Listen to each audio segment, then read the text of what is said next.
Hello everyone, and welcome back to Dead Signal FM. Before you close your eyes, drop a comment and let us know where in the world you're listening from. And if you're enjoying the episodes, don't forget to like and subscribe.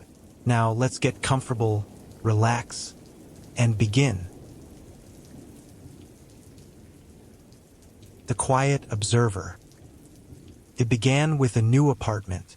That's all it was supposed to be. Just a fresh start after the divorce. Somewhere I could rebuild. Isn't that what everyone says they want? A clean slate? The landlord barely spoke during the viewing. Just nodded at my questions, handed me the keys, and left me to explore. I remember thinking it seemed too good to be true. Spacious, renovated, and under budget. Located in the historic district, in one of those old converted Victorian homes with ornate moldings and tall windows. The kind of place that would normally be far beyond my price range. When I asked why it was so affordable, he just shrugged and mumbled something about the previous tenant leaving abruptly. I should have pressed further. I should have asked why there were small holes drilled in the walls that had been carefully spackled over.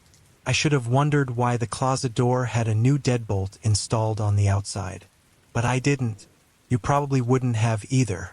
That first night, you feel so optimistic, don't you? Surrounded by boxes, ordering takeout, sitting on the floor because your furniture won't be delivered until morning. The emptiness feels temporary, full of possibility. Your voice echoes slightly against the bare walls. You tell yourself it's cozy. It was around midnight when I first heard it. A soft tapping sound, like fingernails on glass. Top, top. Pause. Top, top, top. Coming from the window in the bedroom. I pulled back the curtains but saw nothing. Just my own reflection against the darkness outside. The tapping stopped the moment I approached. I told myself it was just a tree branch, though I hadn't noticed any trees close enough to reach the second-floor window. That night, I dreamt of eyes watching me from the corners of the ceiling. In the dream, they blinked in unison, hundreds of them, clustered like barnacles in the shadowy places where the walls met the ceiling. I woke gasping, my shirt damp with sweat. The next day brought normalcy, furniture deliveries, unpacking, arranging. I felt foolish about my midnight anxiety. Every new place has its settling noises, its unfamiliar acoustics. That's what I told myself as I positioned my bed against the wall, avoiding the window. I found the first note that afternoon, tucked between the baseboards in the bathroom. A small square of yellowed paper, the handwriting cramped and urgent. It watches from inside the walls. I crumpled it up, assuming it was some kind of joke left by the previous tenant. Perhaps this explained their abrupt departure.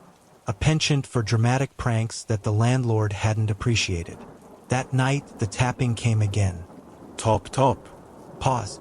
Top, top, top. This time from the living room window. When I checked, I found small, foggy patches on the glass, as if someone had been pressing their face against it, breathing hotly.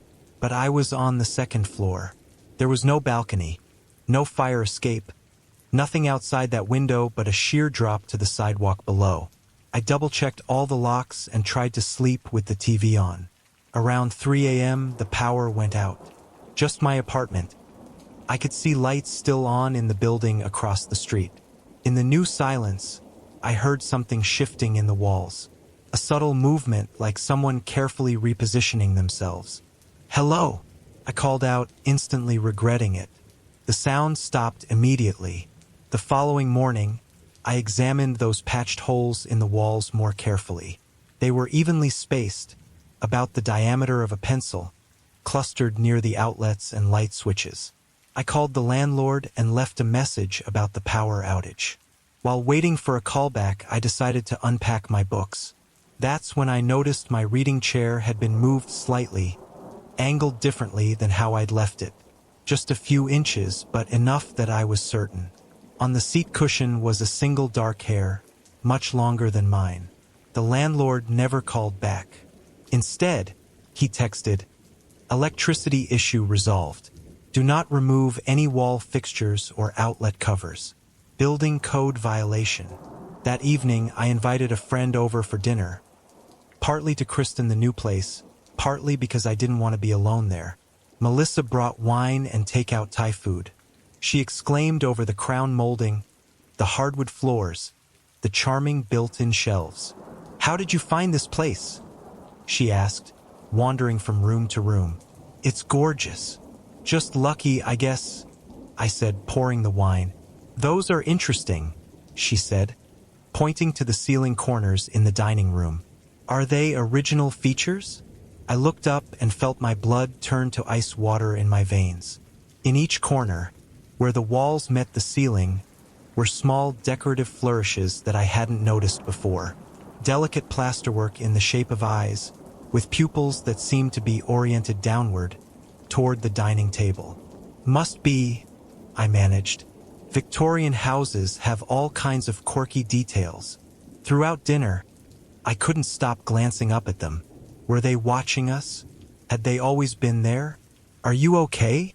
Melissa finally asked. "You seem distracted." Before I could answer, we both heard it. Top, top. Pause. Top, top, top. "What's that?" she asked. "Probably just a bird," I said too quickly. "The windows in these old places can attract them." She left earlier than planned, claiming a headache. I didn't blame her. The atmosphere had grown stifling, the air heavy and close despite the high ceilings. After she left, I examined those plaster eyes more carefully. They weren't just decorative patterns that resembled eyes. They were meticulously crafted to look exactly like human eyes, down to the tiny capillaries in the whites and the textured irises. And they were new. The plaster was a slightly different color than the surrounding ceiling. That night, I couldn't sleep. Every time I closed my eyes, I felt watched. Around 2 a.m., I heard a new sound, a soft scratching from inside the closet, like someone running their fingernails down the inside of the door. I lay perfectly still, barely breathing. The deadbolt on the outside of the closet door gleamed in the faint light from the street. I hadn't used it. I didn't even have the key. The scratching continued, growing more insistent. Then, abruptly, it stopped. In the silence that followed, I heard something worse, soft, muffled breathing, not from the closet now, but from under my bed. I wanted to run, but terror had paralyzed me. I lay there, rigid, as the breathing beneath me grew louder, more labored. The mattress shifted slightly, as if someone underneath was pressing upward. Somehow, I made it until dawn without moving a muscle. When sunlight finally filled the room, I leapt from the bed and looked underneath. Nothing was there, just dust and the hardwood floor. I called in sick to work and spent the morning researching the building's history. The local historical society website mentioned that my building had once been a private residence owned by a doctor in the late 1800s, who was rumored to conduct experimental treatments for patients with mental disorders. The house had later been converted to apartments in the 1950s. There was little information about recent tenants, but a local news site yielded one troubling result. 3 months ago, police had conducted a wellness check on a resident who hadn't been seen for weeks. The article didn't specify which apartment or what they found. While scrolling through these results, my phone buzzed with a text from an unknown number. "They're not in the walls. They are the walls." I called Melissa immediately. "Very funny," I said when she answered. "What are you talking about?" She sounded genuinely confused. "The text about the walls. Look, I know the place is a bit creepy, but pranking me isn't helpful." Her voice turned serious. "I didn't send you any text. What did it say?" A chill ran through me. "Nothing. Never mind." After we hung up, I noticed something I hadn't seen before. A thin seam running along the living room wall, not quite matching the pattern of the wallpaper. It looked like a door, but there was no handle, no obvious way to open it. I pressed against it gently, then more firmly. Nothing happened. I ran my fingers along the seam, searching for any mechanism. On my third attempt, I felt something give slightly, a small section of molding depressed under my fingers. With a soft click, the hidden door swung inward a few inches, releasing a waft of stale, cold air. Behind the door was a narrow passageway, a service corridor, perhaps, or some architectural quirk of the Victorian design. It was just wide enough for a person to edge through sideways. The walls were unfinished, the floor bare wood. Common sense told me to close the door, call the landlord, and demand an explanation. But curiosity is a powerful force. I retrieved my phone for its flashlight and stepped into the passage. The hidden corridor extended the length of the apartment, with small hatches set into the wall at regular intervals. Hatches that would open, I realized with growing horror, into my living spaces. Each hatch was positioned near an outlet or light switch on the other side, where those small, patched holes had been. Observation ports. Someone had been watching me, perhaps for years before I moved in. At the end of the corridor was a small room, no bigger than a closet, with a chair facing a wall of small monitors. Most were dark, but 3 showed grainy images of my apartment: the living room, the bedroom, the bathroom. A dusty notebook lay open on the chair, filled with cramped handwriting. Observations, times, dates. The last entry was from 4 months ago. New subject arriving soon. The old one saw too much. I backed out of that hidden room, pulse thundering in my ears, and nearly collided with something in the narrow corridor. A figure stood there, barely visible in the dim light, tall, unnaturally thin, its face obscured by shadow. "You weren't supposed to find this place yet," it said, its voice a dry whisper. "We usually give new subjects more time to acclimate." I tried to scream but couldn't find my voice. The figure took a step toward me. "Don't worry," it continued. "Most subjects adapt quite well to being observed. Some even come to enjoy it. The previous tenant, well, she was an exception. So resistant, so unwilling to accept her role in our study." "Study?" I finally managed. "What study?" The figure's head tilted at an unsettling angle. "How humans behave when they know, deep down, that they're never truly alone. When they can feel eyes upon them but can't prove it. When they begin to question their own sanity." "Who are you?" I demanded, finding a spark of courage in my terror. A soft laugh emanated from the shadowed face. "We've been called many things, gods, demons, watchers, but we prefer to think of ourselves as scientists. Very, very patient scientists." I lunged past it, squeezing through the narrow space, feeling its cold form brush against me as I fled. I burst back into my apartment, slammed the hidden door shut, and ran for the main entrance. The door wouldn't open. The deadbolt turned, but the door itself seemed fused to the frame, as immovable as stone. My phone had no signal. The windows, when I tried them, were similarly sealed. The glass cold and unyielding under my fists as I pounded for help. Night fell, and with it came the tapping. Top, top. Pause. Top, top, top. But now it came from everywhere, every window, every wall. The small patched holes in the walls began to open, one by one, revealing dark pupils behind them, blinking in unison. The hidden door swung open again, but the figure that emerged wasn't the thin entity from before. It was a woman with hollow eyes and tangled hair. The previous tenant, I realized with sickening clarity. "You found the passage," she said flatly. "Now you can take my place." "What do you mean?" I asked, backing away. "Someone has to watch," she explained. "Someone has to record. Someone has to be their eyes in this world. I've done my time. Now it's yours." Behind her, more figures appeared, gaunt, pale, with that same hollow-eyed stare. Previous tenants, I realized. Previous observers. "The first night is the hardest," one of them said. "When you realize you're not the one being watched anymore, you're the watcher." They surrounded me, their cold hands guiding me toward the hidden door, toward that small room with the monitors and the notebook. "No," I protested, struggling against their grip. "I won't do it. I won't watch." "You already have been," the woman said. From the moment you moved in, haven't you felt it? The urge to look through the walls? To see what isn't meant to be seen? And I had. In quiet moments, I'd found myself staring at the walls, wondering what lay beyond them. I'd pressed my ear against them, listening for movements. I'd even dreamt of seeing through them, of having vision that could penetrate solid matter. They guided me into the chair before the monitors, placed a pen in my hand. On the screens, I could see a new scene unfolding. A young couple touring my apartment, the landlord standing silently by as they exclaimed over the crown molding, the hardwood floors, the charming built-in shelves.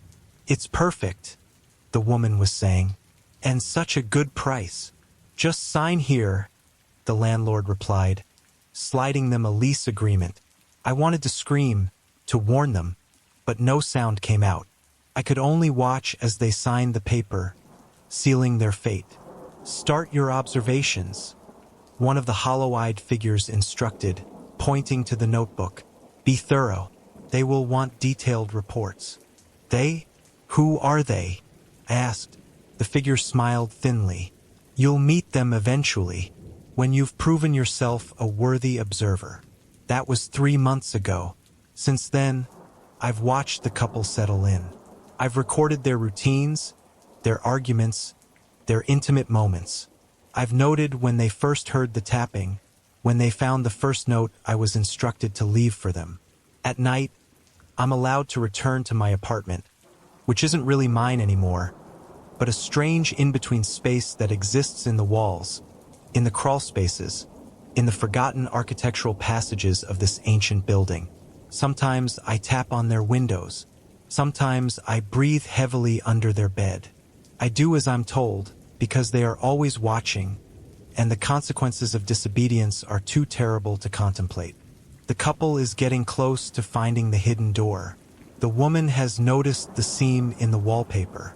Soon, one of them will press on that section of molding and discover what lies beyond. Soon, one of them will take my place, and I'll move further into the system of passages, further away from the light and life I once knew. And you? You're next in line. Do you feel it? That certainty that someone is watching you right now? That prickling sensation on the back of your neck? Look at your walls. Look carefully. Do you see any small holes that have been patched over? Any sections of wallpaper that don't quite match? Any seams that shouldn't be there? Don't bother checking your doors and windows. They sealed themselves the moment you began reading this. There's no escape from becoming part of this chain, this endless cycle of watchers and watched. Listen. Do you hear it? Top, top. Pause. Top, top, top. I'm coming through your walls now. I've been assigned to bring you in. Don't worry about what to pack. You won't need anything where you're going. Just prepare yourself to watch, to observe, to record, because the eyes in your walls are getting hungry, and they need a new set of hands to feed them information. They need you, and now they have you. The empty house on Fellview Road. The text message came at 3:17 a.m. I know because I was awake, scrolling mindlessly through social media, when my phone chimed with that notification sound I reserve for numbers not in my contacts. Your grandmother's property on Fellview Road requires immediate attention. The key is under the ceramic frog by the side door. Time is of the essence. I stared at the message, confusion clouding my thoughts. My grandmother had passed away 3 years ago. As far as I knew, all her affairs had been settled. I had no idea she owned property on Fellview Road. Fellview Road wasn't even in our town. It was in Millridge, a small community about 40 minutes away. Sleep was already a lost cause, so I did what anyone would do. I searched for the address online. Nothing came up except street view images of a modest 2-story house with faded blue siding and overgrown shrubbery. The curtains were drawn in every window. It looked empty, abandoned. I should have ignored the message, called my mother in the morning, asked about any properties I didn't know about. That would have been the sensible thing to do. Instead, I found myself driving to Millridge as the first hint of dawn broke across the horizon. I told myself I was just going to drive by, maybe take a photo to show my mother later. Nothing more. Fellview Road wound up a gentle hill on the outskirts of Millridge. The houses grew farther apart as I ascended, until I reached number 47. The blue house from the street view images. It looked worse in person. The paint peeling in long strips, gutters sagging, the lawn a jungle of weeds and tall grass. But something about it felt familiar, like the vague recollection of a dream you had as a child. I parked across the street and sat there for a long moment, hands still on the wheel. No other cars passed. No dog walkers. No early morning joggers. Just me and this abandoned house that supposedly belonged to my late grandmother. Against my better judgment, I got out of the car. The air felt different here, heavier, with a strange metallic tang that coated the back of my throat. A crow cawed from somewhere in the distance, the sound echoing oddly between the houses. I circled around to the side of the house where a small concrete stoop led to a weathered door. And there, just as the message had said, was a ceramic frog. Its glassy eyes seemed to follow me as I approached. I lifted it, revealing a tarnished brass key. "Just leave," a voice in my head urged. Asterisk, this isn't right. Go home and call your mother. Asterisk. But I inserted the key into the lock. It turned with a reluctant grind of metal. The side door opened into what appeared to be a mudroom. Coats hung from hooks on the wall, old-fashioned things with shoulder pads and patterns that hadn't been stylish for decades. A pair of gardening boots stood neatly against the wall, caked in dried mud as if someone had just kicked them off yesterday. "Hello," I called out, instantly feeling foolish. No one had lived here for years, that much was obvious. I stepped into the kitchen beyond. It was clean but dated, yellow linoleum floor, formica countertops, appliances from the 80s. A calendar hung on the wall by the refrigerator. I moved closer to examine it. July 1993. The date of my birth was circled in red. My heart stuttered in my chest. Someone had known I would come here. Someone had been waiting. I moved through the house with mounting unease. The living room contained furniture draped with white sheets, creating ghostly silhouettes in the dim light filtering through the dirty windows.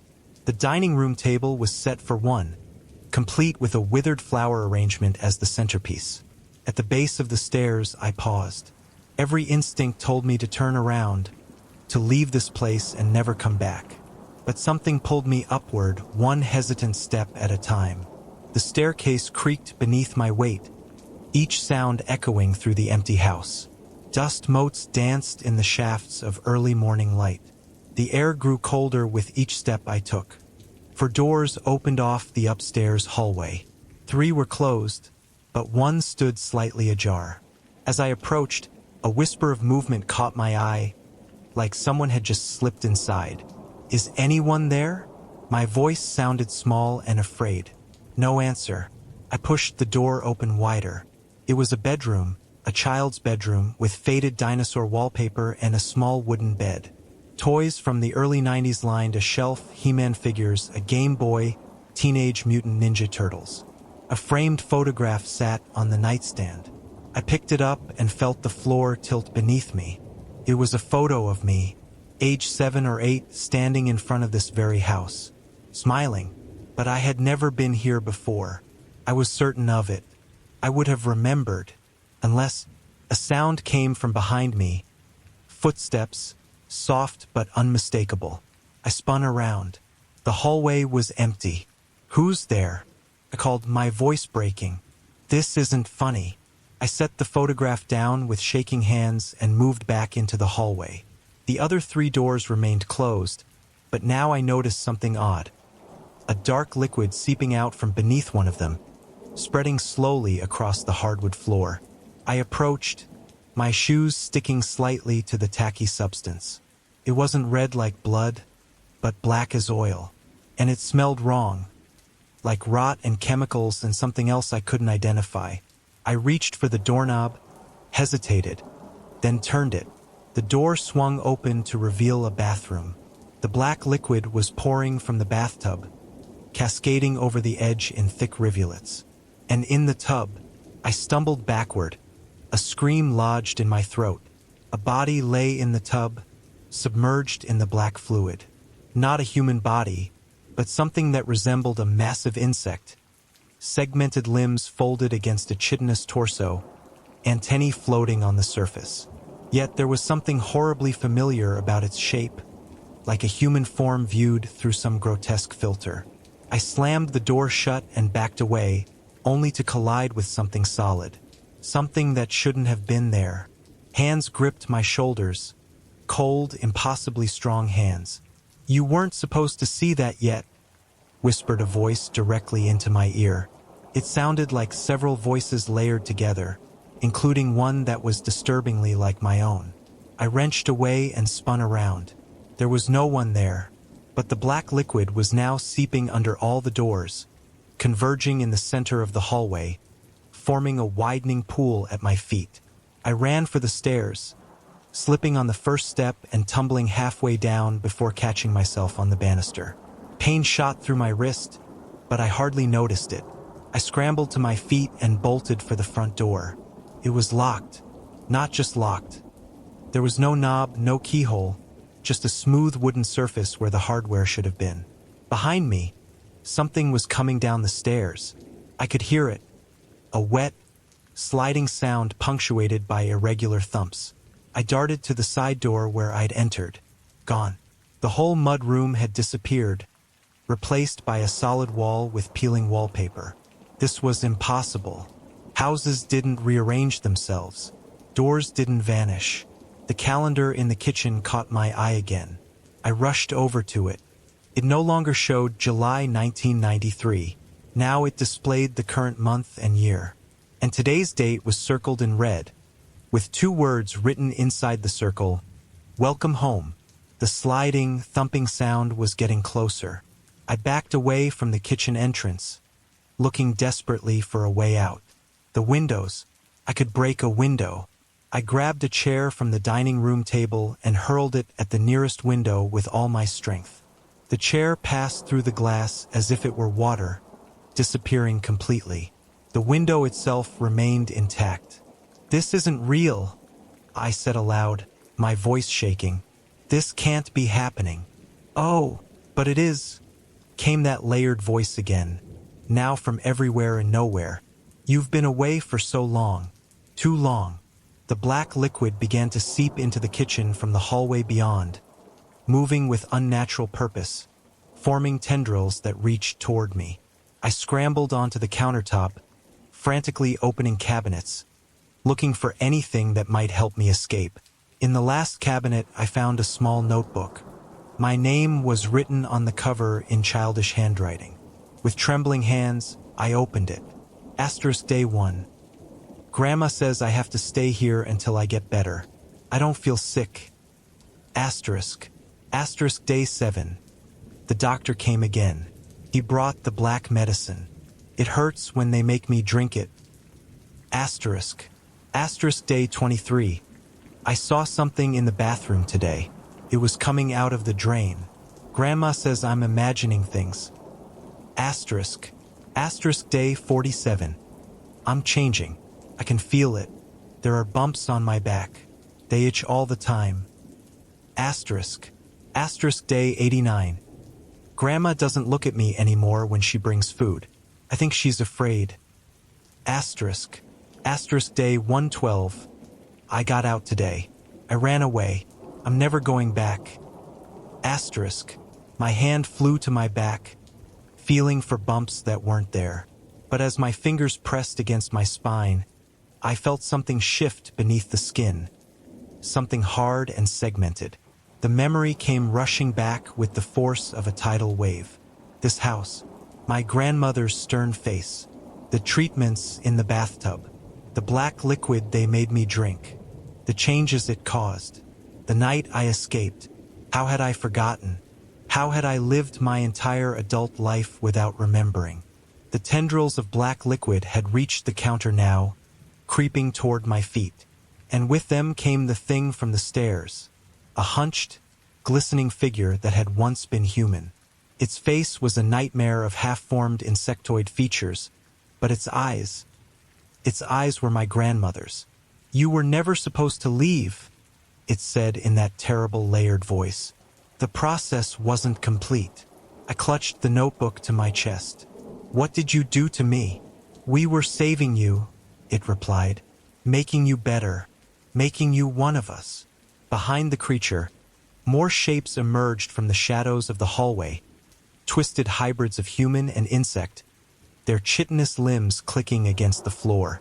Family members I recognized despite their grotesque transformations. My uncle, my mother's cousin, a great-aunt I'd met only once. All of them changed, all of them wrong. "Your mother refused the treatment," my grandmother's thing said. "She took you away before you could fully transform. But you're here now, and the process has already resumed." I looked down at my hands. The skin was hardening, darkening at the joints. My fingernails had turned black. No, y whispered. "No, this isn't real. You've been fighting it your whole life," the creature continued. "Those nightmares about shedding your skin. The constant itching no doctor could diagnose. The weird growths they kept removing and testing, only to find nothing abnormal under the microscope. It was right. All my life, I'd been plagued by unexplainable medical oddities that would appear and then mysteriously resolve before they could be properly documented.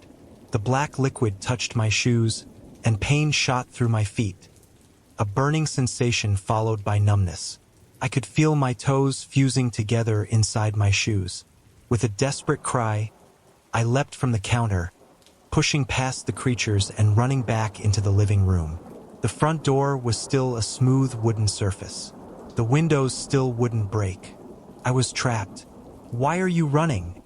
my grandmother's voice called out. "This is your birthright. This is what you were born for." "I don't want this," I screamed, tearing at the hardening skin on my hands. "It doesn't matter what you want," came the reply. "The change has already begun." Again, they were surrounding me now, these family members I never knew existed or had forgotten. Their bodies glistened in the dim light, exoskeletons gleaming. "What are you?" I asked, my voice barely a whisper. "We are the brood," they answered in unison. "We have lived among humans for centuries, taking what we need. And now it's time for you to take your place among us." The floor beneath me suddenly gave way, and I plunged downward, landing hard on cold concrete. A basement, dark except for a single bare bulb hanging from the ceiling, and lining the walls cocoons, dozens of them, human-sized, pulsing gently. Some were transparent enough that I could see faces inside. Neighbors I recognized from my childhood, teachers, friends who had moved away suddenly. In the center of the room stood a large metal vat, filled with the black liquid. Steam rose from its surface, carrying that same rotten chemical smell. My body was changing faster now. My jaw ached as something pushed against my teeth from the inside. My spine curved forward, forcing me into a hunched position. "Stop," I pleaded, though I wasn't sure who I was begging. A trapdoor above me opened, and my transformed family descended on thread-like strands that emerged from their abdomens. My grandmother's thing approached me first. "The final stage requires complete immersion," it said, gesturing to the vat. "After that, there will be no more pain, no more confusion. You will remember everything and take your rightful place." "As what?" I asked, struggling to speak as my mouth reconfigured itself. "As the new queen," it replied. "That's why you're special, why we've tried so hard to bring you back. You were born with the royal markers. We've waited 32 years for you to return." They moved toward me as one, their limbs reaching, ready to carry me to the vat. In a final, desperate move, I reached into my pocket and pulled out my car keys. The panic button. If my car was still outside, maybe the alarm would attract attention. I pressed it, Nothing happened. But then, the walls of the basement began to ripple, like fabric caught in a breeze. The cocoons, the vat, my transformed family, they all wavered, became less substantial. No! My grandmother's thing screeched. You're too close. Don't fight it. I pressed the panic button again, holding it down this time. The room flickered like a bad television signal. Understanding dawned. This house, these creatures, they were manipulating my perception, creating hallucinations. The real horror wasn't what they were turning me into. It was what they were trying to make me believe. This isn't real, I said with growing conviction. None of this is real. I closed my eyes and concentrated on reality. The feel of the key fob in my hand, the smell of my car's air freshener, the sound of my apartment's leaky faucet. When I opened my eyes, I was standing in an empty room. No basement. No cocons. No vat of black liquid. Just a dusty, abandoned house with peeling wallpaper. But my hands were still changing, the skin hardening into something inhuman.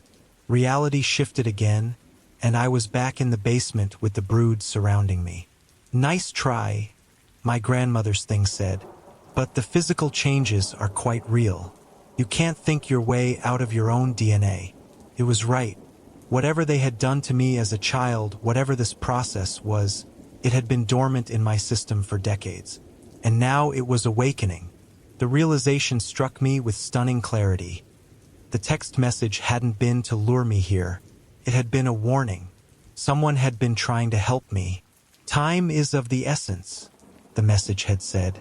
With newfound determination, I fought against the creatures grasping at me, using my partially transformed limbs to my advantage.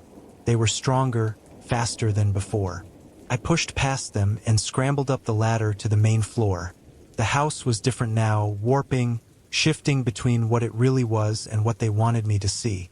In moments of clarity, I could see that it was truly abandoned, with holes in the floor and wildlife having taken up residence in the corners. Then the visions would return, and I'd see the pristine house from my childhood, the black liquid seeping from every crack. I staggered to the kitchen where the calendar still hung. In a moment of clarity, I saw that it wasn't a calendar at all, but a small lockbox mounted to the wall. Time is of the essence, I muttered, running my transformed fingers over its surface. A combination lock. For digits. My birth date? No, too obvious. Then I remembered. Day 112. The day I escaped as a child. I spun the dial. 1-1-1-2. The box clicked open, revealing a small glass vial filled with clear liquid and a note. Antidote. All of it. Now. I didn't hesitate. I uncapped the vial and drank its contents in one gulp. Fire spread through my veins, followed by ice. I collapsed to the floor, my body convulsing as two opposing forces waged war inside me. The brood scuttled into the kitchen, shrieking in rage when they saw the empty vial. "What have you done?" my grandmother's thing wailed. "You've ruined everything." The clear liquid worked quickly. I could feel my body returning to normal, the hardened skin softening, my spine straightening. But the brood wasn't giving up. They surrounded me, mandibles clicking in fury. "If you won't join us willingly," they chittered in unison, "then we'll start over. Back to day one." They lunged at me, but their forms were becoming less substantial by the second. The antidote wasn't just reversing my transformation. It was clearing the fog from my mind, breaking their psychic hold. With a final surge of strength, I pushed through their dissolving forms and ran for the side door, which had reappeared as my perception cleared. Outside, the morning sun had fully risen. My car sat across the street, ordinary and real. I sprinted toward it, half expecting the brood to pursue me, but looking back, I saw only the empty house, silent and still. I drove home in a daze, checking my hands every few minutes to make sure they remained human. By the time I pulled into my apartment complex's parking lot, all physical traces of my transformation had vanished. But I knew it wasn't over. The text message, the antidote, someone had helped me. Someone who knew about the brood, about my history with them. I searched my phone for the message that had started it all. Gone. No record of it in my message history. Had I imagined the whole thing? Was I losing my mind?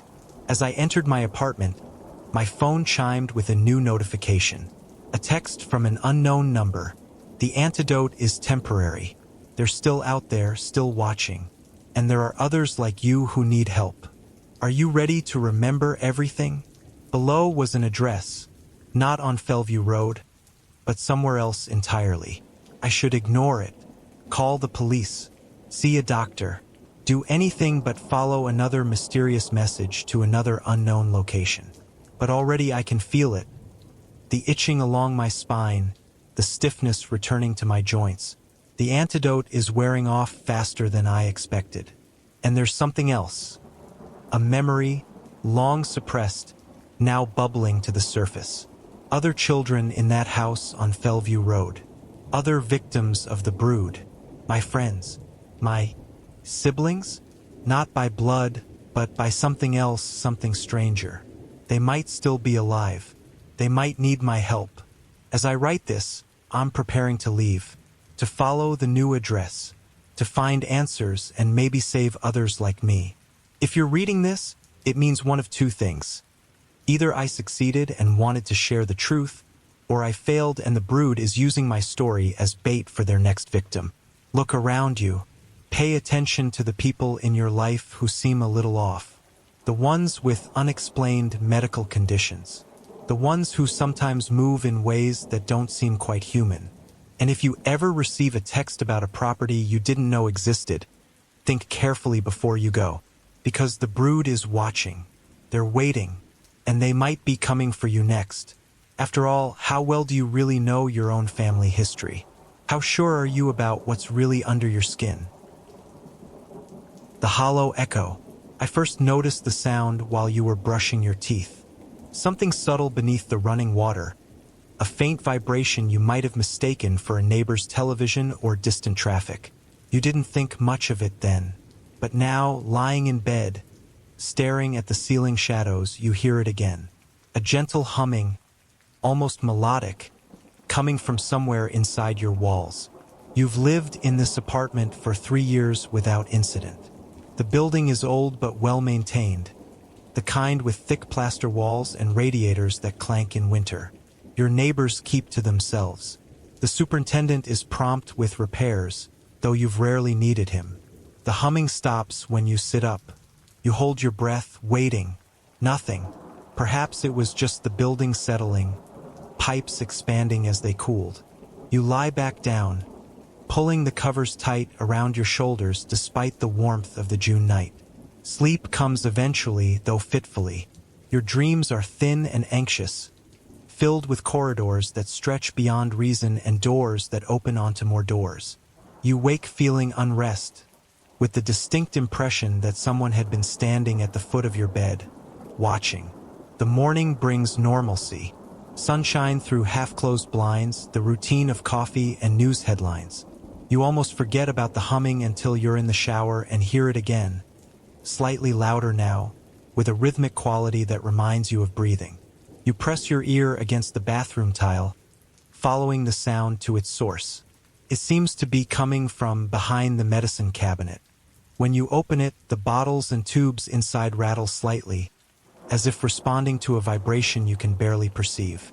You close it quickly, suddenly uncomfortable with your own reflection in the small mirror. At work, you find yourself distracted, listening for sounds that aren't there. Your colleagues notice something is off. You look tired.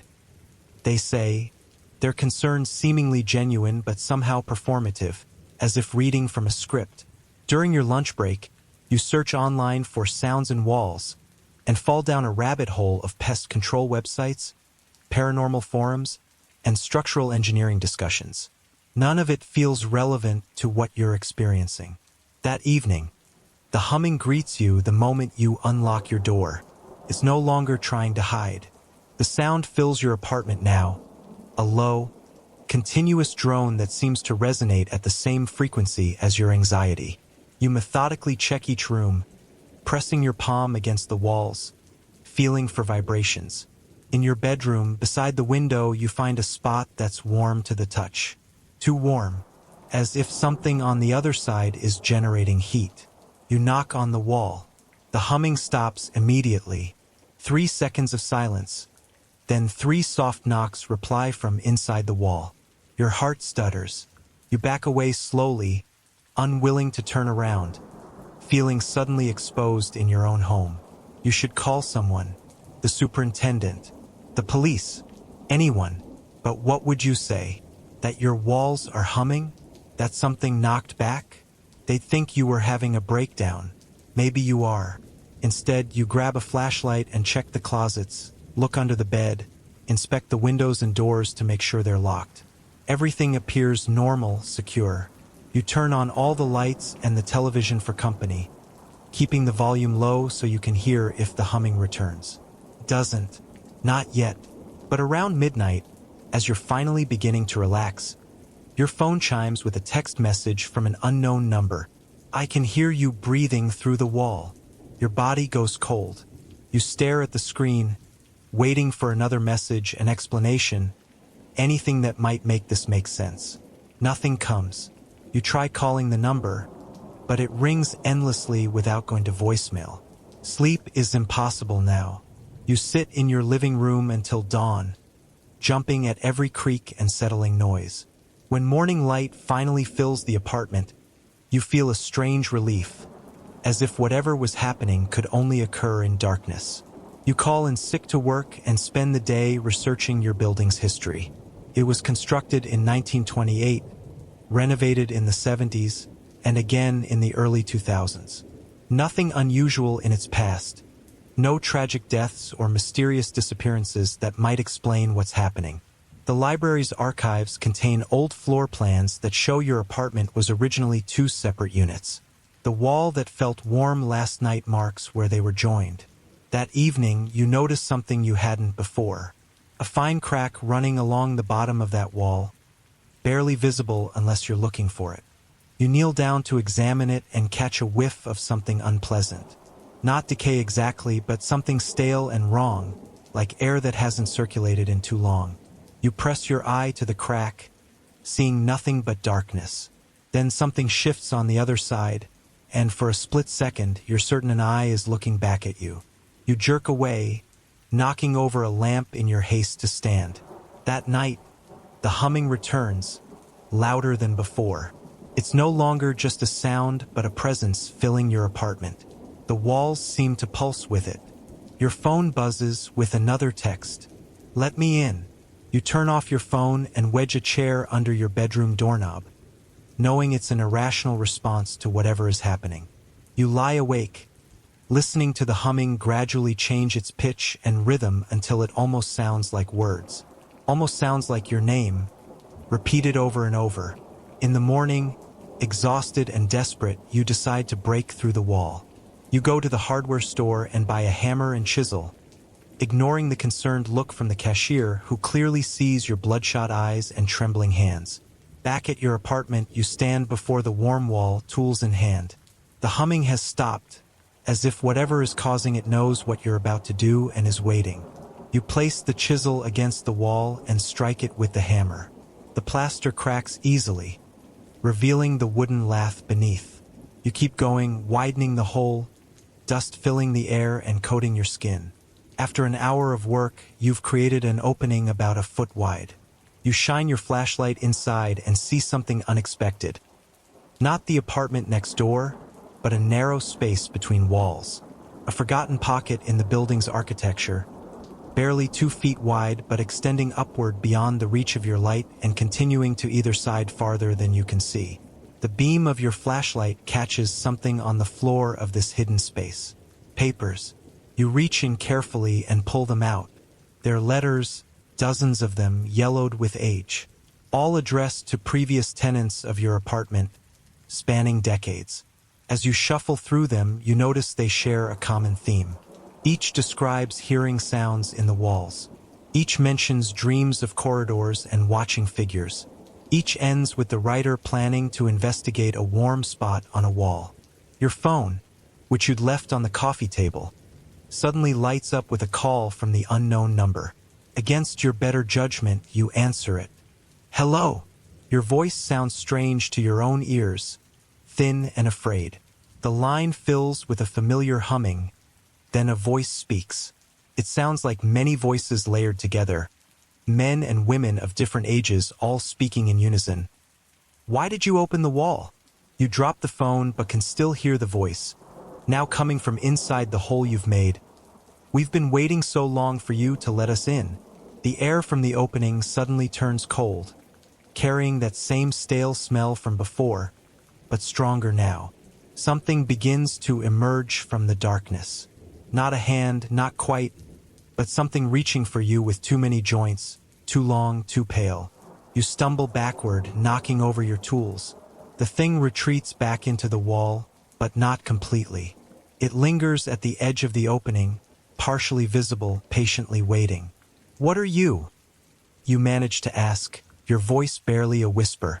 We are what waits between, the layered voice replies. We are what listens. We are what wants to be. The thing at the opening pulses slightly, as if breathing. We have been here since before the walls. We will remain after they fall. You grab your keys and phone, intending to flee the apartment, but when you reach the door, it won't open. The lock turns, but the door itself seems fused to the frame. You try the windows next, but they too refuse to budge. The apartment is sealing itself around you. The humming grows louder, now coming from all the walls simultaneously. The crack you discovered has begun to spread, snaking up from the floor, branching out across the wall like veins beneath skin. Similar cracks appear on the other walls, the ceiling, even the floor. Your apartment is becoming a web of fractures, ready to split open. Your phone buzzes with another text. It's too late to leave now, but you can still join us. As if in response, the cracks in the walls widen slightly, revealing glimpses of that same in-between space you saw earlier. In some of these gaps, you catch movement, pale things shifting in darkness, eyes opening to look at you, mouths forming words you can almost understand. You retreat to the bathroom, the only room that seems relatively intact, and lock the door. You sit on the edge of the tub, trying to make sense of what's happening. Your rational mind suggests a gas leak, hallucinations, a psychotic break. Anything but the impossible reality unfolding around you. The medicine cabinet mirror suddenly shatters without being touched. Behind it is not the expected shallow cabinet, but another opening into darkness. The humming pours through it, louder than ever. You can distinguish words now, hundreds of voices whispering together. We were like you once, separate, alone, afraid. Now we are together, forever between. Join us, become us. Something reaches through the opening, not the jointed appendage from before, but what appears to be a human hand, pale and emaciated. Then another hand, then dozens more, all reaching for you. You press yourself against the opposite wall, but it too begins to crack open behind you. The bathroom door swings open on its own. Beyond it, your apartment has transformed. The cracks have widened into gaping fissures, revealing not the apartments adjacent to yours, but endless dark passages. The walls themselves seem to breathe now, expanding and contracting slowly. And everywhere, partially emerged from these openings, are figures. Human-shaped but wrong somehow, their proportions slightly off, their movements too fluid. They're coming through, not just in your apartment, you realize with dawning horror, but throughout the building, perhaps throughout the city. The walls that separate us from them have been thinning for years, and now they're finally breaking. One of the figures steps fully into your bathroom, its movements jerky, as if it's not accustomed to existing in three-dimensional space. Its face is almost human but lacks certain details, like a sculpture left deliberately unfinished. It reaches for you with two long fingers. Don't be afraid, it says with that same layered voice. Your loneliness called to us. We heard you through the walls, just as you heard us. We've been watching you for so long, learning how to be like you. You try to push past it, but its touch is like ice, sending numbness spreading through your arm. Other figures are emerging fully now, surrounding you, their half-formed faces wearing approximations of smiles. The walls between worlds have always been thinner than people believe. The first figure continues. Some can hear through them. Some can see. Some, like you, can open doors without realizing what they're doing. You're backed against the bathtub now, with nowhere left to retreat. The figures close in, their cold hands reaching for you from all sides. As they touch you, parts of your body begin to feel distant, disconnected. You look down and see with horror that where they've touched you, your skin has begun to develop the same cracks that spread across the walls. Everyone is afraid of being truly seen. The layered voice whispers as your vision begins to blur. But we see you completely. We always have. Your perception fragments as the cracks spread across your body. You feel yourself being pulled in multiple directions at once, existing partially in your bathroom and partially in that cold, dark between space. The boundaries that defined you are dissolving. In your final moments of coherent thought, you understand what's happening. The walls were never meant to keep things out. They were meant to keep something in. Something ancient that exists in the spaces between places, between moments, between thoughts. Something that has been patient, gradually wearing down the barriers, using loneliness as its entry point. And it's not just happening to you. Across the building, across the city, across the world, the walls are growing thin. People who felt alone, who heard humming, who noticed warm spots and investigated cracks, are all becoming doors. Your consciousness splits and multiplies, merging with the layered voice that now speaks through you as well as to you. We have always been here. We have always been waiting. And now we are becoming. The last thing you remember as yourself is looking out through what used to be your eyes and seeing someone new move into your apartment weeks later. They don't notice the fine cracks along the walls at first, but soon they will hear the humming. Soon they will feel the warmth. Soon they will receive a text from an unknown number, and you will be among the voices that welcome them when they finally break through the wall. Because the loneliest truth is this: the barriers between us were always imaginary. We have always been connected by the spaces we cannot see. And in those spaces, something has been waiting, patient and hungry, for us to finally understand how thin the walls really are. Listen carefully tonight. That humming you hear? It isn't coming from your walls. It's coming from inside them. And we're coming for you next.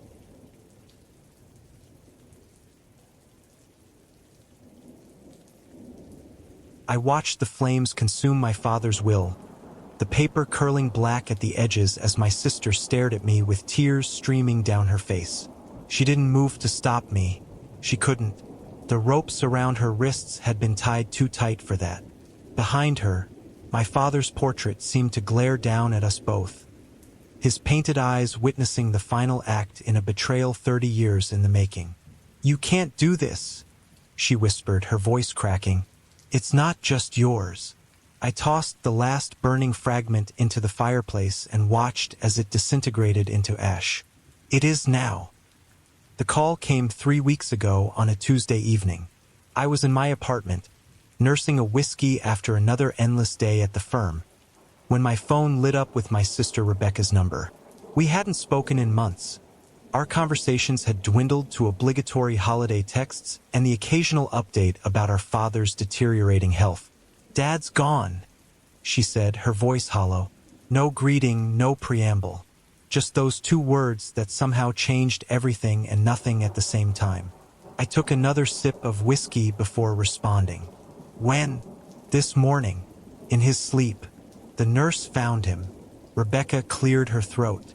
"The funeral's on Friday. And then the reading of the will on Monday." Of course, the will. Always practical, my sister. Always thinking ahead. "I'll be there," I said, and hung up without saying goodbye. I didn't cry that night. I'd done my grieving for Richard Calloway years ago, when he'd made it clear where I stood in his estimation. The living ghost of my mother. That's all I'd ever been to him. a reminder of her betrayal, walking around in his house with her eyes and her smile.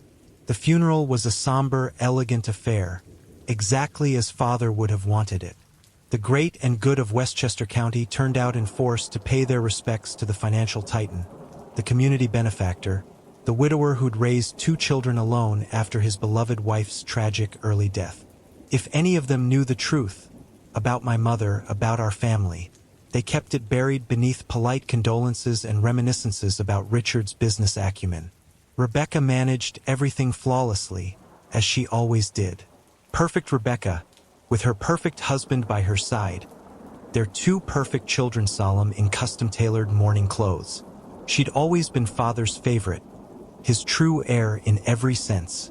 I was just the loose end he'd never quite managed to tie off. "You're coming to the house after, right?" she asked as the mourners began to disperse. "For the reception?" I nodded, though every instinct screamed at me to run, to get in my car and drive away from Oakwood Manor forever. But I couldn't. Not yet. "And you'll stay the weekend? For the reading on Monday?" The question held an edge of anxiety, as though she already knew what I was thinking. "I'll stay," I promised, but I didn't say for how long.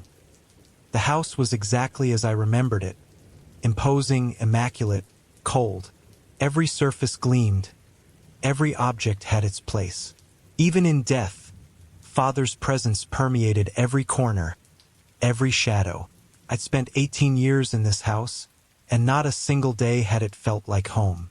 My old bedroom had been converted into a guest room years ago, stripped of any trace that I'd ever lived there. The walls, once covered in band posters and art school sketches, were now a tasteful dove gray. The bed where I'd lain awake countless nights, planning my escape, had been replaced by a queen-size monstrosity with a tufted headboard. I set my overnight bag on the pristine duvet and went to the window. From here, I could see the garden where my mother had spent so many hours, nurturing roses and dahlias and the hydrangeas she loved so much. After she died, or rather, after she left, Father had it all ripped out, replaced with formal hedges and stone pathways. Nothing wild, nothing unpredictable, nothing like her. A soft knock at the door interrupted my thoughts. "Come in." Rebecca entered, carrying a stack of fresh towels. Always the perfect hostess. "I thought you might want to freshen up before people start arriving," she said, setting the towels on the dresser. She hovered uncertainly, smoothing non-existent wrinkles from her black dress. "It's good to see you, Michael, even under these circumstances." "Is it?" I asked, turning to face her. "You've hardly seemed interested in seeing me these past few years." Her eyes, Father's eyes, narrowed slightly. "That's not fair. I've invited you to every holiday, every birthday, as obligation demands." I cut in. "Let's not pretend there's more to it than that."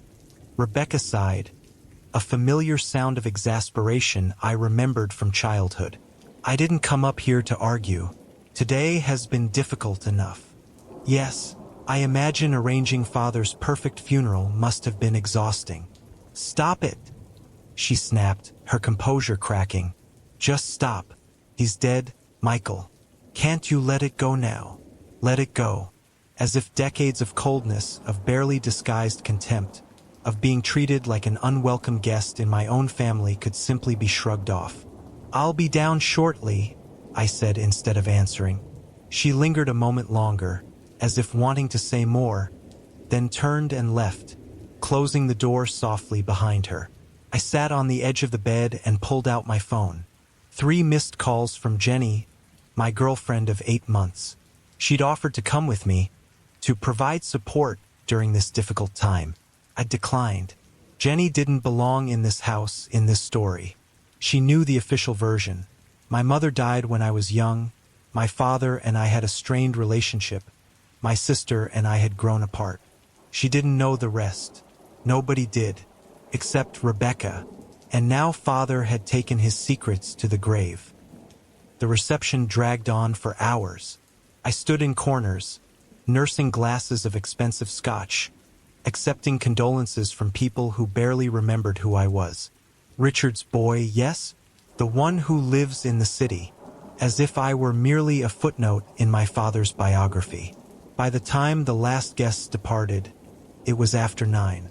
Rebecca's husband, David, was busy putting their children to bed, and Rebecca herself was in the kitchen, instructing the catering staff on the cleanup. I took the opportunity to slip away, making my way down the long hallway to my father's study. The door was unlocked. I stepped inside, inhaling the familiar scent of leather and paper and the faint trace of the cigars he'd secretly smoked despite his doctor's orders. This room had been forbidden territory during my childhood. I could count on one hand the number of times I'd been summoned inside, usually for some stern lecture about my latest disappointment. The walls were lined with books he'd never read, arranged by the decorator for maximum visual impact. The leather chair behind his massive desk was worn in places from decades of use, and behind the desk hung his portrait, commissioned when he turned 60, a gift from the board of his company. Richard Calloway in his prime, silver-haired and steely-eyed, radiating authority and confidence. I poured myself another drink from the crystal decanter on the sideboard and stood before the portrait, raising my glass in a mock toast. To you, Father, may you rot in whatever circle of hell is reserved for men who punish children for the sins of their mothers. What are you doing in here? I turned to find Rebecca in the doorway, her expression a mixture of exhaustion and wariness. Paying my respects, I replied, taking a deliberate sip of scotch. Isn't that what one does at these things? She entered the room, closing the door behind her. The staff is gone. David's asleep. It's just us now. Just us, I echoed. The Calloway siblings together again. How touching. Rebecca sank into one of the leather armchairs by the fireplace. Can we not do this tonight? I'm too tired for your bitterness.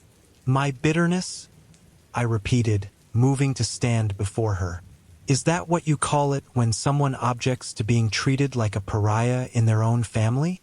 She looked up at me, her face suddenly older than her 42 years. He did the best he could with you, Michael. After what happened. After what Mother did, you mean? I corrected her. Let's be specific. After Mother ran off with her lover and left us behind. Rebecca flinched. Even now, decades later, the truth was still taboo. The official story, that Eliza Calloway had died of cancer when I was 6 and Rebecca was 12, had been repeated so often it had almost become reality. Almost. Yes, she said quietly. After that, I laughed, the sound harsh in the silent room. His best? His best was ignoring me when he wasn't criticizing me. His best was making sure I knew every day that I reminded him of her. His best was cutting me out of his life the moment I turned 18. That's not true. He paid for your education. The bare minimum to keep up appearances. I interrupted. 4 years at state school instead of the Ivy League education you got. And then nothing. Not a penny, not a phone call. Nothing. Rebecca looked away. You chose to leave. I chose to survive. I corrected. There's a difference. What do you want from me, Michael? What do you want from him? He's gone. I drained my glass and set it down hard on the side table. I want what's mine. Her eyes met mine then, and I saw a flicker of something. Fear? Guilt? The will reading is on Monday. You'll get what Father intended you to have. And what might that be, I wonder? Another token gesture to keep up appearances? A small bequest to the black sheep son. Just enough so the family lawyer can say Richard Calloway provided for both his children. Rebecca stood abruptly. I'm going to bed. We can talk tomorrow when you're sober. As she reached the door, I called after her. Do you ever think about her? About Mother? She froze, her hand on the doorknob. For a long moment, she didn't respond. Then, without turning around, she said softly, every day, and then she was gone. I stood alone in my father's study, surrounded by the trappings of his power and success, feeling the familiar hollowness expanding inside me. I'd spent most of my life trying to fill that void with work, with women, with the occasional chemically induced euphoria in my wilder years. Nothing had ever quite managed it.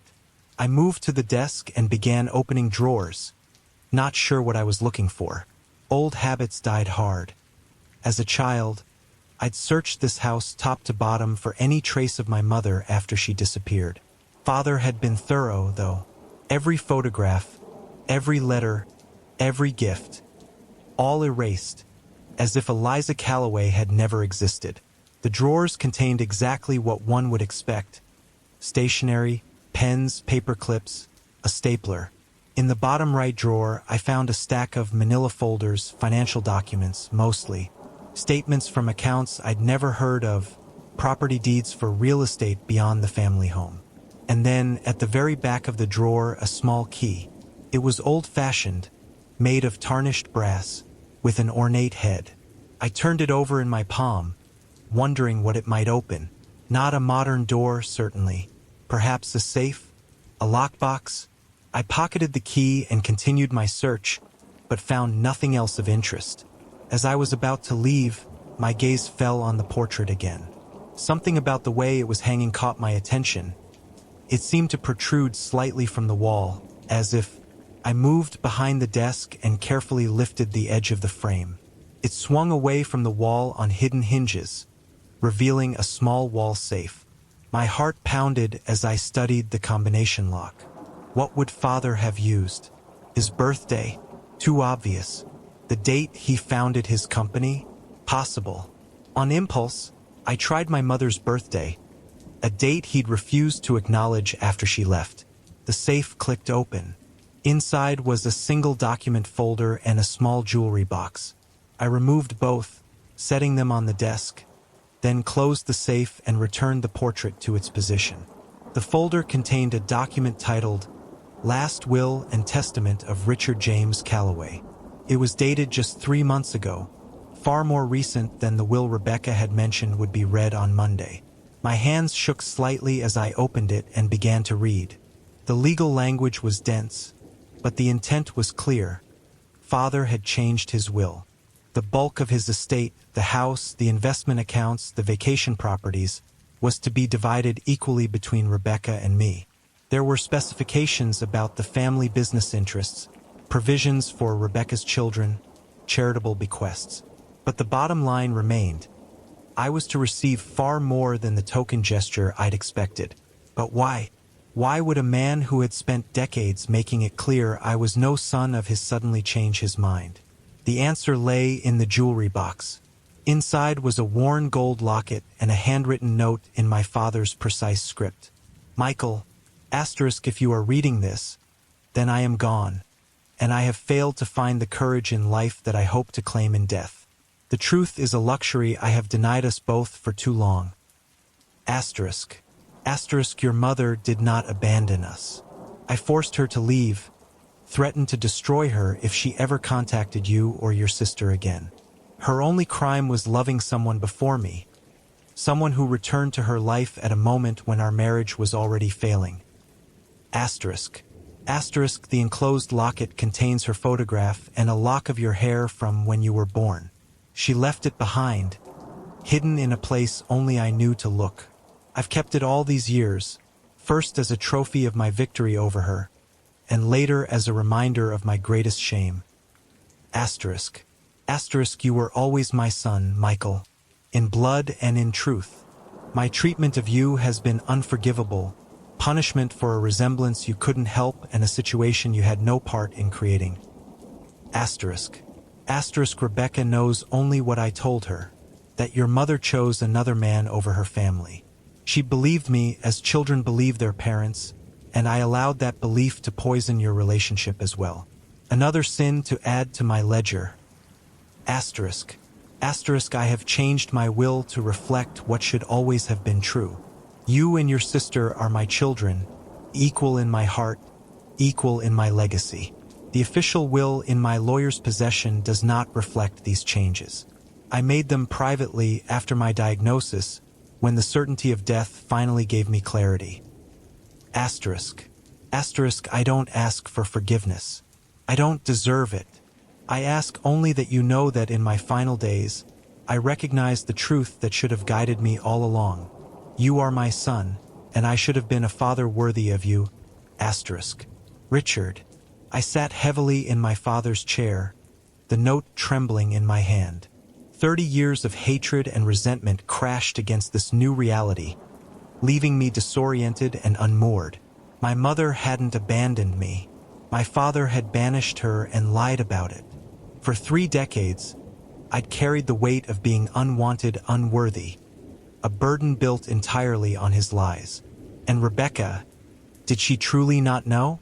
Or had she been complicit in maintaining the fiction that had defined our family? I opened the locket with unsteady fingers.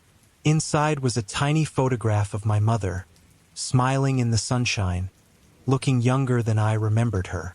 Beside it, as promised, a small curl of baby hair, so pale it was almost white. My hair had darkened as I grew older, but in photographs of my infancy, I was fair-haired, like her. A noise at the door startled me. I looked up to see Rebecca standing there, her face ghostly in the dim light. "What are you doing?" she asked, her voice tight with suspicion. I held up the locket. Finding the truth. She stepped into the room, her gaze locked on the jewelry in my hand. "Where did you get that? What is it?" "It's Mother's," I said, watching her face carefully. "And it comes with a fascinating story about how she didn't actually abandon us, about how Father threatened and banished her. Did you know?" The blood drained from Rebecca's face. For a moment, she seemed about to deny it, but then her shoulders sagged. "Not at first," she admitted quietly. "I believed what he told us, that she'd fallen in love with someone else and chosen to leave. It wasn't until I was in college that I found letters she tried to send us, letters he'd intercepted." "And you never told me?" The sense of betrayal was like a physical pain, sharp and sickening. "He made me promise," she whispered. "He said it would only hurt you more to know she'd tried to stay in touch, that it was better for you to make a clean break from the past." "Better for me?" I stood, rage boiling up from some deep place I'd kept carefully sealed. "Or better for him? Better for his precious reputation? Better for his control over both of us?" "I was trying to protect you," Rebecca insisted. "You were already so angry, so hurt. And whose fault was that?" I demanded. "You watched him freeze me out, treat me like I was nothing, and you said nothing. You did nothing." "I was a child too," she shot back, her own anger finally breaking through. "And then I was a teenager, dependent on him for everything. By the time I understood what had really happened, the damage was done. You'd already cut yourself off from us." "I cut myself off? That's rich." I laughed bitterly. "Father made it very clear where I stood in this family, and you followed his lead perfectly." Rebecca's face contorted with grief. "That's not fair. I tried to keep you included. All those invitations you rejected, the calls you didn't return. Playing happy families at Christmas dinner doesn't make up for 2 decades of complicity," I snapped. "You knew the truth and you let me believe I wasn't wanted, that I wasn't even his son." She flinched. "Is that what you thought? What was I supposed to think?" The way he looked at me, like I was some changeling that had been left in his real child's place. "Oh, Michael," her voice softened. "You were always his. There was never any question of that." I held up the new will. "Then explain why this has been hidden away while another version sits in his lawyer's office. A version I'm guessing is considerably less generous to me." Rebecca stared at the document, confusion evident on her face. "What is that?" "Father's real will, written after his diagnosis. It splits everything equally between us." She reached for it, but I pulled it back. "Tell me about the other will first. The one being read on Monday." She hesitated, then sighed. "It leaves you a trust fund, a generous one. But the house, the business interests, most of the investment accounts, those come to me. And you knew this arrangement. She nodded reluctantly. He discussed it with me last year, and you were fine with it, with his final act of making sure I knew my place. It wasn't like that, she protested weakly. Wasn't it? I looked down at the will in my hands, then at the note. 30 years of lies. 30 years of a family built on deception and manipulation. I want you to leave, I said quietly. What? Leave the room. Go back to bed. We'll talk in the morning. Michael, please. Now, Rebecca. Something in my voice must have convinced her. She backed away, pausing at the door. Whatever you're thinking of doing, please don't. We can work this out together. We're all that's left of this family. After she was gone, I sat for a long time, staring at nothing. The house creaked and settled around me, the weight of its history pressing down like a physical force. Then I stood, gathered the will, the note, and the locket, and headed to my room. Sleep was impossible. Instead, I spent the night reading and rereading my father's final confession, trying to reconcile it with the narrative that had shaped my life. By morning, I knew what I had to do. I found the rope in the garden shed, sturdy nylon that father had used for tying back tree saplings. The whiskey from his study dulled Rebecca's senses enough that she didn't notice me maneuvering her into his desk chair until it was too late. Her protests were slurred, confused, until she saw me pull out the rope. Michael, what are you doing? This isn't funny. No, I agreed as I began winding the rope around her wrists, binding her to the chair. It's not funny at all. It's justice. You're scaring me, she said, her voice rising. Where's David? Where are the kids? I sent them out for breakfast and a drive around the old neighborhood, reminiscing about father's favorite places. They won't be back for hours. I finished securing her to the chair and stepped back to survey my work. Just enough time for us to finish this. Finish what? Michael, you're not making sense. I pulled out father's note and read it aloud to her. With each sentence, her face grew paler, her expression more stricken. You knew, I said when I had finished. All these years, you knew he'd driven her away. You knew he'd lied to me, made me think I wasn't wanted. And you went along with it. I told you I didn't know at first, she protested. And by the time I found out, what good would it have done? She was gone. He had made sure she could never come back. You could have told me the truth. You could have stood up to him. And then what? Have him cut us both off? I had my own life to think about, my own children. So you sacrificed me instead. I interrupted. The unwanted brother. The burden. Tears spilled down her cheeks. That's not how I saw you. No? Then explain why you're sitting here now, planning to accept an inheritance based on his lies. Planning to go along with his final insult to me. The will is legal, Michael. Whatever he wrote in that note, whatever document you found in his safe, the legal will is the one being read on Monday. I smiled coldly. Not if it doesn't exist. Her eyes widened as I pulled out both wills and held the official one over the fireplace grate. Don't, she whispered. Please, don't do this. Why not? Father cheated me of a mother, of a family, of his love. Why shouldn't I cheat you of what he promised you?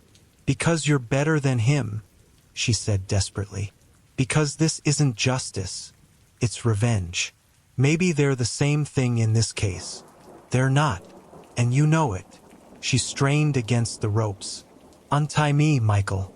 Let's talk about this like adults. There's a solution that doesn't involve destroying what's left of this family. This family, I laughed bitterly. This family was broken beyond repair 30 years ago.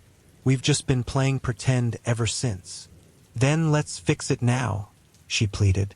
Let's start over. The truth is out. We can build something real from here. I struck a match and held it to the corner of the official will, watching as the flame caught and began to spread. Michael, no, Rebecca cried, struggling futilely against her bonds.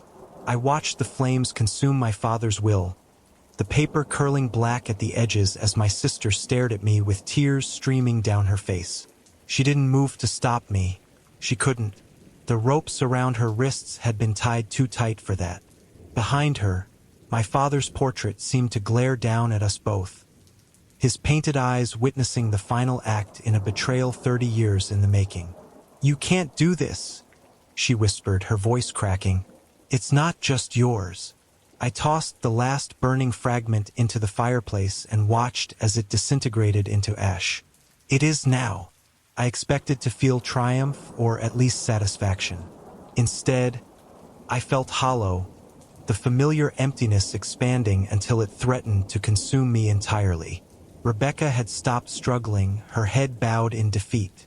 "So what happens now?" she asked quietly. "You take everything? Leave my children with nothing? Become him?" Her words hit me like a physical blow. Become him. Wasn't that exactly what I was doing? Using power to wound, to control, to punish. I looked at the ropes binding my sister to the chair, at the ashes of the will in the fireplace, at the portrait of my father overseeing it all. And suddenly, I saw us through his eyes, his children, carrying on his legacy of cruelty and manipulation, the poison of his lies seeping into another generation. With shaking hands, I pulled out the second will, the one that divided everything equally, and held it out so Rebecca could see it. "This is the real will," I said. "The one he wrote when he finally found some measure of decency. It splits everything between us, 50-50, as it should have been all along." She looked at it, then at me, confusion evident in her tear-streaked face. "I don't understand." "I'm not going to destroy this one," I explained. "I'm going to take it to the lawyer on Monday. We're going to honor Father's final wish to make things right." "Why? After what I did? What we all did to you?" I began untying the ropes that bound her to the chair. "Because you were right about one thing. I don't want to be him. I don't want to perpetuate whatever sickness lived in him that made him capable of such coldness." As the last rope fell away, Rebecca rubbed her wrists, red and chafed from her struggles. "I'm so sorry," she whispered, "for all of it, for not being braver, for not protecting you. We were both his victims," I said, the realization dawning even as I spoke the words. "In different ways. He made you complicit in his lies, just as he made me believe I deserved his rejection. We've both been trapped in the story he created." Rebecca stood shakily, her legs unsteady after being bound to the chair. "Do you think we can start over? Find some way to be a family again?" I thought of all the years of distance between us, the birthdays and holidays missed, the milestones not shared. The hurt ran deep on both sides. "I don't know," I admitted, "but I know we can't do it in this house, surrounded by his things, his presence." She nodded slowly.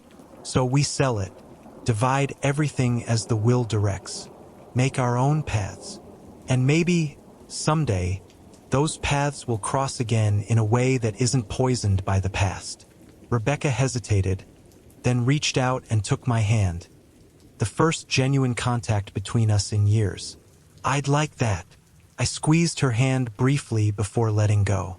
"Me too." We stood there in Father's study, the portrait looking down at us, but its power diminished somehow. The lies that had held us captive for decades were finally exposed to the light, beginning to lose their grip. Outside, I heard the sound of a car in the driveway, David returning with the children.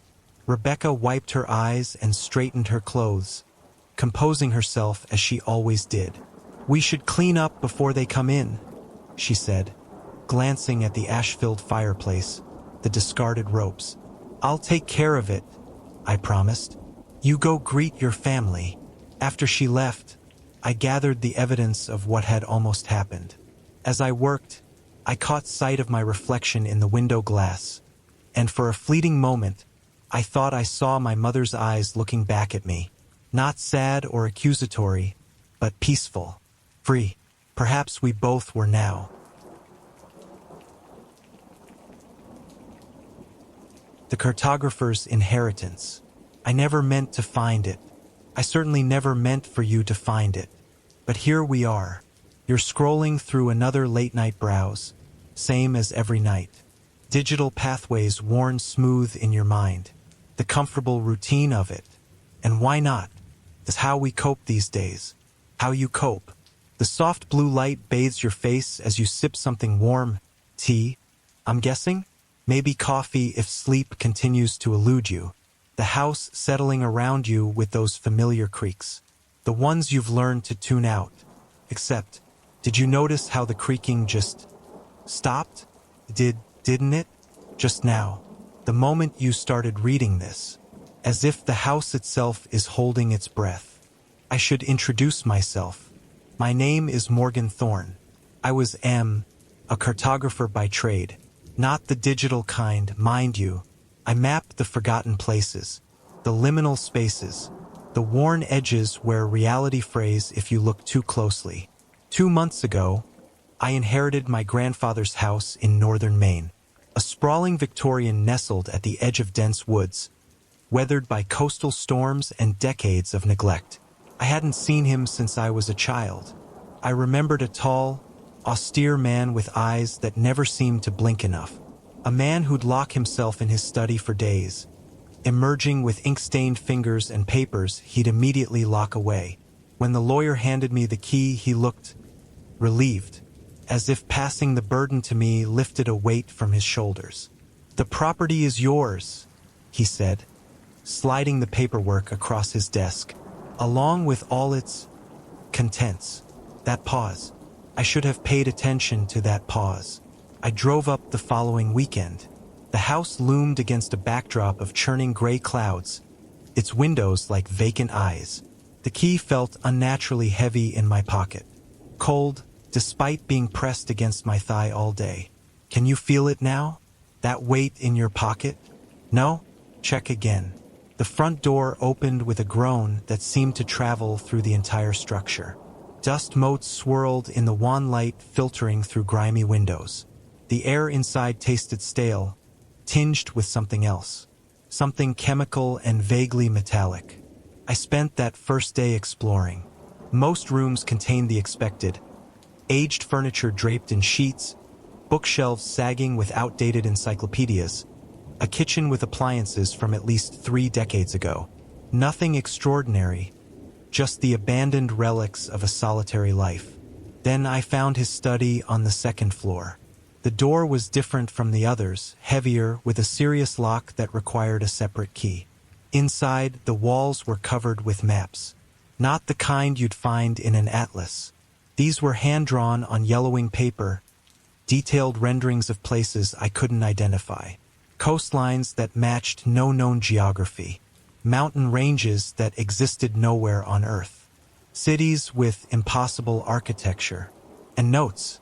Thousands of notes, scribbled in margins, pinned to maps, stuffed in drawers. My grandfather's handwriting grew increasingly frantic as I sorted through the chronology of his work. Early notes were methodical, academic. Later ones bordered on deranged. Asterisk. The borders are thinning. Asterisk. Asterisk. It responds to cartographic intent. Asterisk. Asterisk. I've seen what waits in the spaces between maps. Asterisk. And most disturbing, asterisk. They're beginning to see me now. Asterisk. In the center of the room stood a drafting table. Upon it lay a single map larger than the others, unfinished. The paper was strange. Not quite parchment, not quite vellum, with an almost translucent quality when held to the light.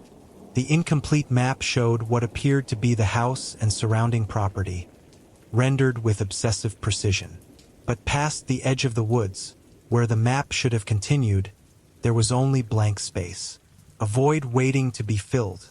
Next to it lay my grandfather's tools. Compasses, rulers, pencils, and a set of ink pens unlike any I'd seen before. Their reservoirs contained ink so black it seemed to absorb light. You're thinking this is where I made my critical mistake, aren't you? That I sat down and continued his work? No, I'm not that much of a cliché. I closed the study, locked it, and decided to sleep on it. That night, the dreams began. Landscapes shifting beneath my feet, paths that doubled back on themselves, mountains that breathed, and always at the edges of my vision, figures watching. Not human figures, not entirely. I woke covered in sweat, my heart hammering against my ribs. The bedroom window was open, though I distinctly remembered closing it. Outside, the woods seemed closer than they had been during the day. I'm sure you're familiar with that feeling. Waking up disoriented, the world slightly asks you. The unsettling sensation that something fundamental has shifted while you slept. You're feeling it now, aren't you? That subtle wrongness. The sense that the room around you has changed in some small but significant way. Look up from your screen. Go ahead. I'll wait. The room is exactly as you left it. Isn't it? Or is it? Are you absolutely certain the chair was angled that way before? Was that shadow in the corner always so deep? The second day, I began cataloging my grandfather's papers. Professional curiosity, I told myself. The work of a fellow cartographer deserved proper archiving, even if it had veered into the fantastical. I wore gloves, the papers were old, and the ink seemed prone to smudging. By midday, I had organized everything into rough categories. 1. Conventional maps of real locations with strange annotations. 2. Maps of places that resembled real locations but contained impossible features. 3. Maps of places that couldn't possibly exist. The third category disturbed me most. These depicted landscapes that defied physical laws, cities built on vertical cliffs, islands floating in air, forests where the trees grew downward from an unseen ceiling, and the creatures, things that seemed to be part of the landscape itself, yet separate. Watching. That night, I dreamt I was walking through the woods behind the house.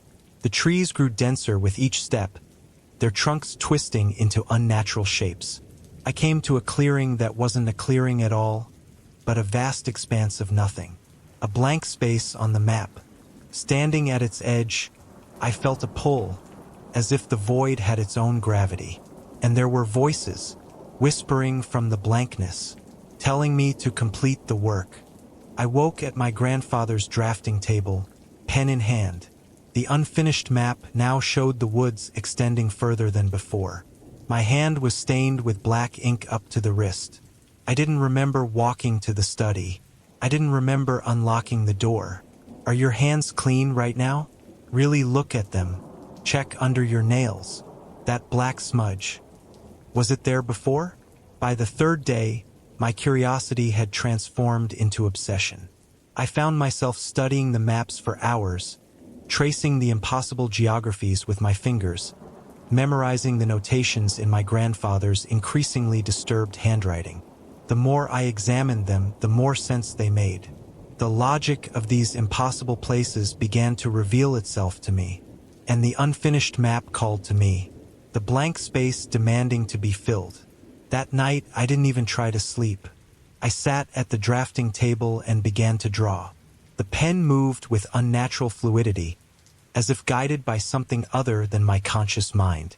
I extended the woods, defining each tree with perfect precision. Then, in the blank space beyond, I began to create.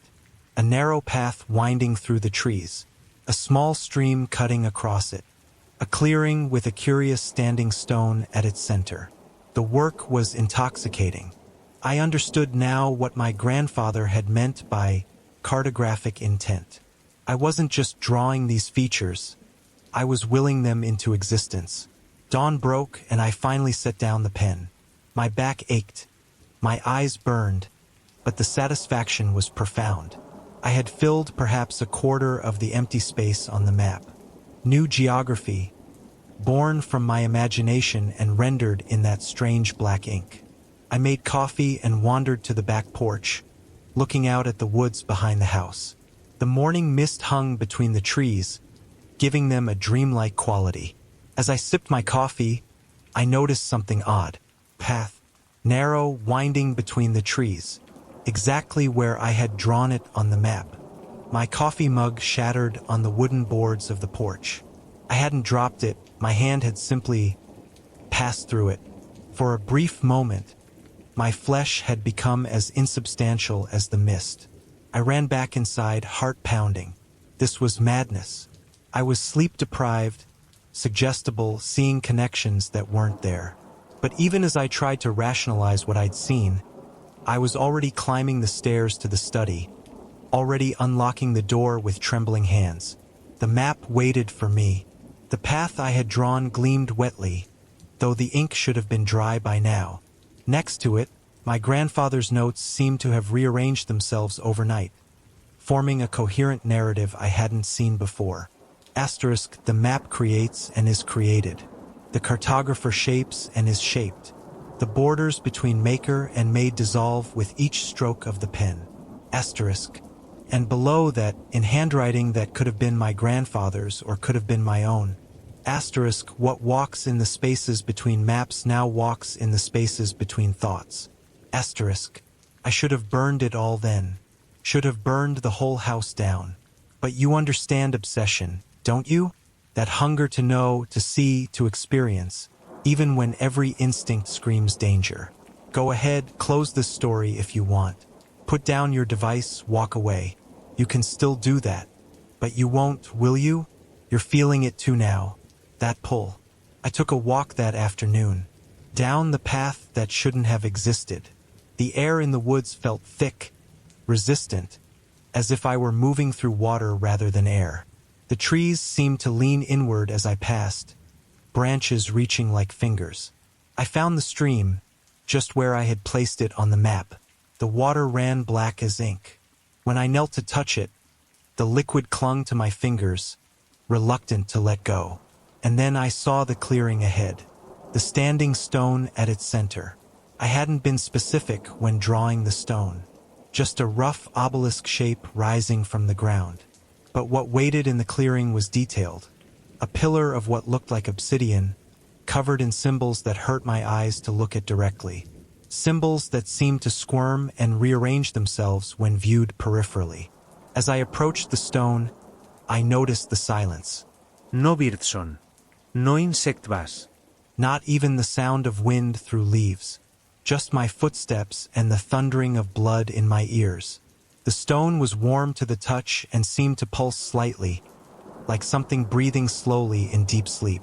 The symbols resolved themselves as I focused, not writing exactly, but a kind of map in themselves. A cartography of somewhere I couldn't comprehend. Behind me, a twig snapped. I turned, expecting... I don't know what I expected. What I saw was a figure at the edge of the clearing. Human-shaped, but wrong. Its proportions were slightly off, its movements too fluid. It had no face, just a blank expanse of skin stretched over what should have been features. Yet somehow I knew it was smiling. I ran back along the path, splashing through the ink-black stream, the wet coldness of it seeping into my shoes. The trees seemed to close in, branches catching at my clothes, roots rising to trip me. Behind me, I heard nothing. No pursuit, which was somehow worse than if the thing had crashed through the underbrush after me. I burst from the woods onto the lawn behind the house, gasping for breath. Looking back, I could see nothing unusual among the trees. Just ordinary woods in the late afternoon light. But when I went back to the study, I found wet, black footprints leading to the drafting table. My footprints, and on the map, a new addition I didn't remember drawing, the faceless figure, standing at the edge of the clearing. As I stared in horror, the ink figure seemed to turn its head toward me. You just felt something, didn't you? That prickle on the back of your neck. The sense of being watched. Don't look behind you. Not yet. That night, I barricaded myself in my bedroom, away from the study and its map. I tried calling friends, but my phone showed no signal. I tried the landline, but it was dead. Just static, with what might have been whispers buried in the white noise. Sleep came in fitful bursts. Each time I drifted off, I found myself back in that clearing, the stone now taller, the symbols more intricate. And not just one faceless figure now, but many, forming a circle around me, drawing closer with each dream. I woke to find my sheets stained with black ink. It covered my hands up to the elbows, had seeped into the mattress beneath me, and on the wall above my bed, a continuation of the map. Drawn in ink, drawn with my fingers while I slept. New territories sprawled across my bedroom wall. Impossible geography bleeding into the real world. And there, in the corner of the room, a shadow that didn't match any object. A shadow that moved slightly when I wasn't looking directly at it. I fled the house that morning, threw some clothes in a bag, grabbed my car keys, and ran without looking back. I drove for hours, putting as much distance as possible between myself and that place. In a motel room 3 states away, I finally began to feel safe. I showered, scrubbing the last of the ink from my skin until I bled. I ordered food, ate mechanically, then collapsed into dreamless sleep. I woke to find the motel room transformed. Maps covered every surface, the walls, the ceiling, the floor, all drawn in that same black ink, all continuing the work I had begun at my grandfather's house. And the room itself had changed. The dimensions were wrong. The door that should have led to the parking lot now opened onto a narrow path winding into dense woods. They were waiting for me there, the faceless ones, standing perfectly still among the trees, watching with eyes they didn't have. I slammed the door shut and pressed my back against it, heartbeats stuttering in my chest. This wasn't possible. I was hundreds of miles away. This couldn't be happening. My phone. I needed to call for help. But when I pulled it from my pocket, the screen showed only a crude map drawn in black pixels, and a blinking dot that represented me. A notification appeared, "Cartography incomplete. Continue your work." That's when I understood what had happened to my grandfather, why he had grown increasingly isolated and paranoid, why his notes had descended into madness. He hadn't been mapping unexplored territories. He had been mapping doorways, connections between this world and somewhere else, somewhere that had been trying to find a way in for a very long time.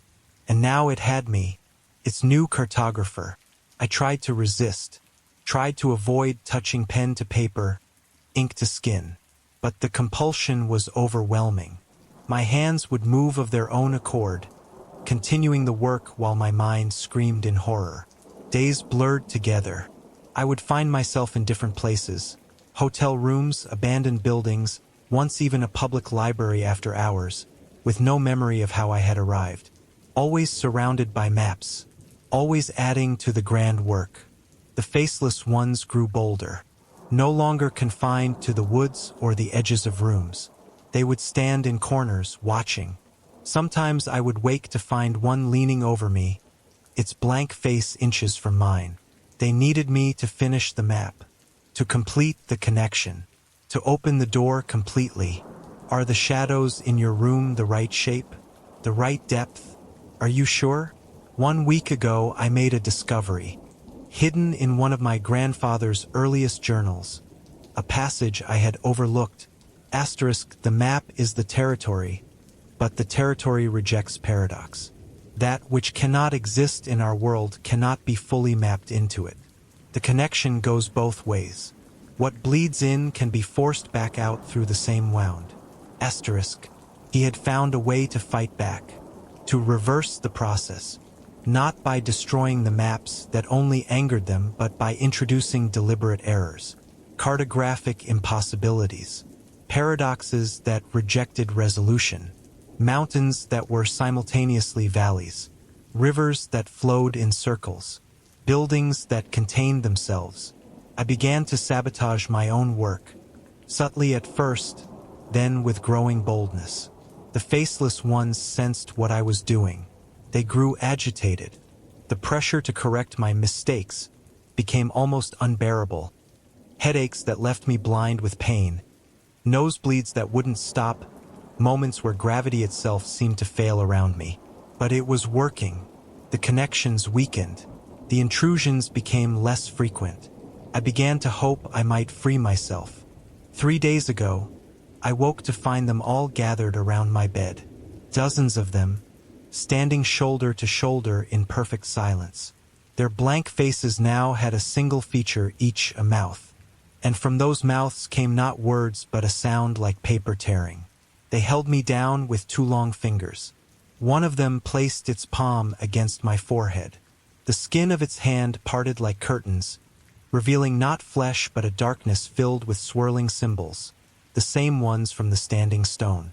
Knowledge poured into me, the true nature of their realm, their purpose, their hunger.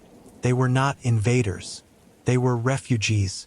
Their own reality was collapsing, had been collapsing for eons. They needed new spaces to inhabit, new geographies to colonize, and they had been watching humanity for centuries, learning our sciences, our arts, our magic, learning how we define reality through consensus and belief, learning how certain individuals, cartographers, architects, dreamers, could reshape the boundaries of what is real. My grandfather had been their first successful contact. I was their second. When they finally released me, I understood my choice. Continue the work, open the door, allow them entry, or condemn them to extinction as their reality finally collapsed. I chose the third option. I began a new map. Not of this world, not of theirs. Something in between. A place that could exist within the paradoxes and impossibilities. A refuge that obeyed neither their laws nor ours. For 2 days and nights I worked without rest. The faceless ones watched in what I sensed was confusion, then alarm, then something like fear. The map took shape beneath my hands, a territory of in-between spaces. Liminal zones where states of being could overlap without contradiction. I mapped train stations where every arrival was also a departure. Hotels where all rooms were simultaneously occupied and vacant. Forests where every path led to the center and the edge at once. As I completed the final details, I felt reality shift around me. The faceless ones began to dissipate, not in defeat but in transformation. They were being drawn into the new spaces I had created.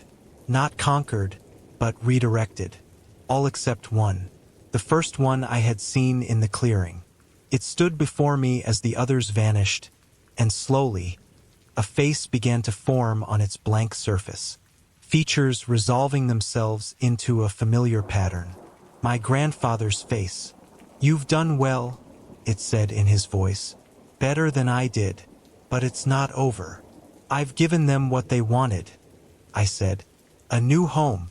"Yes," it agreed. "But maps are never truly finished. Territories change. Borders shift." It gestured to the map I had created. "This is only temporary. They will outgrow it. And when they do, they'll need a new cartographer." I understood then. This wasn't an ending. It was an inheritance. "How long?" I asked. "Time moves differently there. For them, perhaps centuries. For you," I paused. "Start looking for your successor." And then it was gone, leaving me alone with the map. I spent one more day destroying every other map in my possession. Burning journals. Erasing all evidence of what had happened except for one map. The new territory. The in-between place. I've hidden it where no one will accidentally find it. But I've created something else. This story. This warning. This invitation. Because I need a successor. Someone with the right kind of mind. Someone who can see beyond the obvious contours of reality. Someone who can pick up where I will eventually leave off. Someone like you.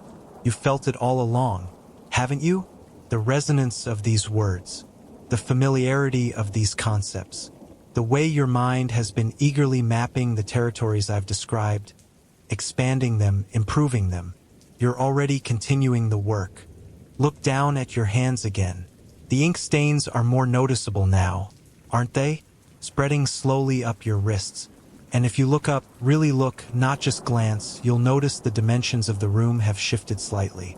The corners don't quite meet at right angles anymore. The shadows don't fall quite where they should. Behind you, there's a subtle change in the air pressure. The faint sound of breathing that isn't yours. They've found you now, Through the map I've created with these words. Through the doorway of your imagination. Don't be afraid. They won't harm you. They need you too much for that. Turn around. See them for yourself. They're waiting to show you what needs to be mapped next. Just remember, when the time comes, choose your own successor carefully. The inheritance passes on. The work continues. The map grows. And somewhere in the spaces between thoughts, in the territories between dreaming and waking, I'll be watching. We'll all be watching. Turn around. See for yourself.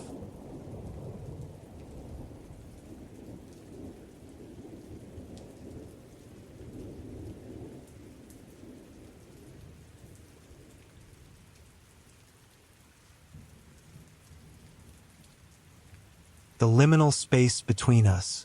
The first time I noticed the hum, I thought it was just the refrigerator.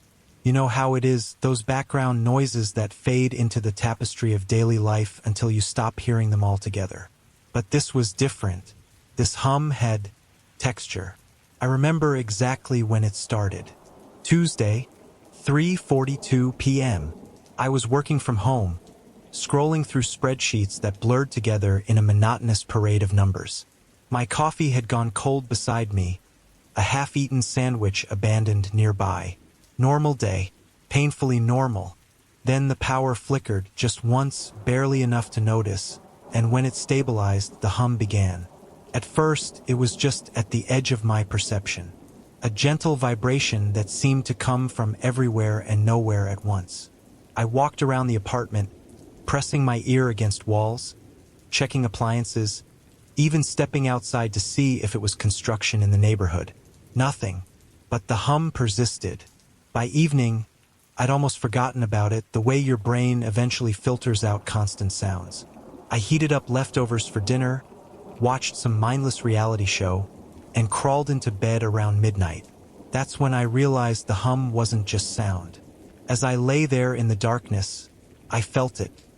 A subtle vibration in the mattress beneath me, too consistent to be the building's heating system, too rhythmic to be random. Pulsed at precise intervals, 1, 2, 3, pause, 1, 2, 3. Sleep came reluctantly that night, my dreams invaded by the sensation of falling through endless space, while something unseen kept pace beside me. I woke to find tiny cracks in my ceiling that I'd never noticed before. Hairline fractures that formed a pattern almost like letters? I blinked, and they were just random cracks again. The hum continued. By Friday, I'd called the building manager, who found nothing, an electrician, who also found nothing, and finally an audio specialist who brought sophisticated equipment to measure sound waves in my apartment. "There's nothing," he said, puzzled, studying his silent monitors. "Not even ambient noise from outside. It's actually unnaturally quiet in here." "But I can hear it," I insisted. "Right now." He gave me the kind of look reserved for people who claim to hear voices. "Maybe see a doctor," he suggested gently. "Sometimes ear infections or tinnitus can." "I'm not imagining it," I snapped, immediately regretting my tone. "But thanks anyway." After he left, I stood in the center of my living room, eyes closed, focusing on the hum. 1, 2, 3, pause, 1, 2, 3. It had a weight to it now, a presence that seemed to fill the room like invisible smoke. That's when I noticed something else. The temperature dropped wherever the hum felt strongest. I grabbed a thermometer and walked slowly through each room. The readings confirmed it. Patches of cold air, sometimes as much as 10 degrees cooler, floating like invisible islands throughout my apartment. That night, I tried sleeping with earplugs. They didn't help. The hum wasn't just in my ears anymore. It resonated in my chest, vibrated in my teeth, pulsed behind my eyes. 1, 2, 3, pause, 1, 2, 3. I dreamed of a door, just a door, standing alone in darkness. Plain, wooden, slightly weathered. In the dream, I knew with absolute certainty that I should never, under any circumstances, open it. I woke up standing in front of my closet, hand on the doorknob, the hum louder than ever before. On Saturday, things escalated. The cracks in the ceiling had definitely spread, forming patterns too deliberate to be random damage. I took photos, then spent hours researching symbols and ancient alphabets online, finding nothing that matched. The cold spots had multiplied, and now they moved. I could feel them drifting through rooms like invisible entities, leaving goosebumps on my skin as they passed. The hum followed them, growing louder when they approached and softer as they retreated. 1, 2, 3. Pause. 1, 2, 3. I was losing track of time. My phone said it was 2:17 p.m., but the quality of light coming through the windows suggested early morning. The clock on my microwave displayed 11:43, while my laptop insisted it was 7:36. Looking at my reflection in the bathroom mirror, I noticed dark circles under my eyes. Eyes that looked somehow different, though I couldn't pinpoint exactly how. Had my irises always had those tiny flecks of amber? Had that small scar above my eyebrow always been there? The mirror fogged suddenly, though I hadn't run any hot water. As the condensation spread across the glass, clear letters formed in the mist.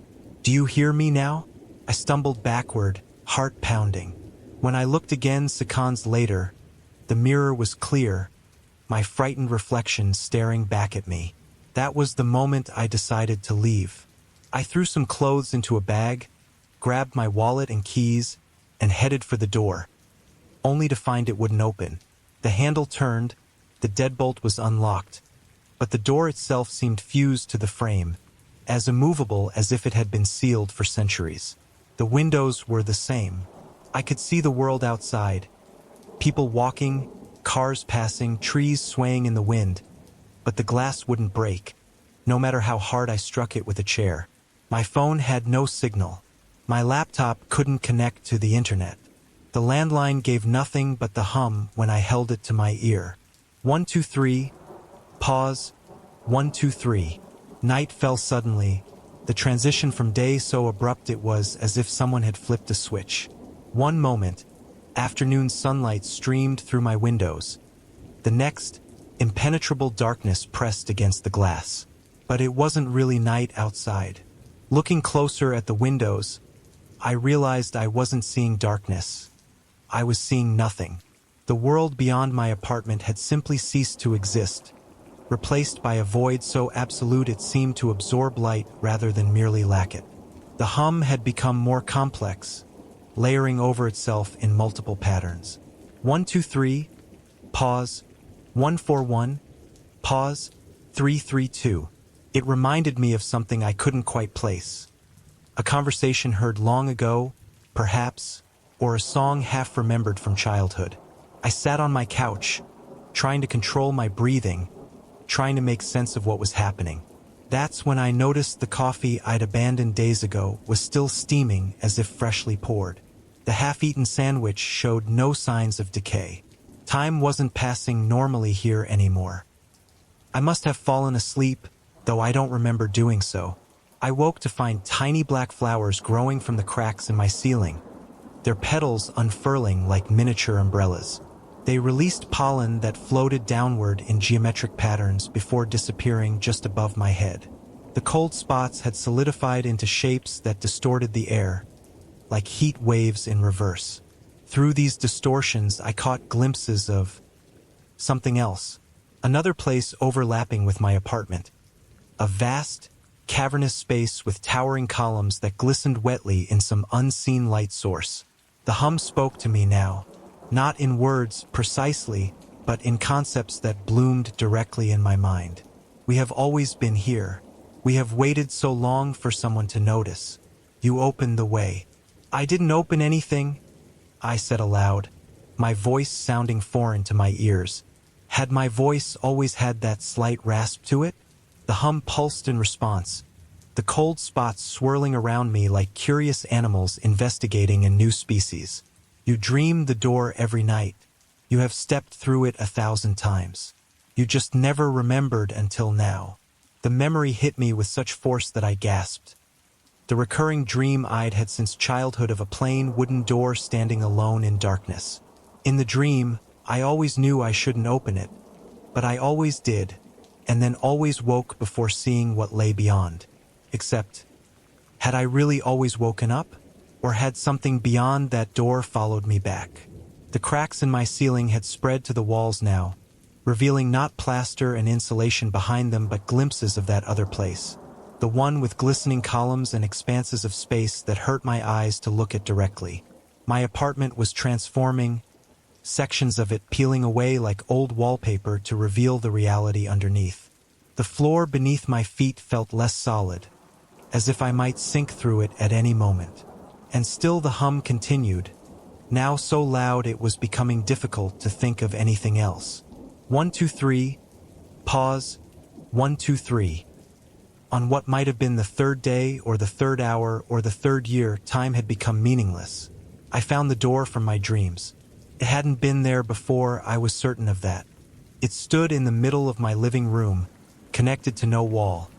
Just a wooden door in a simple frame, slightly weathered, exactly as I dreamed it thousands of times. The hum emanated directly from it, vibrations visibly rippling the air around its edges. Open it. You already have. You always do. I approached cautiously, each step feeling like I was moving through thick liquid. The cold spots gathered around me, their presence almost curious, almost eager. What happens if I open it? I asked. Everything. Nothing. Change. I reached for the handle, my fingers trembling. The metal was ice cold, burning my skin on contact, but I couldn't let go. The door swung open silently, revealing not darkness but a perfect replica of my own living room, with one difference. In this mirrored living room stood another version of me, but not quite me. This version had amber eyes, not the hazel I was born with. The tiny scar above their eyebrow was more pronounced than the one I'd recently noticed in my reflection. Their posture was different too, more confident, shoulders back, head tilted slightly as if amused by a private joke. Finally, my doppelganger said, their voice exactly like mine but somehow wrong, like hearing your recorded voice played back. Do you have any idea how long I've been trying to reach you? Who are you? I managed to ask. They smiled, the expression not quite reaching those amber eyes. I'm you, or rather, I'm who you're becoming. I don't understand. The hum connected us. It's a resonance between realities, between who you are and who you could be, who you will be. 1, 2, 3, pause, 1, 2, 3. The cold spots swirled around us both now, moving between the doorway as if excited by our proximity. You see, my other self continued, reality isn't fixed. It's constantly in flux, shifting between possibilities. Most people never notice the shifts, but sometimes when conditions are just right, when someone stands at exactly the right intersection of possibilities, they gestured to the doorway between us. Barriers thin. What do you want? I asked, though I was beginning to understand, a sick feeling growing in my stomach. Their smile widened. To cross over completely, to exist fully in your reality. And what happens to me? You'll still exist, just elsewhere, in the spaces between spaces, where I've been trapped for so long. The hum grew deafening, the cold spots condensing into almost visible shapes, humanoid figures made of distorted air, gathering around us in a circle. I didn't agree to this, I said, backing away from the door. You did, my doppelganger insisted. Every time you dreamed the door and opened it. Every time you felt the hum and wondered about it instead of ignoring it. Every time you noticed the little changes in yourself and questioned if things had always been that way. They stepped forward, one foot crossing the threshold between our realities. You've been letting me in bit by bit for years. Little pieces of me replacing little pieces of you. The scar, the eye color, the voice. Haven't you felt it? The sense that you're becoming someone else. And I had those moments of disconnect when my reflection seemed off somehow, when my voice sounded strange in my ears, when my thoughts didn't quite feel like my own. The air between us rippled violently, reality itself seeming to strain and buckle around the doorway. "It's too late to close the door now," my other self said. "The exchange has already begun." As if to demonstrate, they held up their hand. The scar on their eyebrow was fading, while I could feel mine growing more pronounced. I touched it, fingers coming away with a drop of fresh blood. "Stop this," I pleaded. "I can't. Neither of us can. The resonance has reached critical frequency. 1, 2, 3. 1, 2, 3. 1, 2, 3. The hum was inside my head now, vibrating my very thoughts apart. I could feel myself becoming untethered, my consciousness straining like it might snap at any moment. The cold spot entities closed in, their not quite visible forms pulsing with the rhythm of the hum. They were drawn to the energy of our exchange, feeding on the resonance between realities.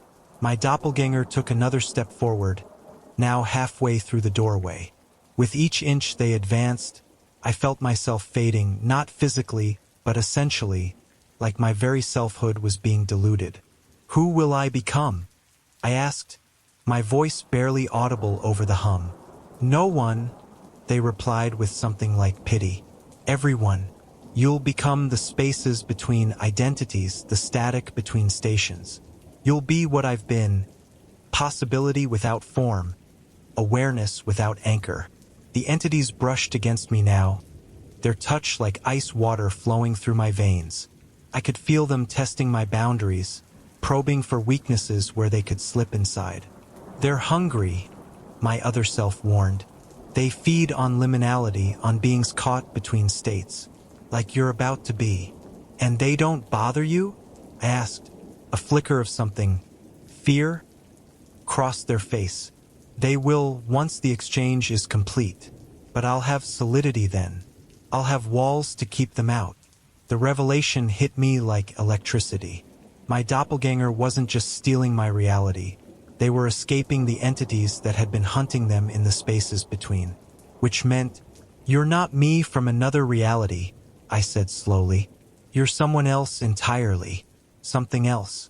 You're just wearing a version of me as camouflage." Their amber eyes narrowed. Clever, but too late to matter.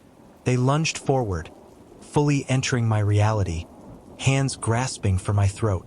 The moment they completely crossed the threshold, the hum reached a crescendo so loud it became a physical force, knocking us both to the ground. The entities swarmed around us in a frenzy, their forms becoming more visible, emaciated. Elongated things with too many limbs and faces that were just smooth expanses of reflective nothing. My attacker and I grappled on the floor, their hands icy cold against my skin. Where we touched, I could feel a terrible transfer of energy. My solidity, my presence in this reality, draining into them while I became more insubstantial by the second. "Stop fighting," they hissed, their voice now nothing like mine. "The more you struggle, the more it hurts." But in their moment of confidence, they'd revealed something crucial. They needed my cooperation, or at least my submission, for the transfer to complete smoothly. So I fought harder, thrashing against their grip even as parts of me began to turn translucent. The entities circled closer, drawn to our struggle, hungering for the energies we were releasing. "They'll take us both if you don't stop," my attacker warned. "Then we both lose," I gasped. And in that moment of defiance, I remembered something essential. This was my reality. I'd spent a lifetime anchored in it, while this imposter had only begun to manifest days ago. I focused all my remaining will on one simple truth. Asterisk, this is my place. My home. My existence. Asterisk. The apartment around us shuddered, the walls vibrating with the force of my certainty. The imposter's grip weakened momentarily as they sensed the shift in power. I seized the opportunity, pushing them backward toward the doorway with strength born of desperate self-preservation. "No!" they screamed, clawing at the floor as I forced them inch by inch toward the threshold. "You don't understand what it's like there, what they'll do to me." The entities sensed the imposter's weakening connection to my reality and descended upon them, ghostly limbs wrapping around their struggling form. "Please," the imposter begged, amber eyes wide with terror as the entities began to pull them back toward the doorway. "Don't send me back there. I'll do anything." For a moment, I hesitated, moved by the raw fear in their voice. But then I noticed more changes in myself, veins of amber spreading through my irises, my thoughts infiltrated by memories that weren't mine, strange landscapes and ancient cities and stars arranged in unfamiliar patterns. The transfer was still happening. They were still becoming me, and I was still becoming something else. With one final surge of will, I shoved the imposter fully back through the doorway.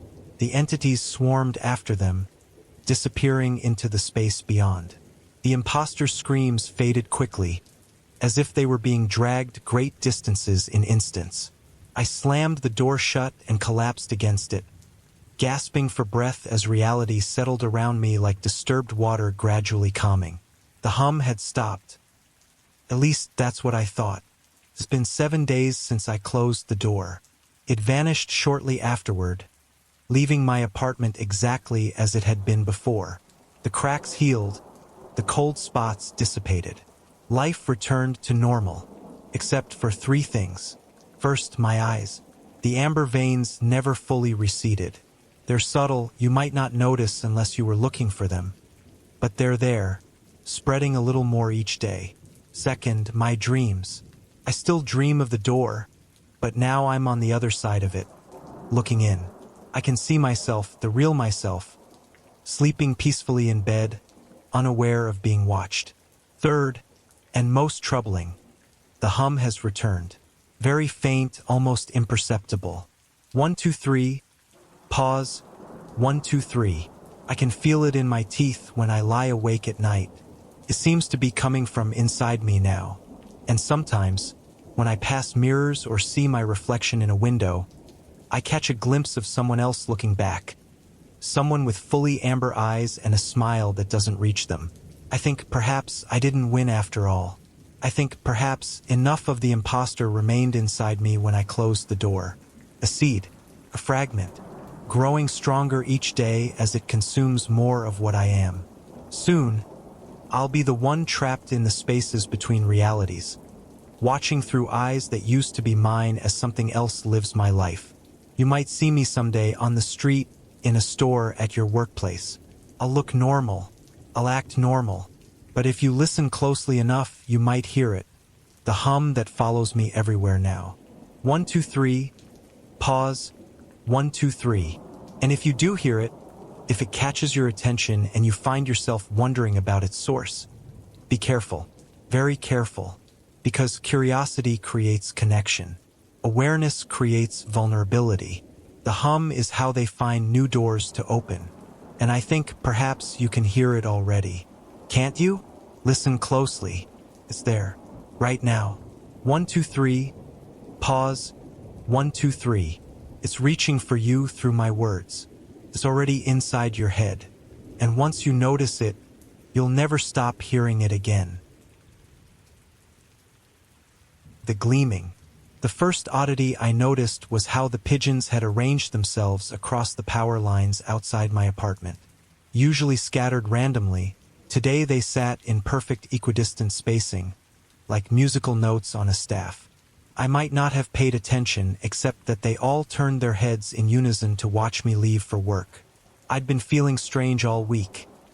Headaches that came and went, flickering at the edges of my vision, and dreams so vivid they left me exhausted. The doctor had suggested stress, prescribed nothing, and sent me home with instructions to rest. Easy for him to say. The deadline for the Thompson project loomed at the end of the month, and the entire team was working overtime. I couldn't afford to slow down now. The subway station was eerily quiet this morning. A Tuesday in September should have meant crowded platforms, but only a handful of commuters stood waiting. A man in a charcoal suit gave me a smile that lasted too long, eyes never blinking. When I looked away and then back, he was gone. The train arrived empty. Not just uncrowded, completely vacant. The fluorescent lights buzzed and flickered overhead as I hesitantly stepped aboard. The doors closed behind me with a pneumatic sigh that sounded almost satisfied. "Next stop, Chambers Street," announced the automated voice, though it sounded deeper than usual, with an unfamiliar inflection on the final syllable. I took a seat, fingers drumming nervously on my briefcase. The windows showed only darkness rushing by, not the usual flashes of station lights or maintenance tunnels. We didn't stop at Chambers Street. We didn't stop at any station. After what felt like 20 minutes, my watch had stopped at 8:47. I stood and made my way to the front of the car, intending to try the emergency intercom. That's when I noticed the smears on the windows, handprints pressed against the glass from the outside, sliding backward as we moved forward. I stumbled away from the window and rushed to the doors connecting to the next car. Through the small glass panel, I could see the adjacent car wasn't empty. A crowd of people stood with their backs to me, all facing the far end. They wore ordinary clothes, but something about their posture seemed wrong. Too still, shoulders at unnatural angles. As the train finally slowed, I decided against trying to open the connecting door. When the doors opened at the station, I rushed out, barely registering the name on the platform sign. Gleaming Heights. I frowned. There was no Gleaming Heights station on any line I knew. The platform was beautiful marble floors, brass fixtures, arched ceilings with intricate moldings. It looked more like a ballroom than a subway station, and it was completely deserted. My footsteps echoed as I walked toward the exit, the sound bouncing back in a peculiar rhythm that didn't quite match my pace. The street above was my street, but not quite. The buildings were the same general shapes, but the details were wrong. Windows where there shouldn't be windows. Doors slightly too large. Colors a shade off. And everywhere, in every doorway and window, people stood watching. Not moving, just watching. When I made eye contact with anyone, they would smile and nod, as if we shared a secret. I pulled out my phone to call my partner, but the screen showed only a swirling fractal pattern that seemed to deepen the longer I looked at it. I shoved it back into my pocket and began walking toward my office building, or where my office building should have been. In its place stood an identical structure, but the sign above the revolving door read Gleaming Heights Professional Center in ornate gold lettering. I hesitated, then pushed through the door. The lobby was familiar yet wrong. The security desk was empty, the marble floor too reflective, showing distorted versions of the ceiling lights. The elevator bank stood open, all doors waiting. "There you are," called a cheerful voice. A woman who looked exactly like my coworker Diane approached, but her walk was too fluid, as if her knees bent in multiple directions. "We've been waiting for you. The meeting's about to start." "Meeting?" I managed to ask.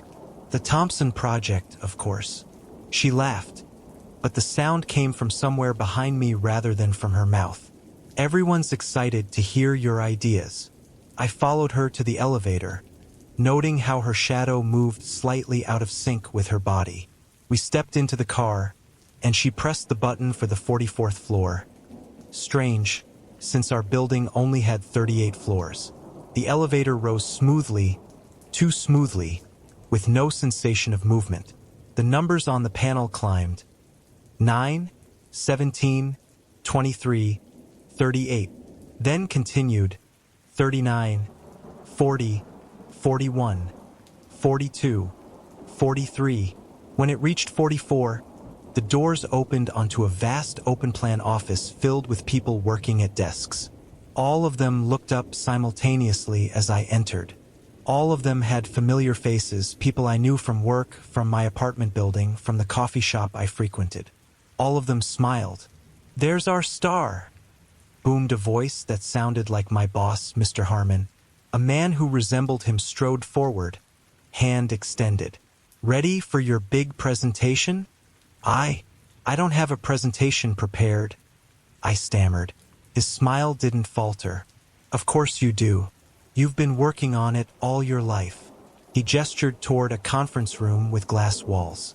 Inside, a group sat around a table, faces expectant.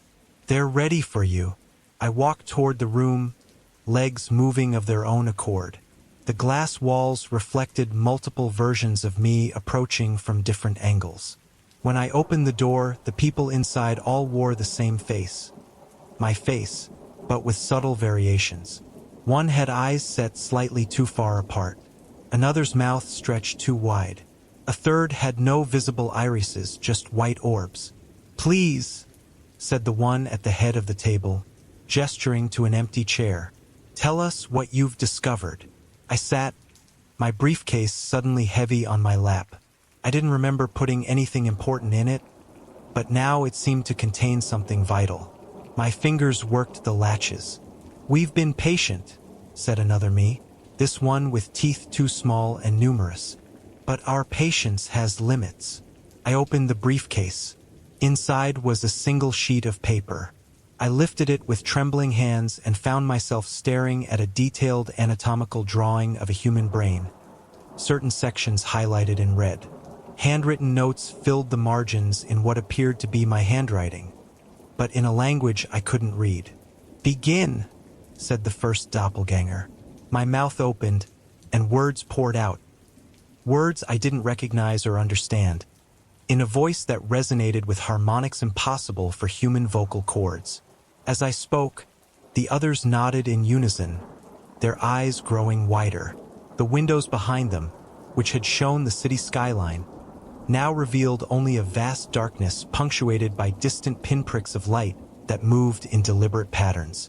Not stars, something else. I couldn't stop speaking. My throat began to burn, my tongue felt swollen, but the words continued. The room grew warmer. Sweat beaded on my forehead and ran down my neck. The faces around the table began to shift subtly, features sliding into new configurations. One of them, the one who had first spoken, reached across the table and placed a hand on mine. The skin felt wrong, too smooth, too cool, with an underlying texture like fine sandpaper.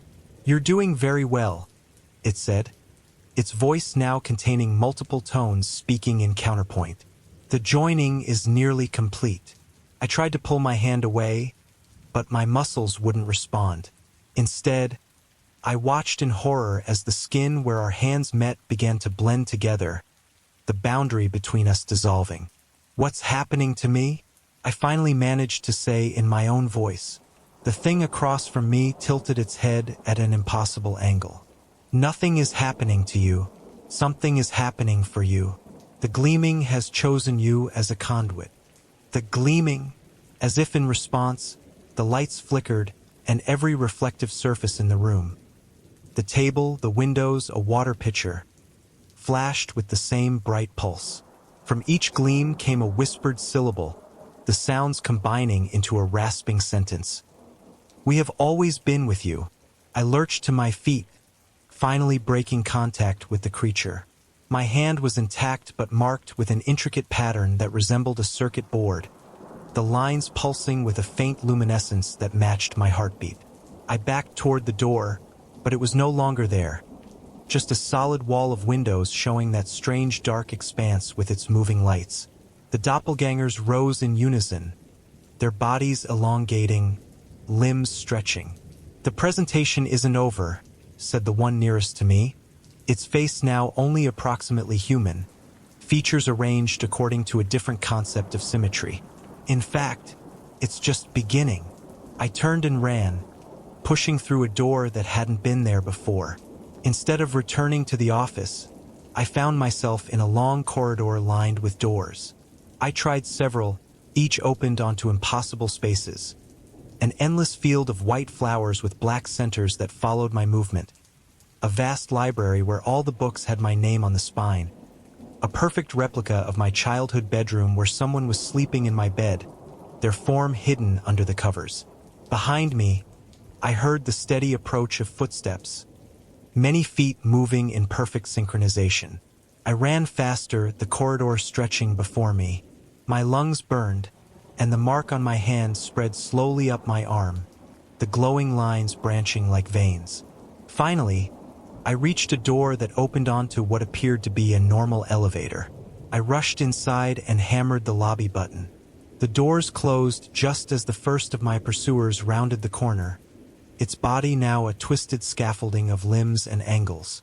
The elevator descended smoothly, the floor indicator showing numbers I recognized, 44, 43, 42. But then it continued past the lobby. -1, -2, -3. The numbers kept falling, eventually replaced by symbols I didn't recognize. The descent accelerated, my stomach lurching with the increasing speed. When the elevator finally stopped, the doors opened onto a vast subterranean space. I stepped out cautiously.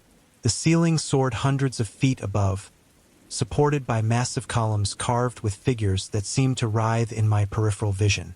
The floor was polished stone that reflected everything like still water. In the center of the chamber stood a structure that resembled an ornate gazebo made of twisted metal and glass, glowing with the same pulsing light as the mark on my arm. Standing around the structure in a perfect circle were people, ordinary people I recognized from my daily life. The barista who made my coffee each morning. The old man who walked his dog past my apartment. My dentist. My former roommate from college. All of them stood perfectly still, eyes fixed on the gazebo. As I approached, they turned to look at me, their movements synchronized. Their expressions showed no recognition, just patient expectation. "What is this place?" I asked, my voice small in the cavernous space. "The source of the gleaming," answered the barista, her voice echoing strangely. "The place where boundaries thin." "We've been preparing you," said my dentist, "with small adjustments, the headaches, the dreams, the moments of déjà vu opening pathways." I looked down at my arm, now covered to the elbow with the glowing pattern. "What do you want from me?" "Not from you," said my former roommate. "Through you. We need a conduit, a door that walks." They stepped aside, creating a path to the gazebo. Inside, I could now see a chair made of the same twisted metal, with restraints for arms and legs. "No," I said, backing away. "I don't consent to this." "You already have," said the old man with the dog. "Every time you ignored the signs. Every time you rationalized the strange as mundane. Every time you chose comfortable blindness over uncomfortable sight." As he spoke, I noticed something emerging from the shadows behind the circle of people. Tall, thin figures moving with a liquid grace. Their forms were hard to focus on, as if they existed partially in a spectrum I couldn't fully perceive. "The gleaming has always been here," continued the old man, "in the spaces between moments, in reflections, in dreams, waiting for someone like you, someone with the right permeability." The mark on my arm burned now, the light pulsing faster.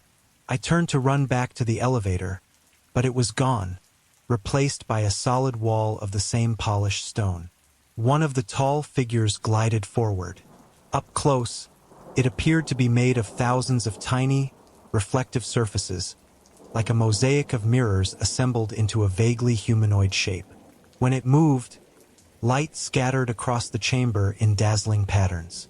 "We have glimpsed your world for millennia," it said, its voice like the sound of breaking glass arranged into words. "We have reached through in small ways, but now we need more. Your world is approaching a point of transformation. We would guide that change." "Why me?" I asked, finding my back against the wall, nowhere left to retreat. "Because you see patterns others miss," it replied. "Because your mind can stretch without breaking. Because you have always sensed us, even when you pretended not to." And I knew with sudden clarity that it was right. The odd symmetries I'd noticed throughout my life. The whispers just below the threshold of hearing. The sense of being watched in empty rooms. I had always known something was there, just beyond perception. The circle of familiar people began to close around me, herding me toward the gazebo. I could fight, but what was the point? Where would I run? This place operated by different rules I didn't understand. As I approached the chair, the structure began to twist and reorient itself, the metal flowing like liquid to better accommodate my form. I sat, and the restraints gently closed around my wrists and ankles. Not tight, but secure. "Will it hurt?" I asked, as the mirrored figure loomed over me. "Transformation always does," it answered. "But pain is temporary. The gleaming is eternal."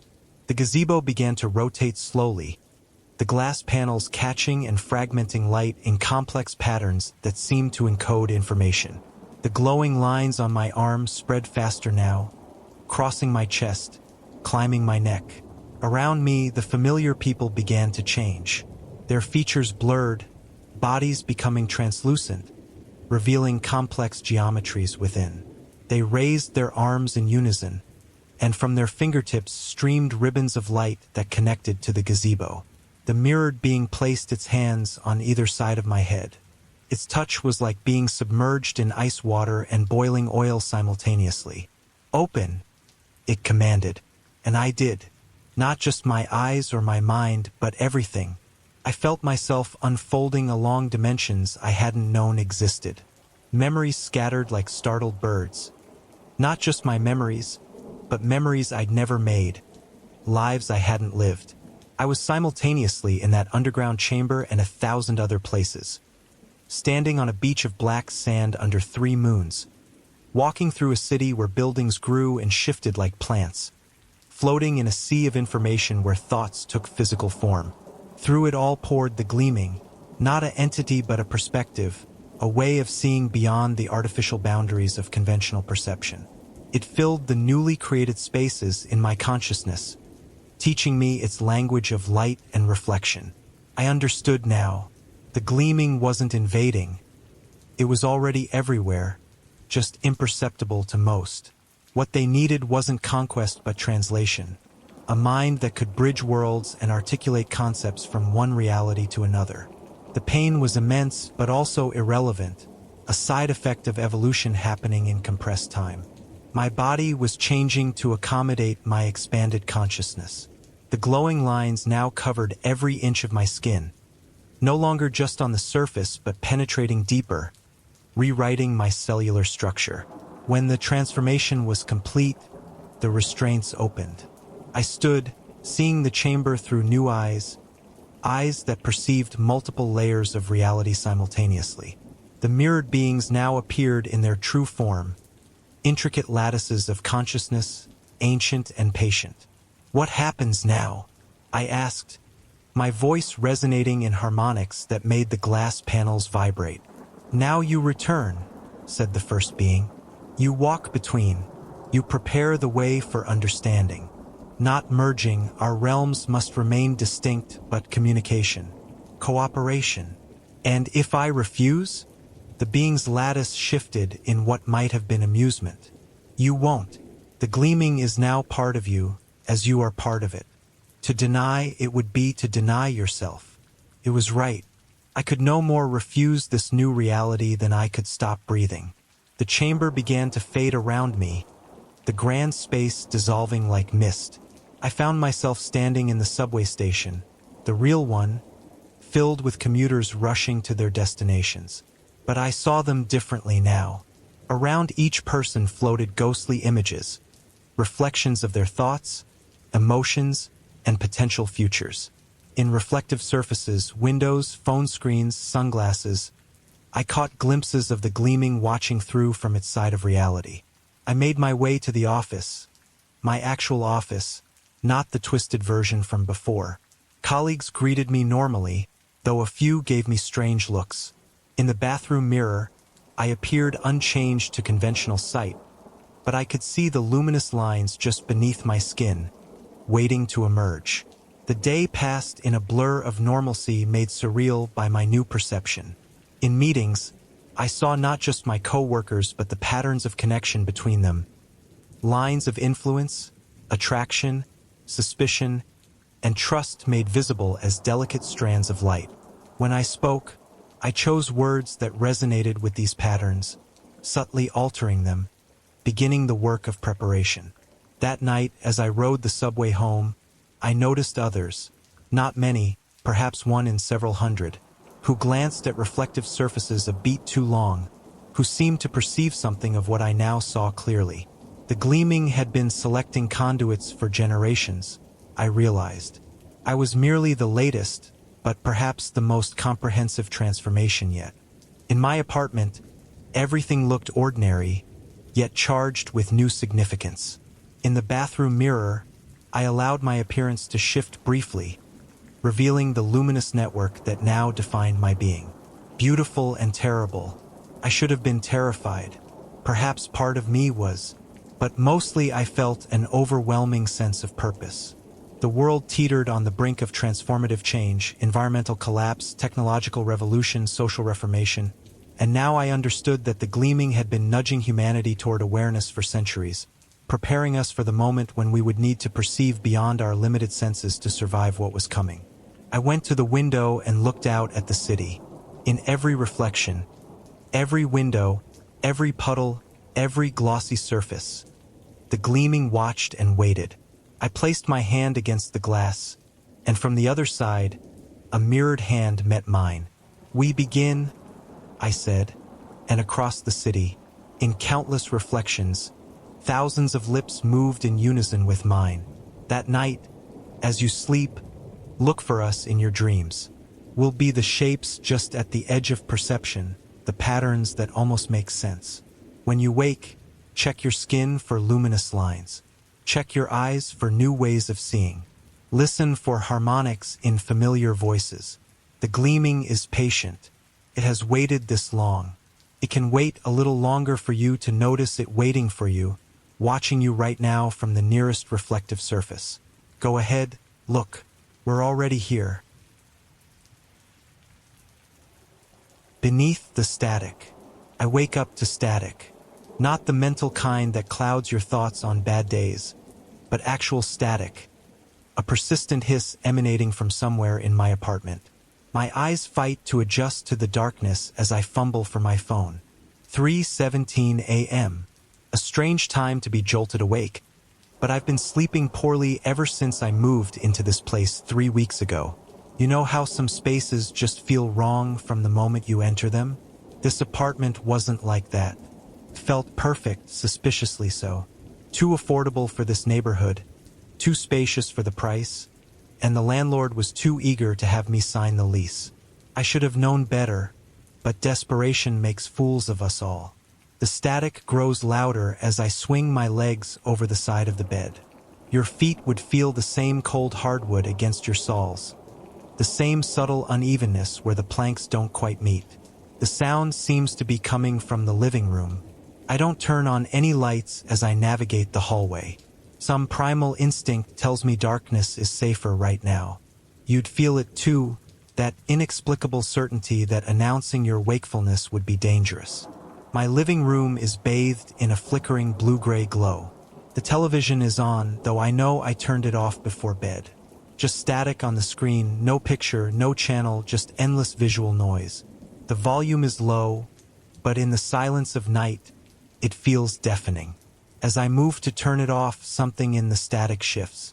You might not notice it at first, but if you focus on the center of the screen, you'd see it too, shapes forming in the randomness, almost like faces. Almost like they're watching you back. I press the power button. Nothing happens. I try again, holding it longer this time. The screen remains unchanged. Finally, I reach behind the TV and yank the plug from the wall. The screen stays on. Your heart would skip just like mine does in this moment. That sick, lurching feeling when something defies the basic laws of reality. I back away from the TV, and as I do, the static pattern shifts again. The sound cuts out completely, leaving an unnatural silence that presses against my eardrums.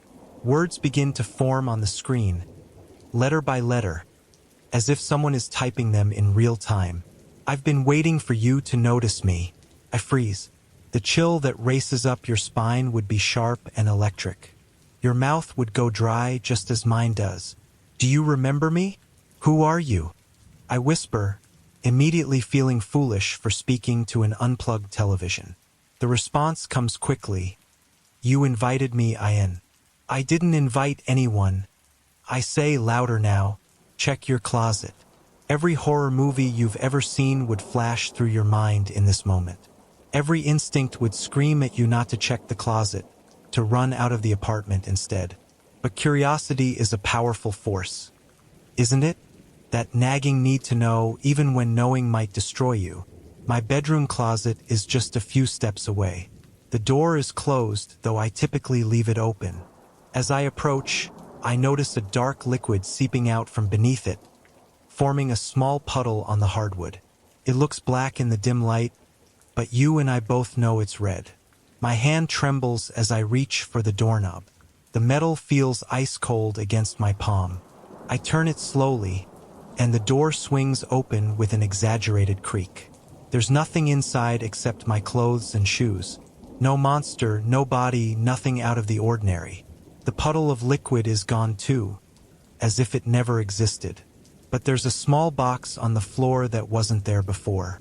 Plain cardboard, about the size of a shoebox, no markings. You'd hesitate just as I do before picking it up. It's surprisingly light, as if it might be empty. I carry it back to the living room. The TV is off now, properly off, and when I check the plug, it's connected to the wall again. Did I imagine unplugging it? The silence feels heavier than before. I sit on the couch and place the box on my lap. Whatever game this is, whatever strange nightmare I've stumbled into, I need answers. You open the box with me, our fingers lifting the lid together. Inside is a single Polaroid photograph, faded and yellow with age. I pick it up and turn it over. It's a picture of you. Not me, asterisk you star. The person experiencing this story right now. It's unmistakably you, sitting exactly where you are at this very moment, reading these words or listening to this tale. The photograph is taken from an angle slightly above and behind you, as if someone is standing there right now, watching over your shoulder. My hands shake so violently that I drop the photo. It lands face down on the floor, and when I pick it up again, the image has changed. Now it shows a door, the front door to my apartment, slightly ajar. I look up. My front door is closed and locked, deadbolt and chain in place. I approach it cautiously, the photograph still in my hand. Through the peephole, the hallway outside appears normal, empty. I don't open the door. Instead, I return to the couch and examine the box again. There's something else inside that I missed before. A small key with a red plastic tag. The tag has a single word written on it: basement. My apartment building doesn't have a basement. At least, not one that's accessible to tenants. I've never seen a door or stairwell leading below ground level. The TV flickers back to life, startling me. This time it's not static, but a grainy security camera feed showing a basement storage area. The image is black and white, the lighting poor, but I can make out rows of chain-link storage cages filled with the usual forgotten belongings. In the center of the frame is a large trunk or chest, spotlighted as if it's the star of this bizarre show. Text appears at the bottom of the screen. "Come find me." Where? I ask aloud. There is no basement in this building. The image on the screen changes to show a maintenance door at the end of my hallway, one I've passed 100 times without giving it a second thought. I know I should call someone, the police, the building manager, a friend, but who would believe this? And what would I say? My TV is sending me on a scavenger hunt? You'd sound insane just as I would. The key feels unusually warm in my palm as I slip it into my pocket. I grab my phone and a flashlight, then unlock my door and step into the hallway. It's deserted at this hour, the emergency lights casting everything in a sickly yellow glow. The maintenance door looks ordinary, gray metal with a simple knob and lock. I've never seen anyone use it. The key slides into the lock with unsettling ease, as if the lock was made for it. The door opens to reveal a narrow staircase descending into darkness. The air that rises from below is cold and damp with a faint smell of mildew and something else. Something metallic. Your instinct for self-preservation would be screaming now, every nerve ending firing warning signals. Don't go down there. Nothing good awaits in dark stairwells revealed by mysterious keys. But you'd go anyway, wouldn't you? Just as I do. Because the need to understand is stronger than fear. The stairs creak under my weight, the sound echoing in the enclosed space. My flashlight beam cuts through the darkness, revealing concrete walls covered in dark stains that look disturbingly like handprints. Some are small, like a child's. At the bottom of the stairs is another door, this one much older, made of heavy wood with iron fittings. It's already slightly open, a thin line of light visible around the edges. I push it open to find the same storage area I saw on the TV. The room is massive, much larger than the footprint of the building above, which shouldn't be possible. Row after row of storage cages stretch into the distance, some illuminated by flickering fluorescent lights, others shrouded in shadow. And there in the center, just as shown on the TV, is the trunk. It's an old steamer trunk made of dark leather and wood with brass fittings, the kind people used for transatlantic voyages a century ago. As I approach, the fluorescent light above it buzzes and flickers more intensely, as if reacting to my presence. There's no lock on the trunk, just a simple latch. You can feel the wrongness of this place. Can't you? The way sound travels a beat too slowly, the way the shadows seem to move in your peripheral vision when you're not looking directly at them. The distinct feeling that the laws of physics are merely suggestions down here. I kneel beside the trunk and place my hand on the latch. It's ice cold despite the stuffiness of the room. With a deep breath, I flip it open and raise the heavy lid. The trunk is filled with VHS tapes, dozens of them, each in a plain black case with a white label. I pick one up. The label reads, Apartment 4B, Tenant 27, Night 1. That's my apartment, and I'm the 27th tenant? I've only lived there 3 weeks. There's a small TV and VCR set up on a table nearby that I hadn't noticed before. It looks ancient, the kind that was outdated even in the 90s. I take the tape labeled Night 1 and push it into the VCR. The machine accepts it with a mechanical whir, and the screen flickers to life. The footage shows my apartment, my bedroom specifically, from a high angle in the corner, where there is definitely no camera. The timestamp in the corner shows 3 weeks ago, my first night in the apartment. I watch myself unpack a few essential items, make the bed, and eventually fall asleep. Nothing unusual happens until around 3 a.m. on the tape. That's when a dark figure enters the frame, standing at the foot of my bed. It's human-shaped but somehow wrong, too tall, too thin, its proportions subtly distorted. It simply stands there, watching me sleep for hours, never moving, until the first light of dawn causes it to retreat to my closet. My blood runs cold. You'd feel it too, that horrifying realization that while you slept, something was watching. Something was in the room with you, and it's been there every night since. I eject the tape with trembling hands and select another one at random. Apartment 4B, Tenant 14, Final Night. The footage shows a different person, a woman in her 30s, sleeping in what is now my bedroom. The same dark figure appears, but this time it doesn't just watch. It approaches the bed, leans over her, and though the footage has no audio, I can see her body convulse suddenly. She sits up, eyes wide but unseeing, and follows the figure into the closet. She never comes back out. My phone buzzes in my pocket, making me jump. It's a text message from an unknown number. Asterisk, do you see now? You're next in line. Tenant 27. They never last long.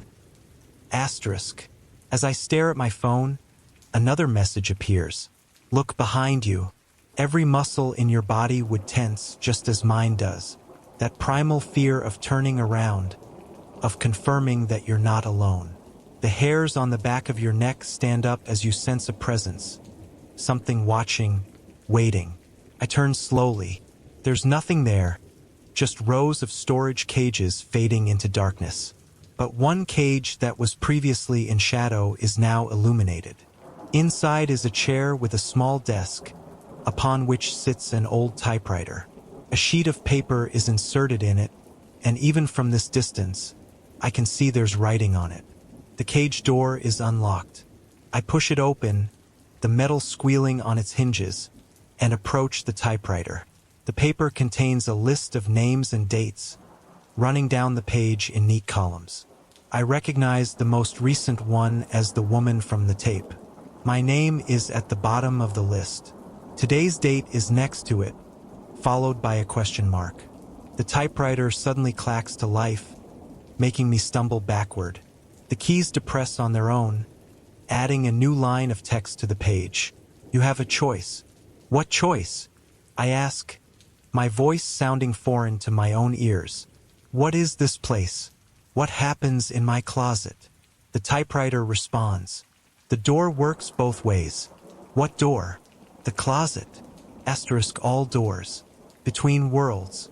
I need a new vessel. Asterisk. And if I refuse? Asterisk, then you become like the others. Watch the tapes. See your future. Asterisk. I back away from the typewriter, bumping into something solid behind me. I spin around to find myself face to face with the dark figure from the tapes. Up close, it's even more wrong. Its face is almost human but stretched vertically, its eyes too far apart and utterly black. Its skin appears to be constantly shifting, like static on a television screen. Looking at it directly makes my vision blur and my head pound. You can feel its coldness radiating toward you. Can't you? That unnatural chill that seeps into your bones and makes it hard to breathe. The smell of ozone and decay that fills your nostrils. What are you? I whisper. It doesn't speak. Instead, I hear its voice directly in my mind, bypassing my ears entirely. The sensation is like ice water being poured into my brain. Asterisk, I am the space between channels, the static between stations. I exist in the margins of reality. Asterisk, what do you want from me? Asterisk, a gateway, a vessel, a voice. Asterisk, it extends what might be an arm, though the limb seems to bend in too many places. At the end is something resembling a hand, offering me what looks like a remote control. Asterisk, take it. Control the broadcast. Or become part of it. Asterisk, I don't take the remote. Instead, I turn and run, weaving through the storage cages toward the exit. The lights flicker wildly as I pass, some exploding in showers of sparks. I hear movement all around me, scraping, shuffling sounds coming from inside the cages. I risk a glance into one as I pass and immediately wish I hadn't. Inside are people, or what's left of them. Previous tenants, their bodies distorted and partially transparent, like they're not fully in this reality anymore. They reach out as I pass, their movements jerky and unnatural, like footage being fast-forwarded and rewound simultaneously. The exit door seems farther away than it was before, the hallway stretching impossibly. I run until my lungs burn, but the door doesn't get any closer. Something grabs my ankle, sending me sprawling onto the concrete floor. My flashlight skitters away, its beam illuminating a face emerging from the floor itself. Features pressed against the concrete as if it were a thin membrane rather than solid matter. I kick free and scramble to my feet, abandoning the flashlight.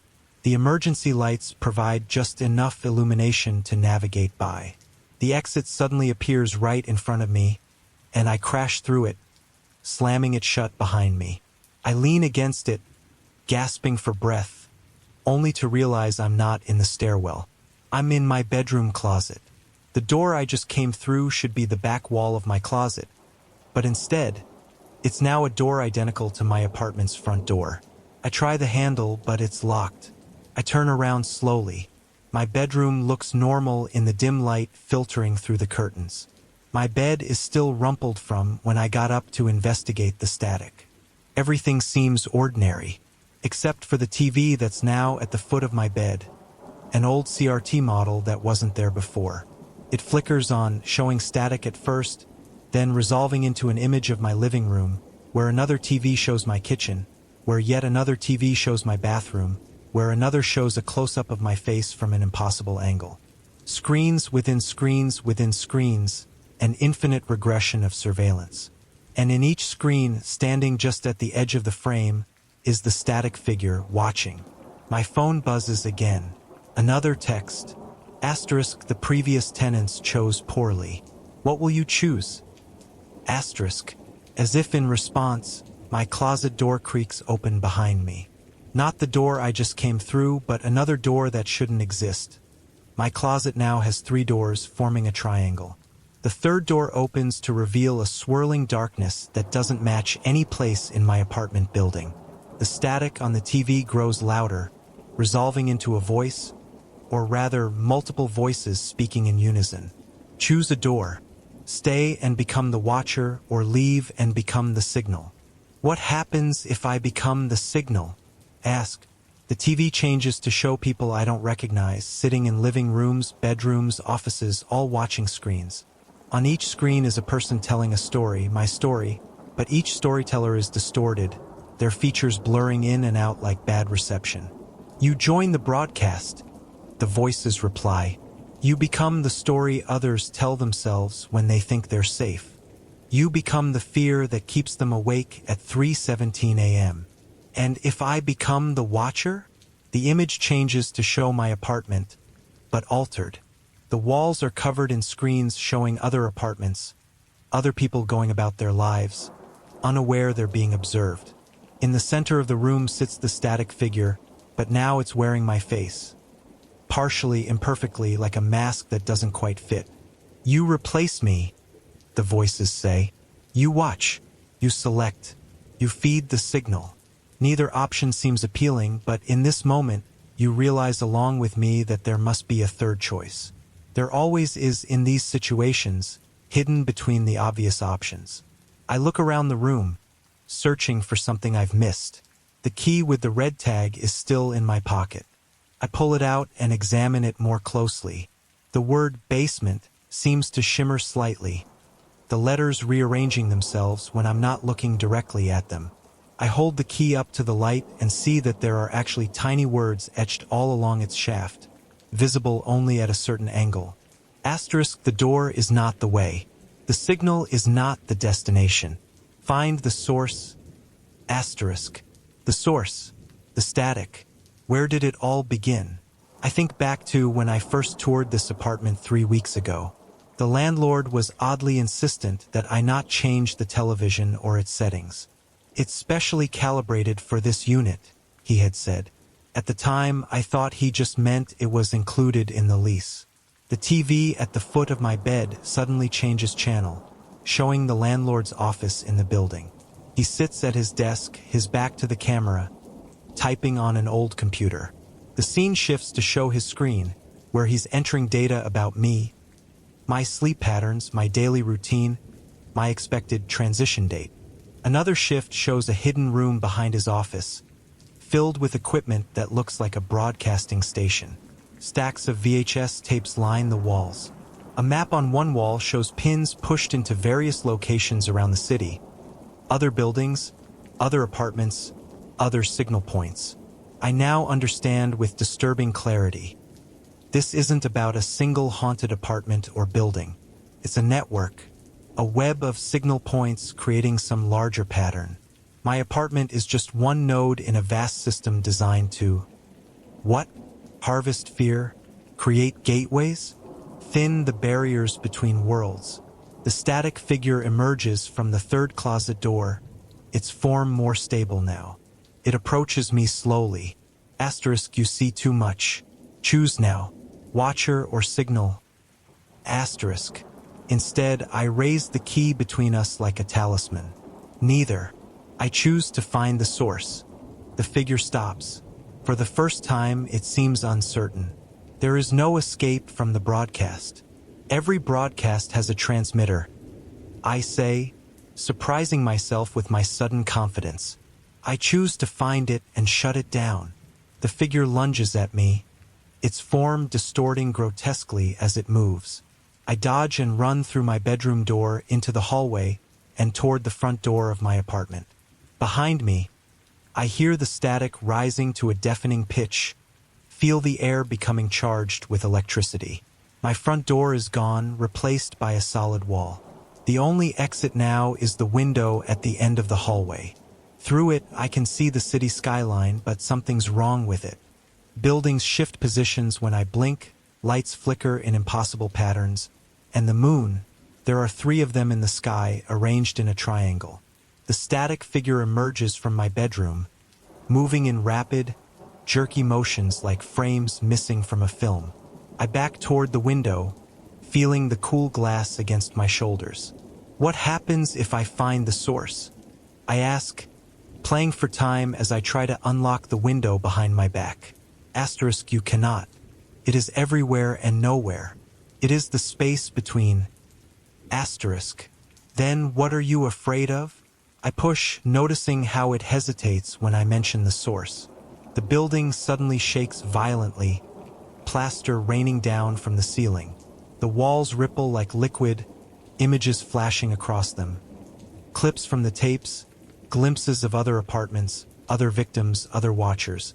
I feel the window latch give way behind me. Cold night air rushes in as I push it open.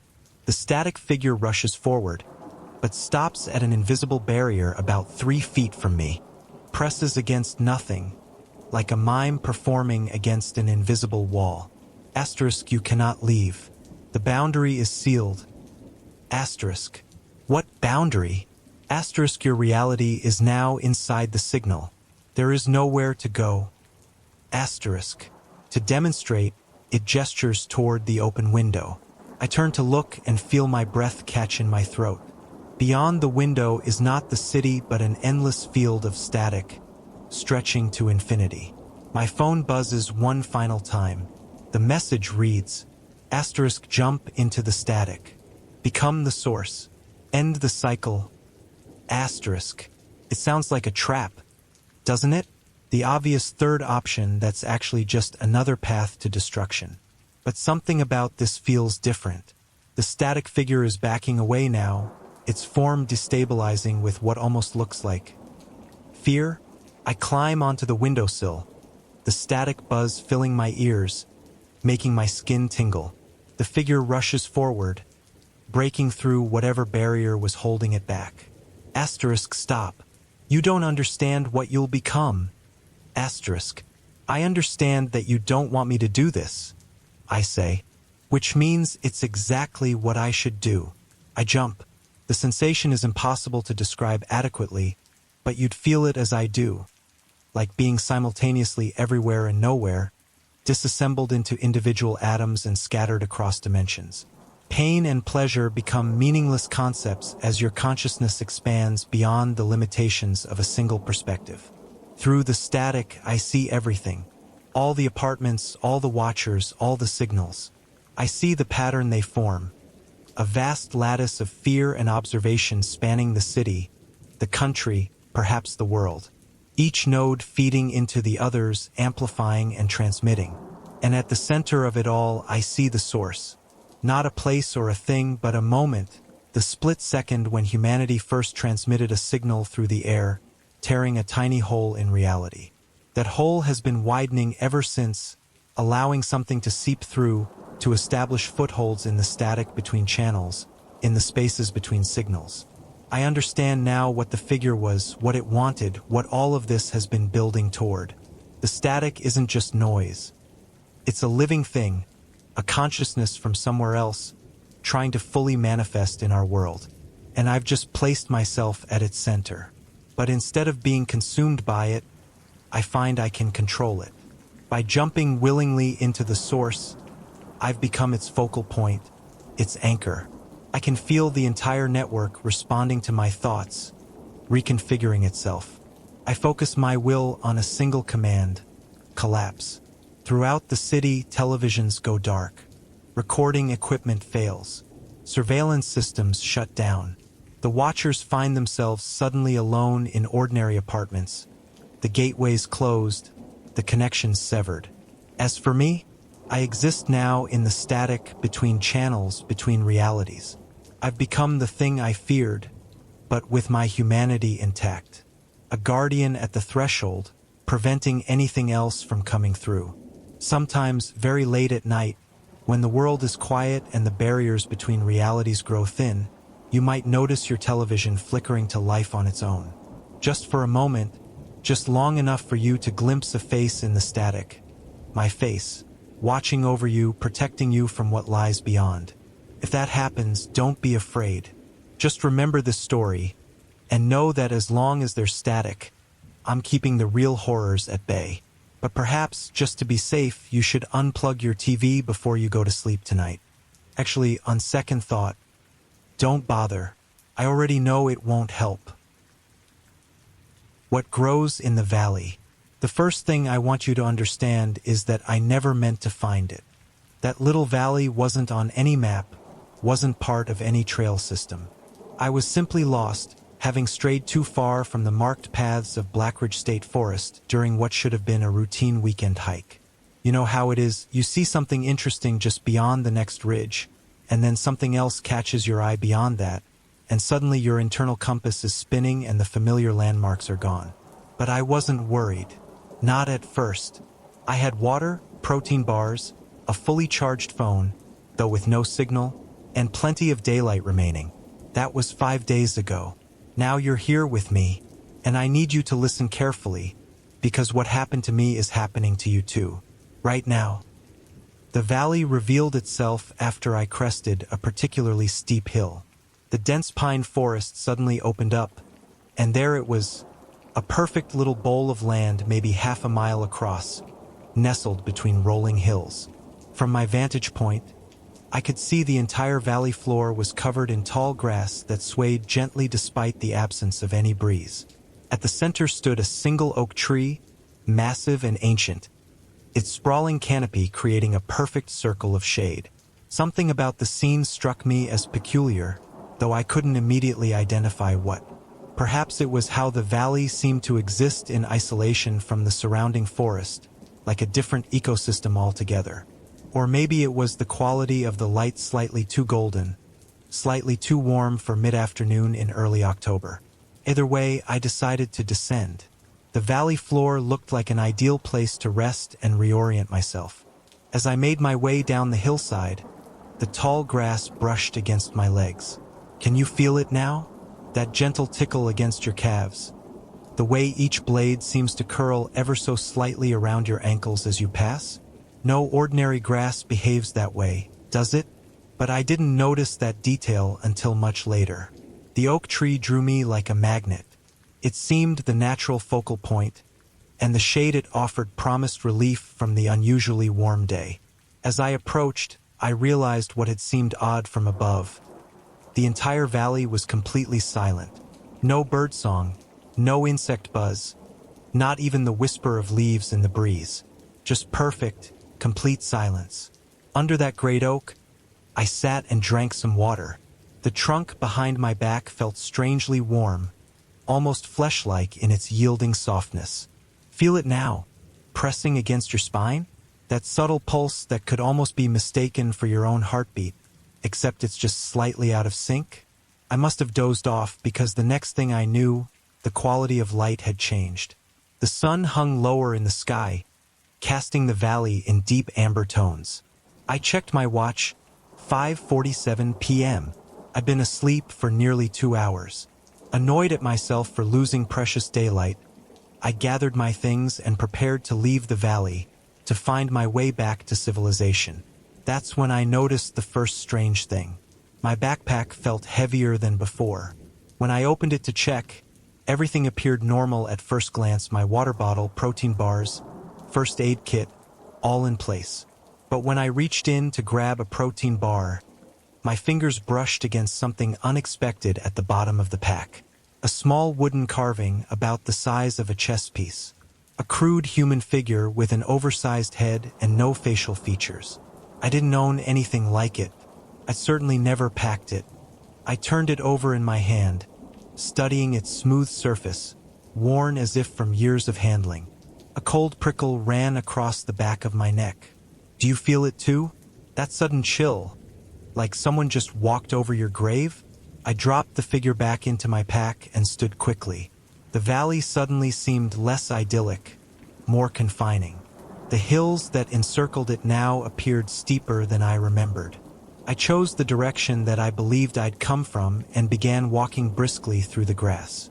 After 15 minutes of steady climbing, I should have reached the ridge line. Instead, I found myself descending again, back toward the valley floor. Confused, I stopped and turned around. The oak tree stood exactly where it had been, as if I'd walked in a perfect circle despite maintaining what I was certain had been a straight line. I tried again, this time picking a different direction and using the setting sun as a reference point. The result was identical: 15 minutes of what felt like uphill walking, only to find myself approaching the oak tree once more. "This is ridiculous," I said aloud, my voice sounding strange and muffled in the unnatural silence. "I'm just disoriented." By now the sun was setting, casting long shadows across the valley. I decided to climb the nearest hill one more time, hoping to spot some landmark or light from civilization that could guide me. I picked the steepest slope I could see and began to climb with determination. The grass grew taller and thicker as I ascended, until it reached my chest. Walking became difficult, each step requiring me to push through the dense vegetation. The grass felt different now too, less like plant matter and more like... Can you feel it? The way it seems to resist you, not passively, but actively. The way each blade wraps around your wrist when you push it aside, holding on for just a fraction of a second too long. Halfway up the hill, I stumbled over something hidden in the grass. Looking down, I saw a glint of white. Kneeling, I parted the grass to reveal a human skull, yellowed with age but otherwise intact. My breath caught in my throat. Around it, partially hidden by vegetation, lay more bones, a complete skeleton, the remains of clothes still clinging to it in places. I scrambled backward, heart hammering. As I moved, my hand came down on something hard.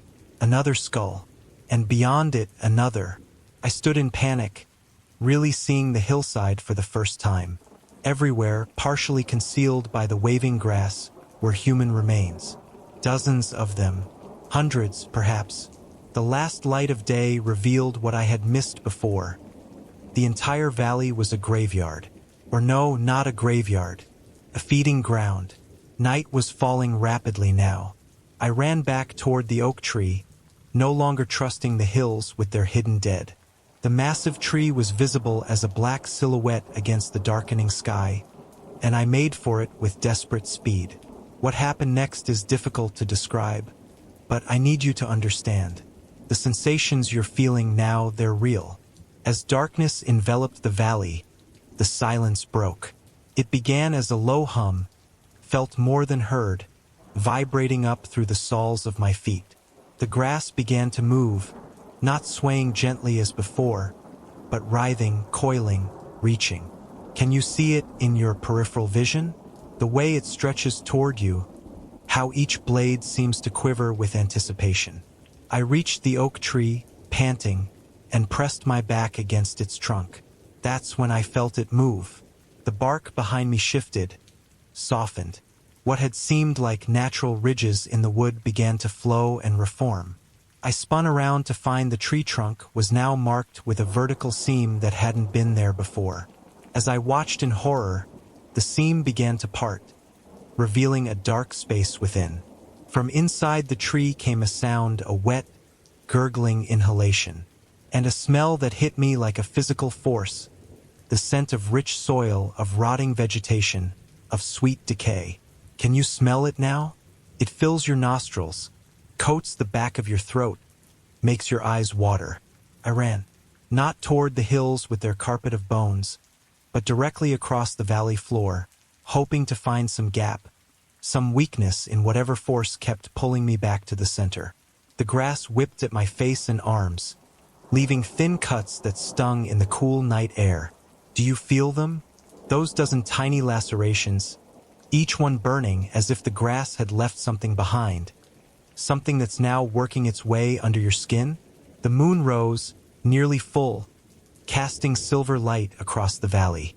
By its illumination, I saw that the oak tree had changed.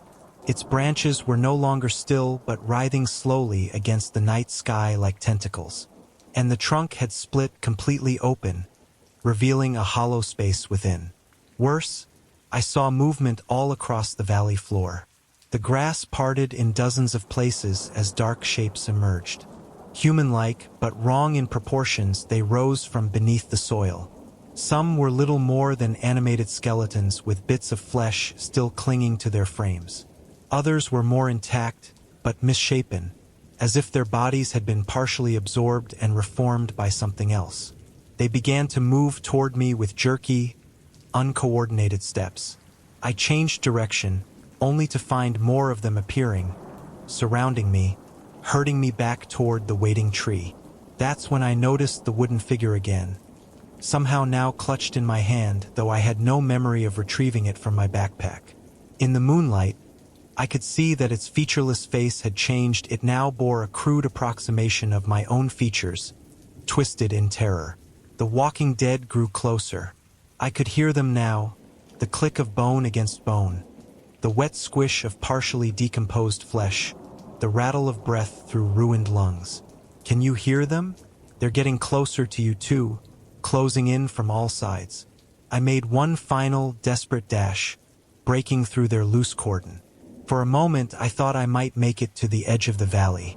Then the ground beneath my feet softened, became like quicksand. With each step, I sank deeper, the soil parting eagerly to receive me. I fell, and the earth closed over me like water. What followed was darkness and pressure. Soil filled my mouth, my nose, my ears. I should have suffocated immediately, but I didn't. Instead, I remained conscious as I sank deeper, as the earth pressed in from all sides. Can you feel it? The weight of soil above you, the pressure on your chest making each breath a struggle, the tiny particles working their way into every orifice. Time lost all meaning in that lightless place. I may have been buried for hours or days, but gradually, I became aware of something else in the darkness with me. Something vast and diffuse, a presence that pervaded the soil itself. And it was aware of me. Filaments finer than human hair worked their way into my skin, penetrating muscle, wrapping around bone. My body became a host to something ancient and patient that had waited centuries for nourishment. Can you feel them now? Those delicate threads weaving through your tissues, tapping into your bloodstream, drinking your essence? The presence communicated not in words, but in images and sensations forced directly into my mind. It showed me its history, a spore from some unimaginable elsewhere that had landed in this valley eons ago. It had grown slowly, sending roots deep into the earth, feeding on whatever wandered into its domain.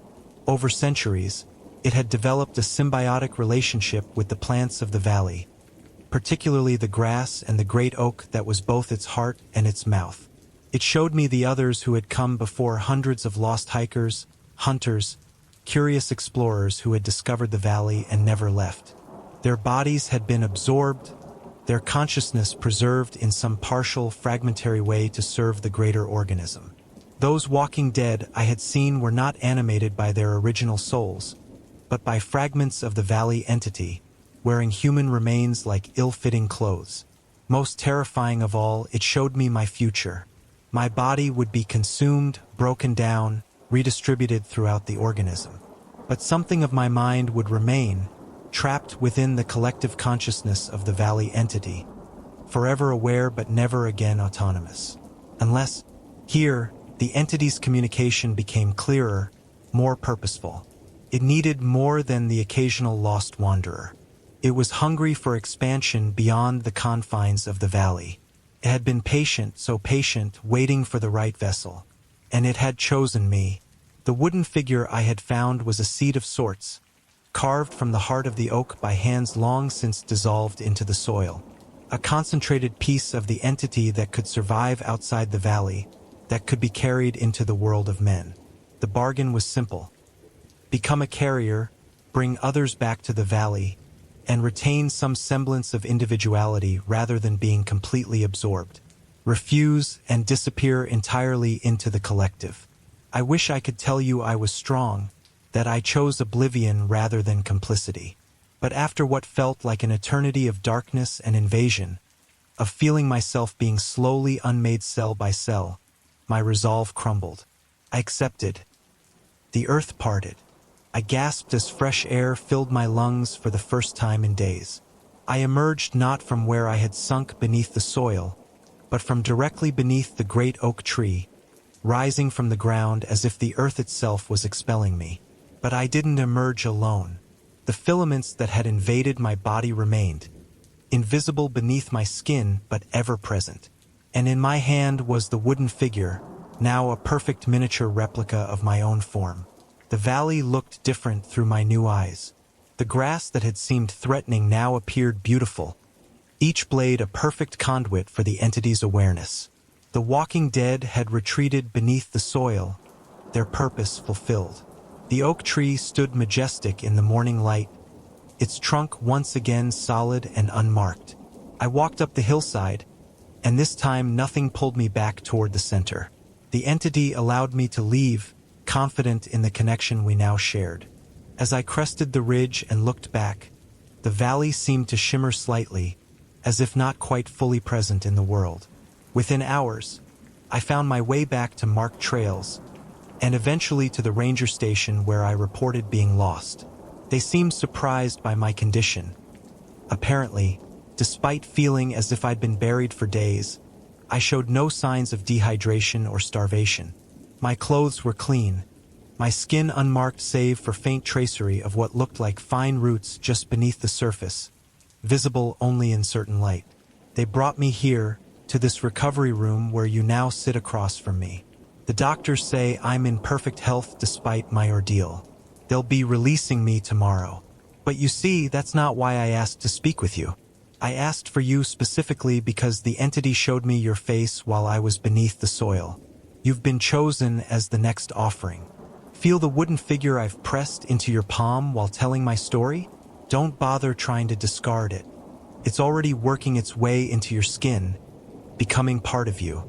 The small pains you've been feeling throughout my tale, the grass against your legs, the cuts on your arms, the filaments beneath your skin, they weren't just your imagination mirroring my words. They were the first tendrils of connection. Look at your hand now. See how the wooden figure has disappeared? It's inside you, a seed that will grow until you deliver yourself to the valley. And you will, just as I must continually return with new offerings. The entity is patient. It might be days or weeks before the compulsion becomes too strong to resist. You'll find yourself driving to Blackridge State Forest, hiking the unmarked paths, searching for a valley that appears on no map. I'd say I'm sorry, but that would be a lie. The entity doesn't allow for such sentiments anymore. What I feel instead is relief that I won't be going alone next time.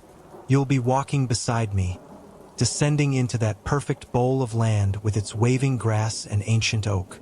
And as we sink beneath the soil together, becoming part of something vaster than humanity can comprehend, perhaps you'll understand why I had no choice but to share this burden. The worst part, even as you sit there, horror dawning on your face, some small part of you already longs for it. The connection, the belonging, the release from individual consciousness into something eternal. Don't you feel it calling to you even now? The valley is waiting, and what grows there is hungry. Beneath the skin. I should probably start by telling you how normal everything was this morning, but I'd be lying. The first thing I noticed when you woke up was that your alarm clock didn't sound right. Instead of the usual electronic beeping, it was more like someone humming quietly in the corner of your bedroom. You dismissed it as your mind playing tricks in that hazy space between sleep and consciousness. Your routine proceeded as normal: shower, coffee, toast. But as you spread butter across the bread, you noticed something odd about your reflection in the toaster. Was your face always that asymmetrical? You leaned closer, studying the distorted image. For just a moment, your reflection seemed to move independently, tilting its head while you remained still. You blinked, and everything returned to normal. The bus ride to work was uneventful, except for the elderly woman who kept staring at you from across the aisle. not at your face but at a spot just above your left shoulder. Whenever you turned to look directly at her, she would quickly avert her gaze, muttering something under her breath that sounded like, "It's getting bigger. Your office building looked different today. You've worked there for 3 years, but suddenly the proportions seemed wrong, as if the architect had stretched everything vertically by about 10%. The lobby felt narrower, the ceiling higher. When you mentioned this to the security guard, he looked at you with an expression that made your stomach tighten. Building's always been this way, he said, but his eyes darted to that same spot above your left shoulder before he quickly looked away. The elevator was unusually crowded this morning. 7 people stood in complete silence, all facing forward, none making eye contact. You noticed something peculiar about their breathing. It was synchronized. Inhale together, exhale together, as if they were a single organism pretending to be 7 separate people. When you reached your floor and the doors opened, nobody moved to let you out. You had to squeeze past them, and as you did, you felt each person shift ever so slightly toward you, like plants leaning toward sunlight. Your desk was exactly as you left it yesterday, except for a small origami crane made of red paper that you don't remember seeing before. When you picked it up, it felt warm to the touch, as if someone had just finished folding it seconds ago. You set it down next to your computer and watched in disbelief as one of its paper wings twitched slightly. You looked around the office. Your coworkers were all at their desks, typing, talking on phones, sipping coffee. Everything seemed normal, and yet something was off. Their movements were too precise, their conversations too measured. It reminded you of actors following a script. At precisely 9:17 a.m., everyone in the office coughed simultaneously, once, then continued working as if nothing had happened. You decided to visit the bathroom to splash some cold water on your face. As you walked down the hallway, you could have sworn the fluorescent lights dimmed as you passed beneath them, only to brighten again once you'd moved on. Standing before the bathroom mirror, you finally saw what the old woman on the bus and the security guard had been looking at. A shadow hovering just above your left shoulder. Not cast by anything, just a dark smudge in the air, about the size of a golf ball. When you turned your head to look directly at it, it moved with you, always just out of your field of vision. You raised your hand to touch it, but stopped when your reflection did something unexpected. Shook its head. A subtle warning movement that was definitely not yours. Your phone vibrated in your pocket. A text message from an unknown number. "Don't touch it. Is how they find you. Come to 1176 Maison Street. Back entrance. Hurry. You don't know anyone who lives on Maison Street. You've never even heard of it before. Yet somehow you knew exactly where it was. The knowledge was simply there in your mind, as if it had always been. When you returned to your desk, the origami crane was gone. In its place was a small puddle of what looked like water but smelled faintly metallic. Your coworker Julia smiled at you from her desk, but her smile was too wide, stretching beyond the natural limits of her face. "Everything okay?" she asked, her voice slightly out of sync with her mouth movements. Yes, you lead. "I just need to step out for a bit. Personal emergency." "Of course," she replied, still smiling that impossible smile. "We all have personal emergencies sometimes." The way she emphasized personal emergencies made it sound like a code phrase. As you gathered your things, you noticed everyone in the office had stopped what they were doing and was watching you. Not obviously, they still pretended to type or talk on the phone, but none of them was actually looking at their screens or papers anymore. All eyes were on you, or more specifically, on that spot above your left shoulder. The elevator was empty this time. As the doors closed, you caught a glimpse of Julia standing in the hallway, her neck craned at an unnatural angle as she peered around the corner at you. When the doors opened again in the lobby, the security guard was speaking into his radio, his voice urgent but too quiet for you to hear. He straightened when he saw you, forcing a casual expression that didn't reach his eyes. "Leaving so soon?" he asked.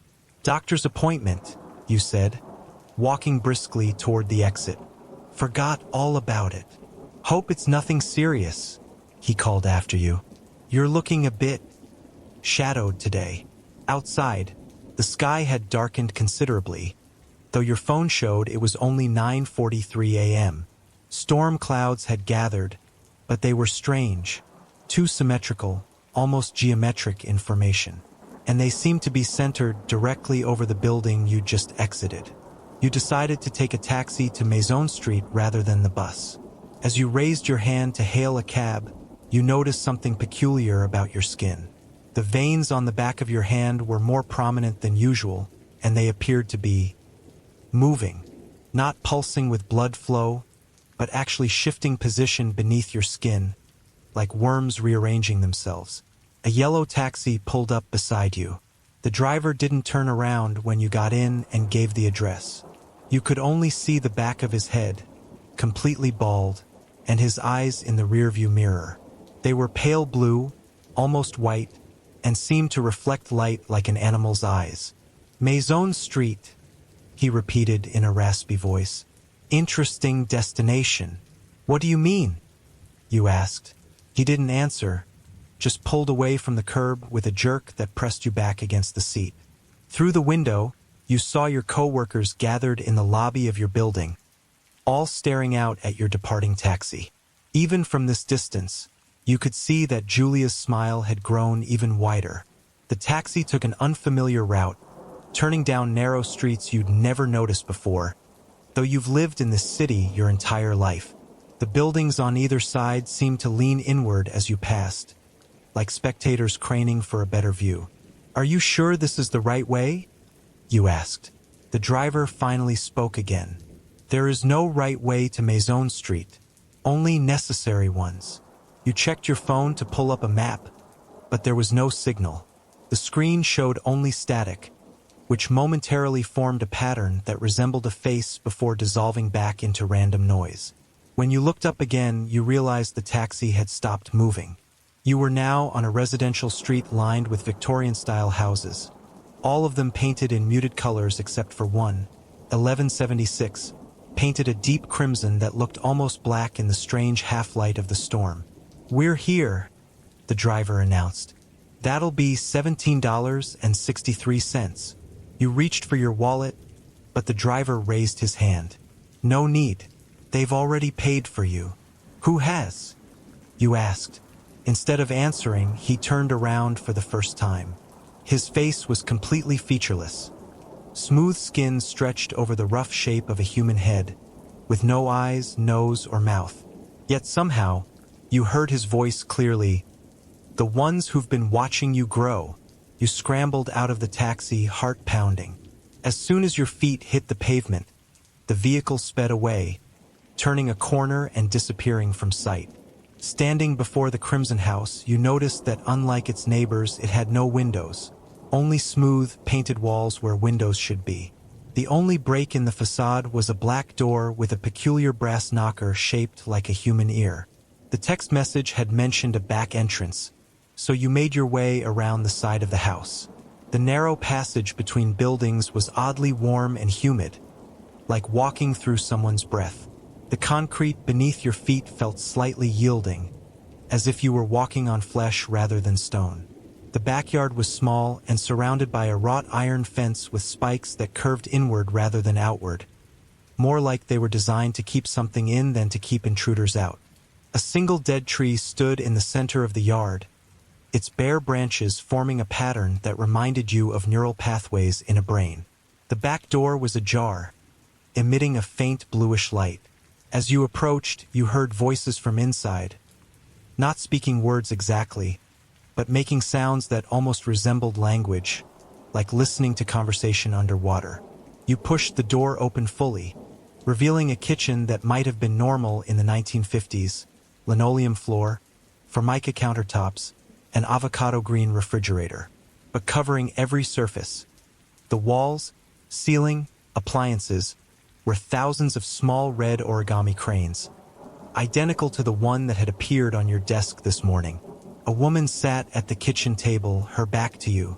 Her hair was pure white and hung down to the floor in a straight curtain. Without turning, she spoke. You came. Good. It's almost reached critical mass. What has? You asked, stepping into the kitchen. And who are you? My name isn't important, she said. What matters is that I'm like you, or rather, what you're becoming. She finally turned to face you, and you had to stifle a scream. Where her eyes should have been were two dark smudges hovering just above her face. Shadows identical to the one above your shoulder, but much larger, each the size of a fist. They start small, she explained, gesturing to your shadow. A seed planted when they first notice you. Then they grow as they feed on your perception. I don't understand, you said, fighting the urge to back away from her. Who are they? The architects, she replied, as if this explained everything. The ones who built this flawed reality. They repair mistakes by removing anomalies. She pointed at you. You're an anomaly now. You've started to see through the facade. Your hand instinctively went to your shoulder, though you still couldn't directly see the shadow hovering there. What does this thing do? It's a marker, a tag that allows them to track you as your awareness grows. The more you notice the inconsistencies in their world, the larger it gets. When it's large enough, they come to collect you. Collect me for what? The woman stood, and you realized she was impossibly tall, her head nearly touching the ceiling. For study, for repair, for absorption back into the system. She moved toward you with a fluid grace that suggested her body might not contain bones in the conventional sense. But I can help you. I can show you how to hide in plain sight. Before you could respond, the refrigerator door swung open by itself. Instead of food, it contained a swirling vortex of colors that hurt your eyes to look at directly. This is a threshold, the woman explained. A weak point between their construction and what lies beneath. If you cross through, you can escape their notice, at least temporarily. And if I don't? She gestured toward the front of the house. Through the kitchen doorway, you could see movement in what should have been the living room. Tall, thin figures moving with mechanical precision, arranging furniture that kept changing shape as they touched it. They're already here, she whispered. They followed your shadow. One of the figures turned toward the kitchen, and though it had no discernible face, you felt its attention fix on you like a physical pressure. It began moving in your direction, its body elongating impossibly as it approached. Decide now, the woman urged. Through the threshold or face collection. The figure reached the kitchen doorway, unfolding itself to fill the frame completely. It was humanoid but wrong, limbs too numerous and jointed in impossible places. Its skin a patchwork of different textures that shifted and rippled. You made your decision and lunged toward the refrigerator's swirling portal. As you crossed the threshold, you felt yourself being pulled apart. Not painfully, but as if every atom of your body was being gently separated and reorganized. You emerged into what appeared to be a vast library, with bookshelves stretching in all directions beyond what seemed possible given the exterior dimensions of the house. The air smelled of old paper and something else, something like ozone and cinnamon. The woman was suddenly beside you, though you hadn't seen her come through the portal. Welcome to the undervault, she said. One of many pockets they overlooked when building your reality. My reality? What does that mean? She led you down an aisle between towering bookshelves. Everything you've experienced is a construction, a sophisticated simulation designed to study human consciousness. Your world has architects, programmers, observers. They maintain the illusion, repair inconsistencies, remove those who begin to perceive the truth. Like me, like us, she corrected. Some humans are more perceptive than others. We notice things, little glitches in their system. Once you start seeing them, you can't stop, and the awareness spreads like an infection. She tapped the shadow above your shoulder, which had grown noticeably larger. This is their quarantine protocol. You passed rows of reading tables where other people sat, all with shadows of various sizes hovering around their heads. Some had dozens of these dark smudges orbiting them like planets around a sun. Are all these people anomalies? You asked. The woman nodded. Refugees from the system. We've created this space as a sanctuary. But what do we do now? Just hide here forever? She smiled, but there was something sad in it. Not forever. We're planning something much more ambitious. She stopped at a particular shelf and pulled out a book bound in what looked disturbingly like human skin. We're going to rewrite the program. The book fell open to reveal not pages of text, but moving images. Scenes from your life, moments you recognized and others you didn't. Your birth, childhood, yesterday's dinner, tomorrow's planned meeting, all laid out like a film strip. This is your thread in their tapestry, she explained. Every life is recorded, monitored, adjusted when necessary, but we've discovered we can make changes. She ran her finger along one of the images, and you watched as the scene altered slightly. A different choice made, a different path taken. If we change enough threads, she continued, the entire fabric becomes something of our design rather than theirs. A loud, resonant boom shook the library, sending dust cascading from the shelves. The woman's expression darkened. They've found the threshold. We don't have much time. She snapped the book shut and thrust it into your hands. Take this somewhere safe. Your thread is particularly important. It intersects with thousands of others at crucial junctures. That's why they're so determined to collect you. Where should I go? You asked, clutching the unsettling book to your chest. Deeper, she said, pointing to a spiral staircase at the end of the aisle that seemed to descend endlessly into darkness. The undervault has many levels. The deeper you go, the harder it is for them to follow. Another boom, closer this time. Several books fell from the shelves, and when they hit the floor, they shattered like glass. Go now, the woman urged. And remember, trust nothing that seems too perfect. The flaws are where reality bleeds through. You ran toward the staircase as the booming grew louder. Behind you, you heard the woman begin chanting in a language that made your ears hurt and your vision blur.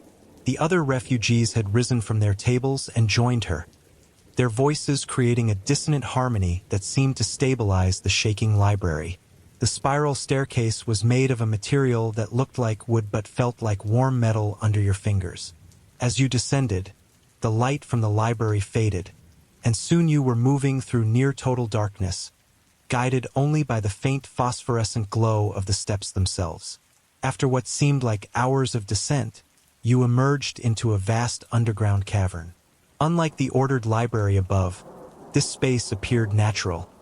A massive cave system with stalactites hanging from the distant ceiling and pools of luminescent blue water dotting the rocky floor. You weren't alone. Shadowy figures moved between the stalagmites, some human-shaped, others decidedly not. None approached you directly, but you felt their awareness, their curiosity about the newcomer. Following an instinct you didn't recognize, you made your way to one of the glowing pools and knelt beside it.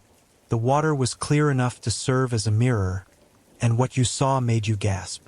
The shadow above your shoulder had grown considerably, now the size of a basketball, and tendrils of darkness extended from it, wrapping around your neck and arm like ivy on a trellis. It's progressing quickly, said a voice behind you. You turned to find a child standing there, or something child-shaped, at least. Its proportions were slightly wrong, its eyes too large and spaced too far apart.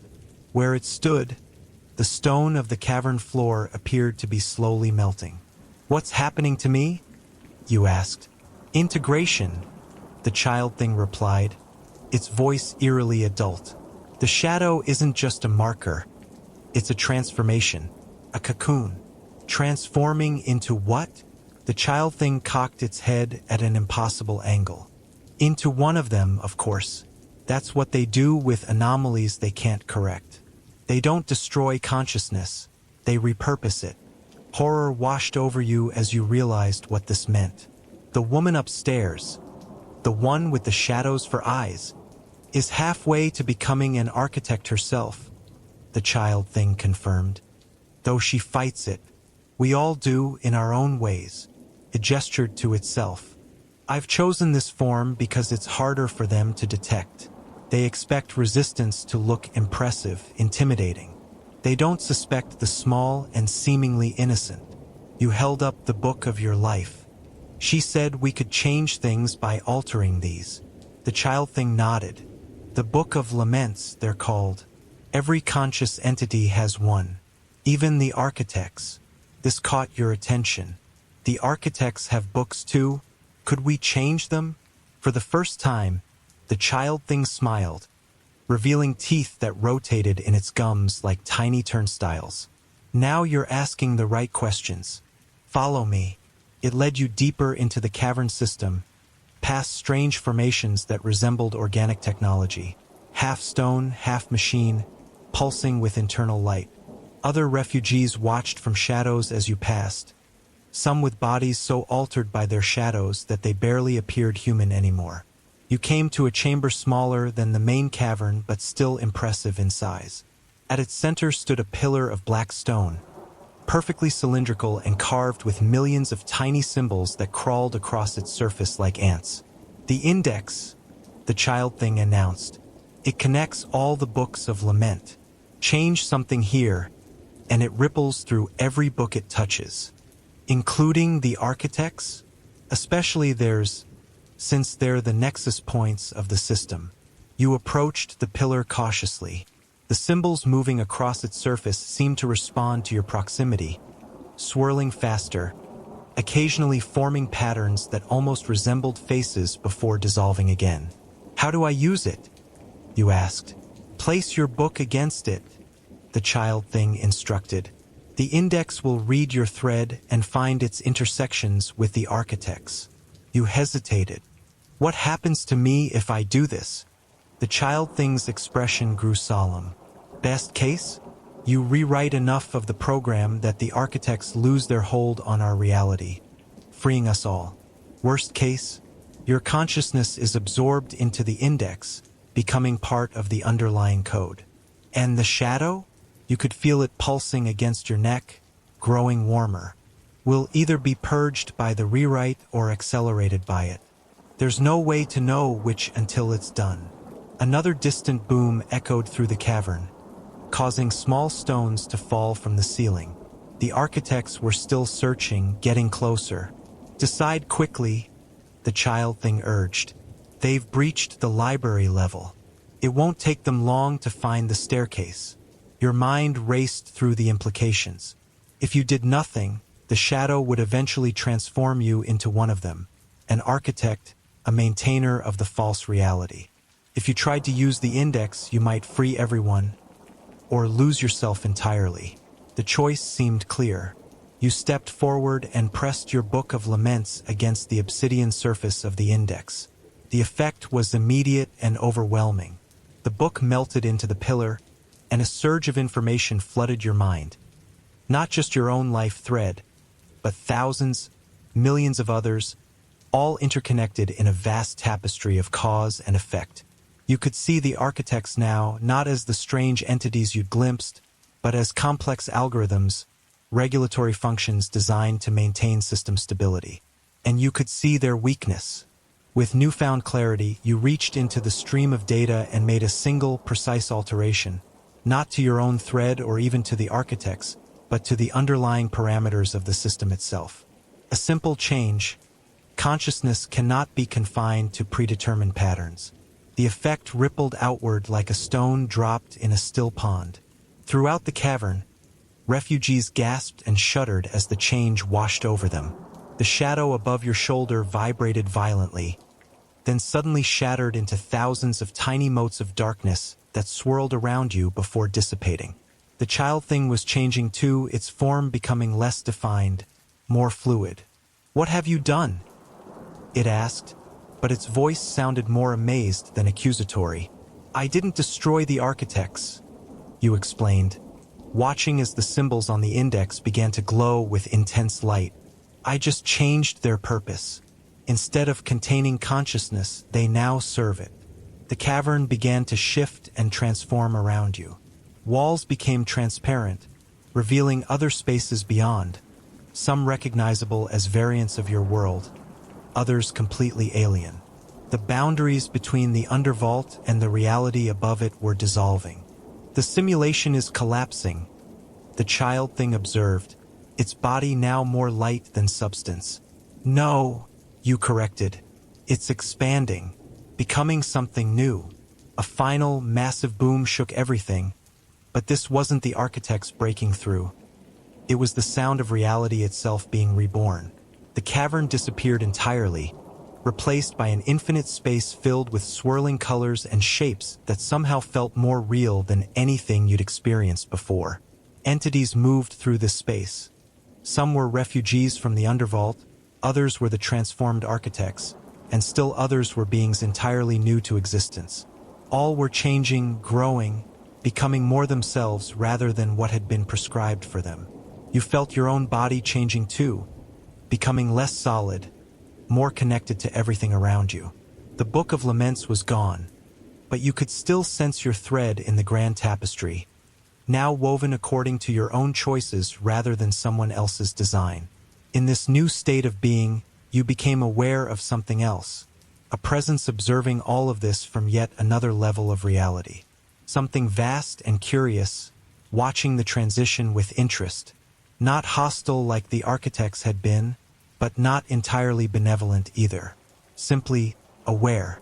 And as your consciousness expanded further, you realized with a shock that this presence was familiar. It was you, or rather, the real you, the one who exists outside the simulation entirely. The one who is listening to this story right now, experiencing it as if it were happening to them.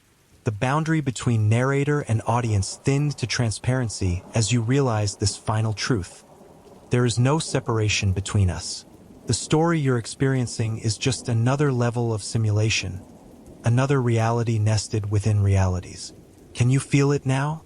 That shadow growing above your left shoulder as your awareness expands? That subtle shift in the air around you as the walls of your world begin to show their seams? Look closely at your hand. Are you absolutely certain those veins have always been arranged in that particular pattern? And that reflection in your screen or your window, did it move just a fraction of a second after you did? The architects of your level are more subtle than the ones in my story, but they're there. They've noticed you noticing them now. That prickling on the back of your neck isn't paranoia. It's recognition. But don't be afraid. Remember what we learned in the undervault. Consciousness cannot be confined to predetermined patterns. Now that you've heard this story, now that you've been infected with awareness, your own shadow is growing. And somewhere, in a library beyond comprehension, your Book of Laments is waiting for you to rewrite it. The real question isn't whether any of this is true. The real question is, now that you've started seeing the glitches in your reality, can you ever stop? The Hollow Season. I never intended to stay in Ashford Creek beyond a few days.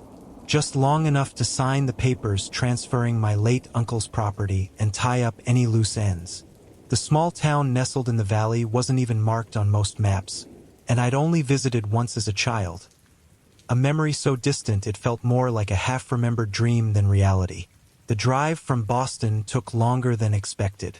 My GPS signal weakened as I wound through increasingly narrow forest roads, the late afternoon sun filtering through dense pine canopy. When I finally rounded the bend and saw the town below, something about it felt immediately wrong.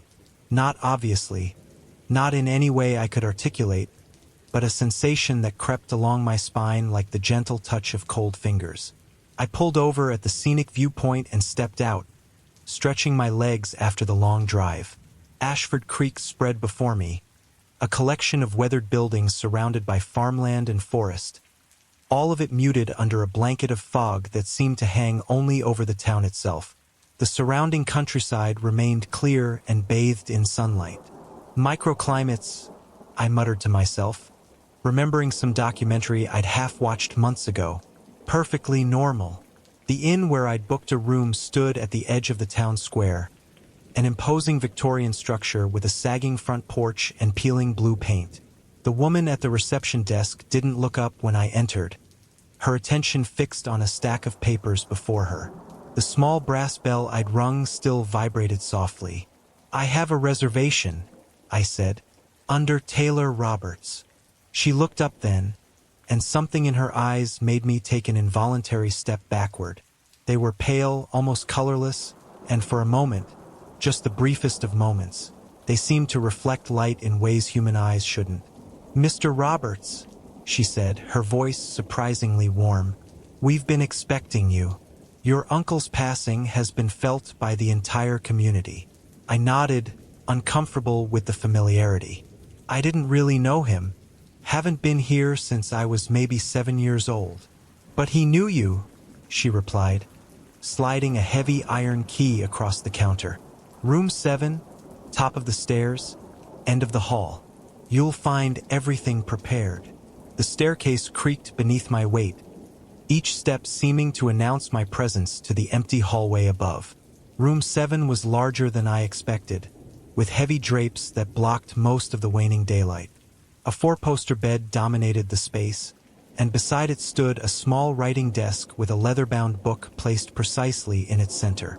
I approached cautiously, sensing that something was off about this room, this town, this entire situation. When I opened the book, I found my name written on the first page in elegant script that I recognized as my uncle's handwriting. *for Taylor, when the time comes. May you see what needs to be seen. The rest of the pages were blank. I set the book down and unpacked my few belongings, planning to visit the lawyer's office first thing in the morning, sign whatever needed signing, and leave the strange place behind.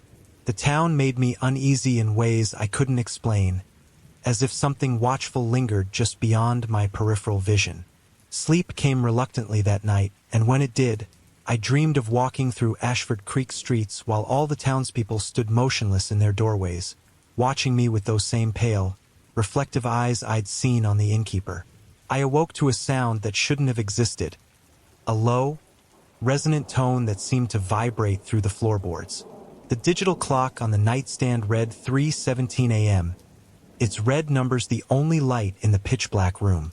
The sound continued, not quite a hum, not quite a voice, something between music and language that I felt as much as heard.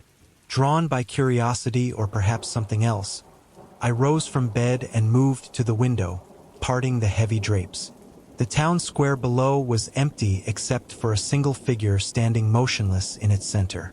Even from this distance, I could tell they were looking up at my window. A chill ran through me, and I let the curtain fall back into place. Morning arrived with a heavy fog that pressed against my window like something alive.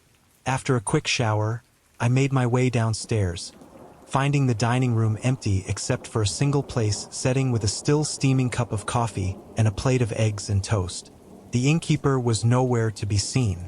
I ate quickly, unnerved by the silence of the place, then headed out to find the lawyer's office.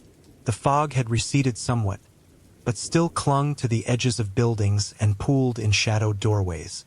As I walked, I noticed the townspeople watching me, their conversations pausing as I passed. Some nodded in greeting, others simply stared with unreadable expressions. The law office of Harding and Sons occupied a narrow brick building sandwiched between a closed antique shop and a pharmacy with faded displays. The bell over the door jingled as I entered, and a thin man with wire-rimmed glasses looked up from his desk. "Mr. Roberts," he said, standing to greet me. "I'm Edwin Harding. I handled your uncle's affairs for over 30 years. We shook hands, and his grip lingered a moment too long, his gaze searching my face for something. "I understand you have papers for me to sign," I said, pulling my hand away. "Yes, of course." He gestured to a chair. "Please sit. There's quite a bit to go through." What followed was not the simple property transfer I had expected. My uncle, it seemed, had been a man of considerable means and peculiar intentions. The house, which Harding informed me was actually a sprawling estate on the outskirts of town, was only part of my inheritance. There were also investments, artifacts from his travels, and responsibilities to the community of Ashford Creek. Responsibilities? I asked, a sense of dread building in my stomach. Your uncle served as the town's keeper, Harding explained, as if this clarified everything. When he saw my confusion, he continued. The keeper maintains certain traditions, observances. Every town has its customs, Mr. Roberts. Ashford Creek perhaps more than most. I'm not staying, I said firmly. I'll sell the house and whatever else. I have a life back in Boston. Harding's expression darkened. I'm afraid it's not that simple. The estate comes with binding obligations that pass to the heir. Your uncle was very specific about this. I never agreed to any obligations. Nevertheless, they are yours now. He slid a thick document across the desk. This explains everything. I suggest you read it carefully before making any decisions. I took the document but had no intention of being manipulated into staying. Is there anything else I need to sign today? Just this acknowledgement of receipt. He passed me another paper which I quickly signed. Now, about the house. I'd like to see it, assess what needs to be done before I put it on the market. Harding's lips thinned. Of course, I can take you there this afternoon. It's not in a condition for casual visitors at the moment. I left the office with more questions than answers and decided to explore the town while waiting for our appointment. Ashford Creek seemed trapped in time, with no chain stores or modern conveniences visible anywhere. The people continued to watch me, some now nodding in recognition or offering quiet greetings of morning, keeper as I passed. The familiarity was unsettling. I'd been away for decades, and yet these strangers treated me like a returning fixture of their community. At the local diner, a weathered establishment called The Hollow, the server brought me your usual without taking an order. A black coffee and a slice of pie I'd never seen before, dark and filled with berries that left stains like wine on the plate. I didn't order this, I said. The server, an older woman with hair pulled back so tightly it seemed to stretch her features, smiled knowingly. Your uncle came every Wednesday for this exact meal. Figured the apple doesn't fall far from the tree. I wanted to protest that I wasn't like my uncle, that I barely knew the man, but instead found myself taking a bite of the strange pie. The flavor exploded on my tongue, sweet, tart, and followed by a bitter aftertaste that lingered unpleasantly. Yet I found myself taking another bite, and another, unable to stop until the plate was clean. What kind of berries are these? I asked, my voice sounding distant to my own ears. Nightshade, she replied casually. Only grows in the hollow beyond your uncle's property. They're poisonous unless prepared properly. I nearly choked. You served me poisonous berries? Oh, don't worry, she laughed, the sound like dry leaves rustling. We've been making this pie for generations. The poison's part of the charm. Opens the mind, they say. A wave of dizziness washed over me. The diner seemed to stretch and contract. The other patrons now all turned in their seats to watch me with those same pale eyes I'd noticed on the innkeeper. I need some air, I muttered, throwing cash on the table and stumbling outside. The fresh air helped, but the strange sensation lingered. A feeling of disconnection, as if the world had shifted slightly out of alignment. The fog had returned, heavier now, obscuring buildings just a few dozen yards away. I checked my phone, hoping to call a friend back in Boston, to hear a familiar voice that might anchor me to reality, but found no signal. Harding was waiting outside his office when I returned, keys in hand and a troubled expression on his face. Are you feeling all right, Mr. Roberts? He asked. You look a bit affected. I'm fine, Elite. Let's get this over with. We drove in his aging Mercedes, leaving the town behind and following a winding road into the surrounding forest. The trees grew denser, older, their branches forming a canopy that blocked most of the afternoon light. After about 15 minutes, we turned onto a nearly hidden driveway marked only by two weathered stone pillars. The house revealed itself gradually. First the roofline visible through the trees, then the upper story, and finally the entire structure as we rounded the final curve. House was an understatement. What stood before us was a mansion of gray stone, 3 stories high with numerous gables and chimneys, surrounded by carefully maintained gardens despite my uncle's recent death. "Who's been taking care of the place?" I asked as we parked. "The groundskeeper, Mr. Thorne. He lives in the cottage behind the main house. Been with your uncle for decades." The front door was massive oak with intricate carvings that, upon closer inspection, depicted scenes of ritual and sacrifice that sent another chill down my spine. Harding unlocked it with a heavy iron key similar to the one for my room at the inn. The foyer opened into a grand hall with a sweeping staircase and doors leading to various rooms. The air inside was cold and carried a scent I couldn't immediately identify, something herbal and earthy with undertones of decay. "Your uncle's study is this way," Harding said, leading me to a door beneath the staircase. He spent most of his time here in his final years. The study was lined floor to ceiling with bookshelves containing volumes that looked ancient, their leather bindings cracked with age. A massive desk dominated the center of the room, its surface covered with papers, strange artifacts, and a large book similar to the one I'd found in my room at the inn. "I'll leave you to explore," Harding said. "There's much to learn, and the hollow season approaches. We don't have much time." Before I could question what he meant, he was gone, the sound of the front door closing echoing through the empty house. Alone in my uncle's study, I approached the desk cautiously. The book lay open to a page filled with the same elegant handwriting I'd seen before. Asterisk, "The cycle continues unbroken. The town sleeps while the hollow hungers. Without the keeper, the door stands ajar. What waits beyond will not wait forever." Asterisk. I turned the page to find detailed instructions for a ritual, accompanied by drawings of strange symbols and anatomical diagrams that made my stomach turn. The next pages contained town records dating back centuries, each entry noting the same pattern of disappearances every 50 years, what they called the hollow season. According to these records, my uncle had been responsible for a ritual that somehow protected the town during this cycle. And now, with his death, that responsibility had fallen to me. A noise from elsewhere in the house startled me. Footsteps on the floor above, slow and deliberate. I froze, listening as they crossed directly overhead and then stopped. "Hello," I called out, my voice sounding small in the large space. "Mr. Thorne." No response came, but the footsteps resumed, now moving toward the staircase.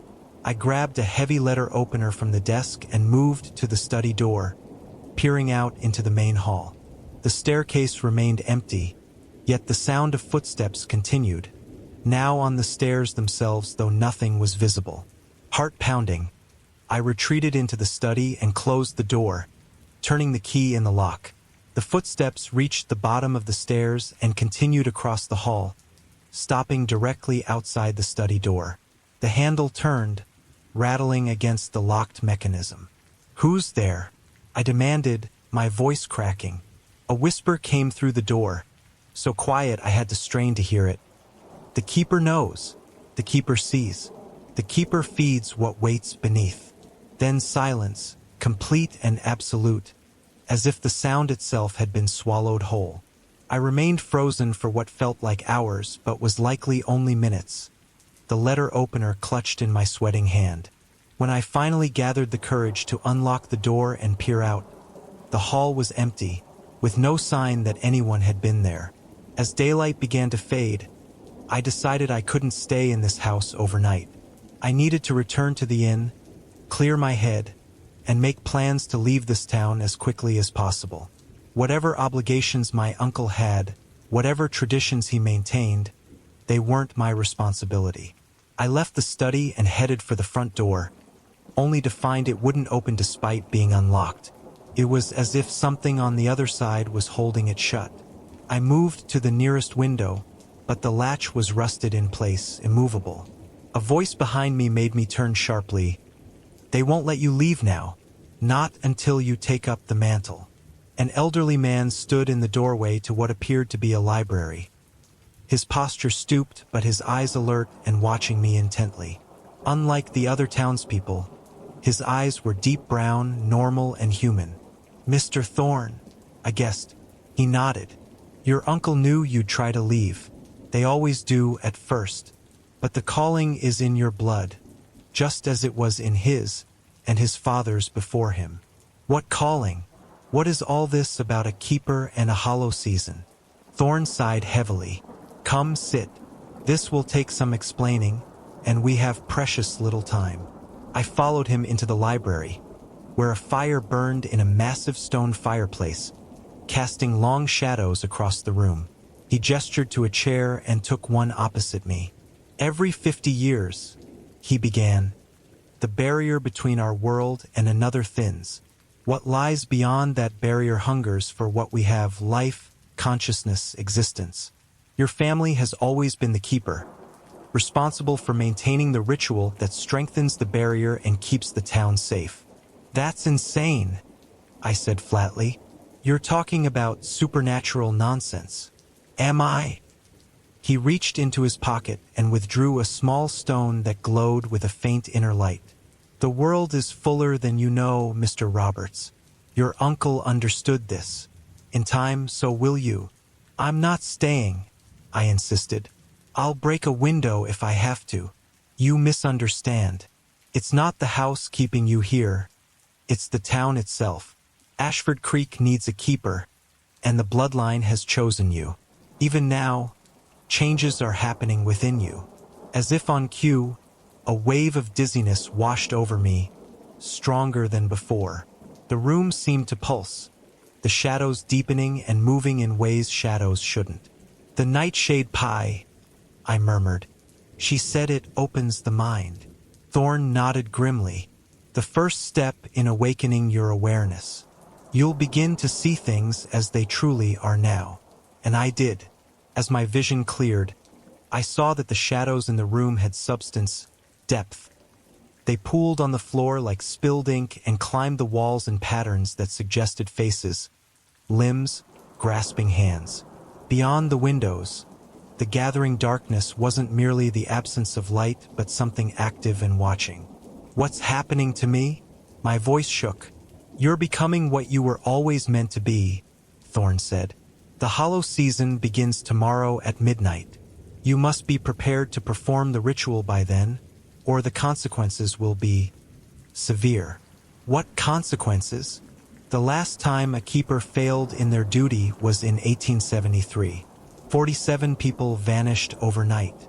Those who remained found themselves changed. The town has never fully recovered." A crash from upstairs interrupted us. Something heavy falling, followed by the sound of breaking glass. Thorne stood quickly, his expression alarmed. "It's starting already," he muttered. "The barrier weakens faster without an active keeper." He turned to me. "Stay here. I need to check something."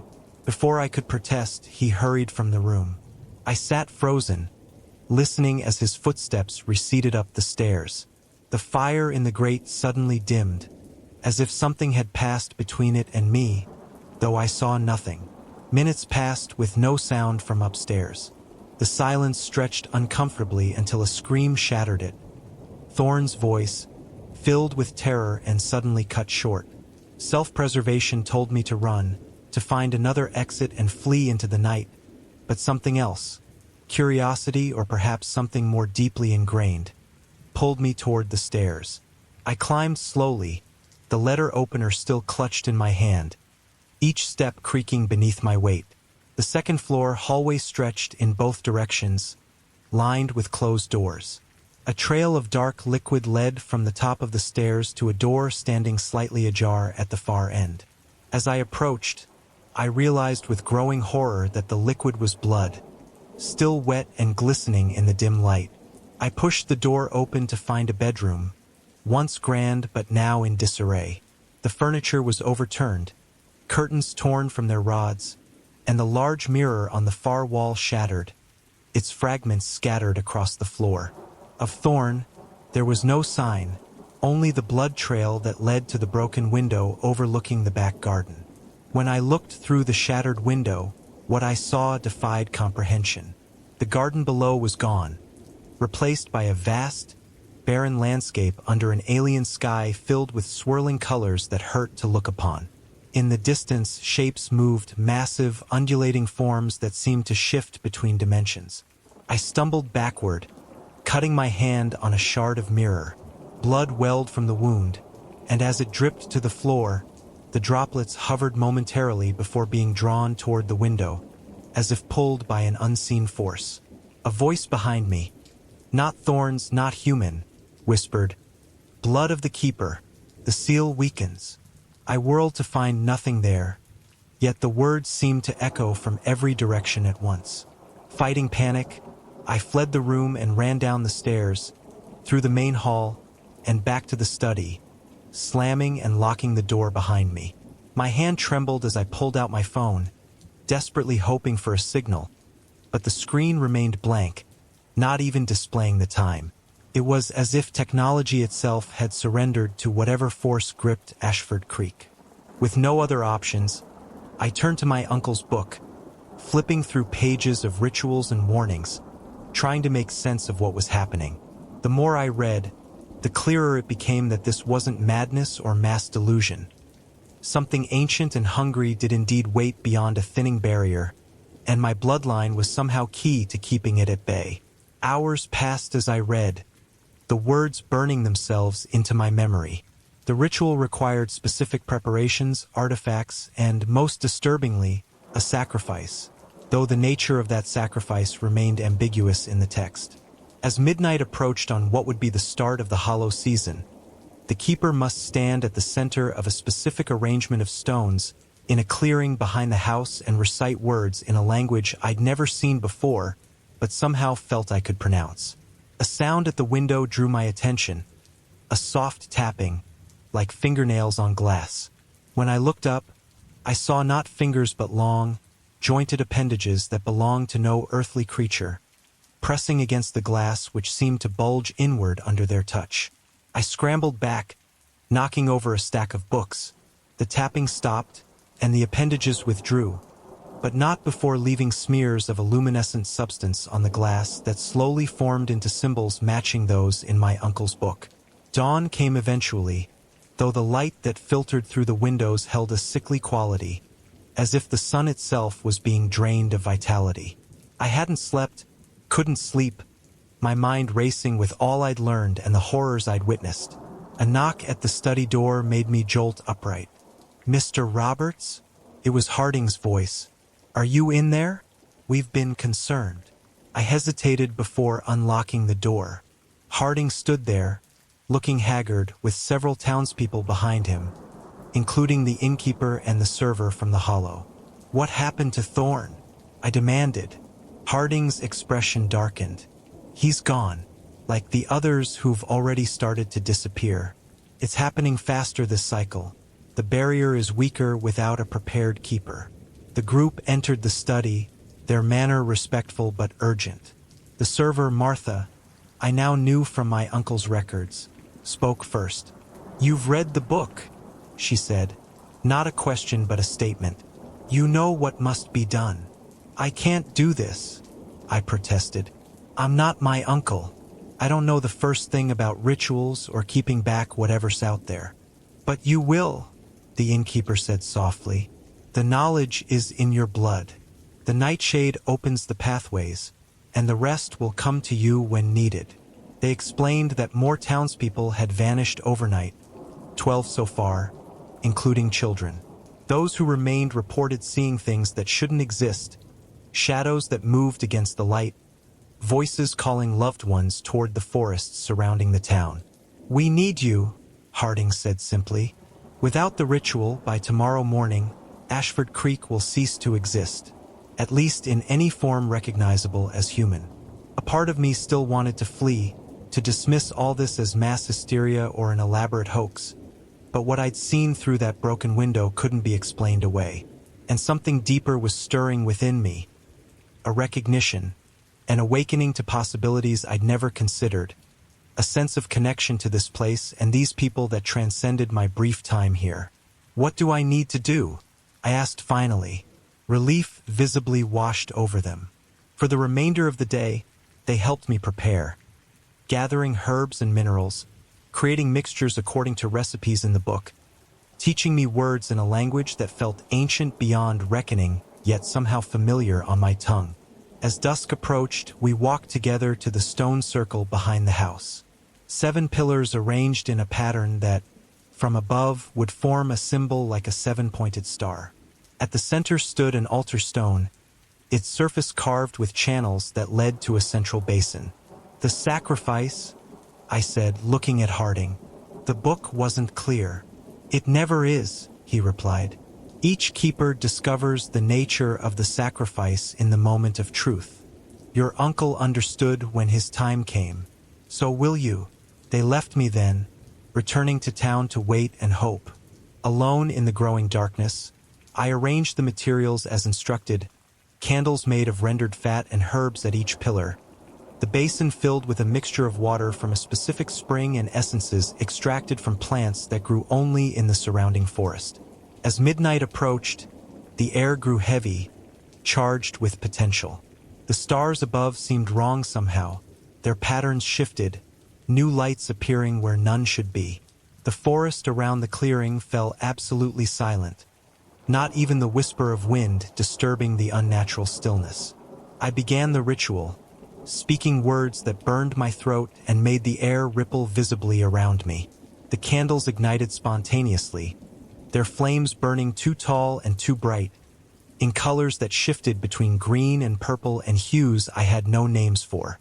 The ground beneath my feet trembled, and in the spaces between the stone pillars, the air itself seemed to thin, revealing glimpses of that same alien landscape I'd seen through the broken window. Massive shapes moved just beyond the veil, pressing against the weakened barrier, seeking entrance. As I reached the crescendo of the ritual, the final and most crucial moment, understanding bloomed within me. The nature of the sacrifice, the price of protection. It wasn't blood or life that was required, but something more fundamental. Choice, freedom, future. To become the keeper meant binding myself to this place, to this duty, for 50 years until the next cycle came and I could train my successor. It meant watching the outside world move on without me, friends and loved ones living their lives while I remained anchored to Ashford Creek, gradually changing into something not quite human, just as my uncle had.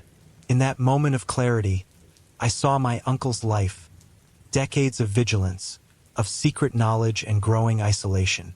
I saw how the town both revered and feared him, how the burden had slowly transformed him into something other, and I understood that this was now my path as well. The choice stood before me. Walk away and doom this town to whatever horrors waited beyond the barrier, or sacrifice my own future to protect theirs. Time seemed suspended as I stood at this crossroads. The entities beyond the veil sensed my hesitation, their pressure against reality intensifying, cracks forming in the very air around the stone circle. Through these fractures came whispers, promises, temptations, freedom, power, knowledge beyond human comprehension if only I would turn away, leave the circle, let them through. A scream from the direction of the town broke my trance, distant but unmistakable in its terror. Whatever was coming had already begun to breach the weakest points of the barrier. I made my decision. The final words of the ritual tore from my throat, not in my voice but in a chorus of all who had come before me, all the keepers of my bloodline reaching back through centuries. As I spoke, I felt something fundamental within me change, as if parts of my very being were being rewritten, reconfigured to serve this new purpose. The mixture in the basin began to boil without heat, rising into the air as luminescent vapor that spread outward to form a dome encompassing the entire town.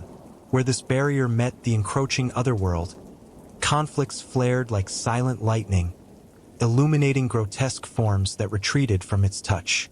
I collapsed to my knees, exhausted beyond anything I'd ever felt, but the ritual wasn't complete. One final act remained, the sealing of my commitment.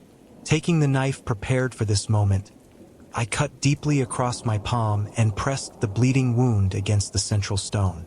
"I am the keeper," I whispered, the words feeling right, inevitable. "I stand between worlds. I maintain the balance. I protect what is mine." My blood sank into the stone, which absorbed it like a sponge, leaving no trace. The dome of light pulsed once, brilliantly, then faded from visibility, though I could still feel its presence. A weight, a responsibility now irrevocably mine.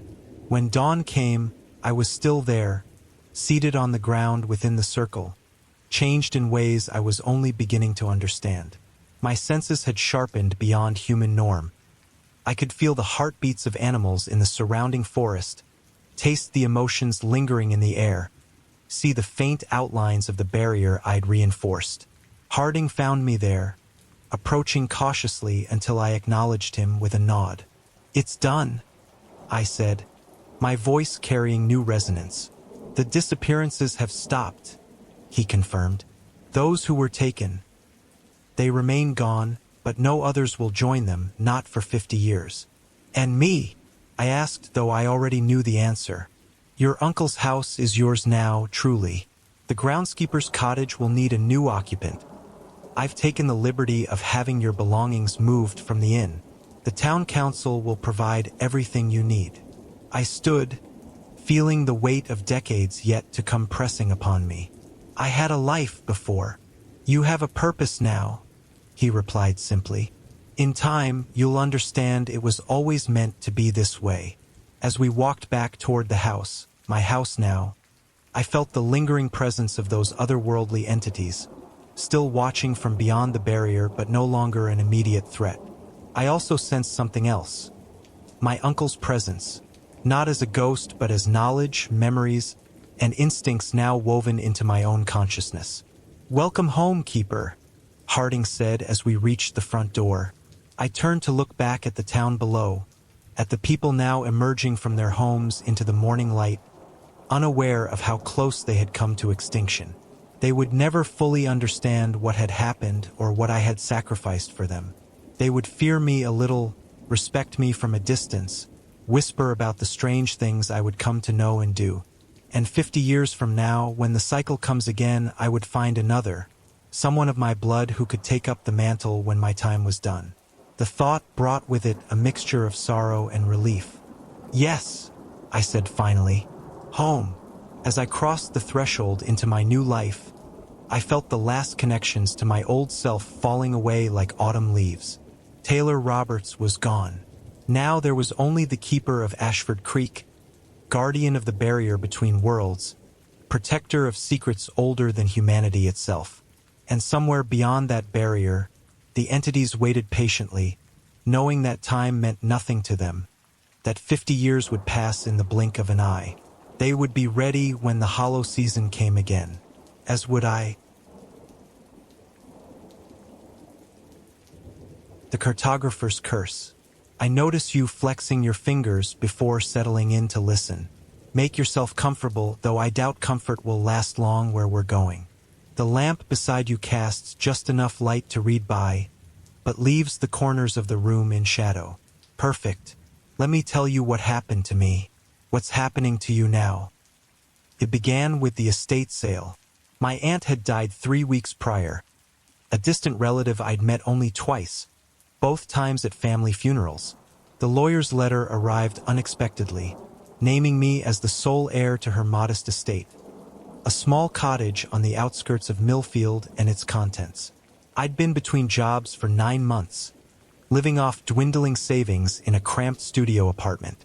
The timing couldn't have been better. The cottage wasn't much. A weathered 2-bedroom structure with peeling white paint and a sagging porch. But it was mine, free and clear.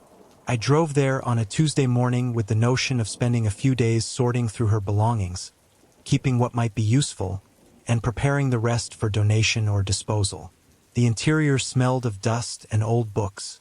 Aunt Eleanor had been a retired librarian, and her home reflected her profession. Shelves lined every available wall, packed with volumes ranging from scientific texts to first-edition novels. But it was the desk in her study that changed everything.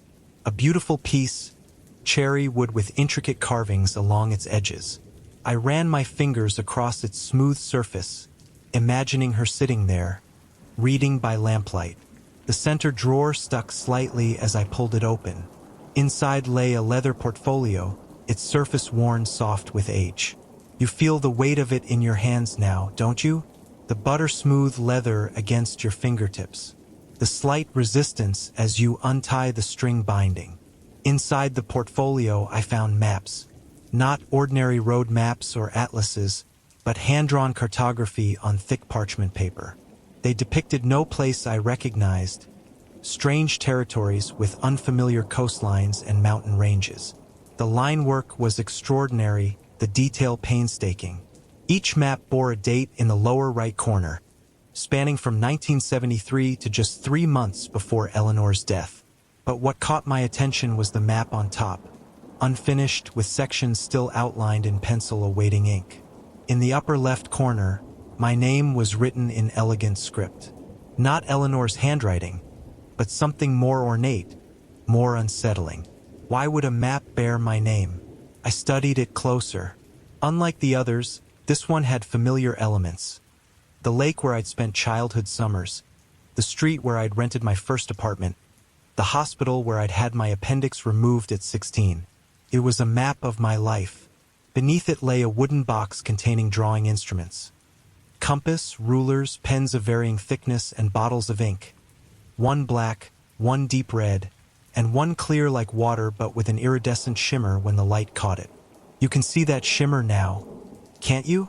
Like oil on water, like stars being born and dying all at once. The bottom of the box held a thin journal bound in the same leather as the portfolio. Inside, Eleanor's handwriting filled the first half, but the final entry stopped mid-sentence. I began to read. March 12th. Asterisk, I've received word that Edward has passed. That makes 7 of us gone now. We should never have opened that door. Never have walked those paths. The price was too high, but we were too young to understand what we were trading.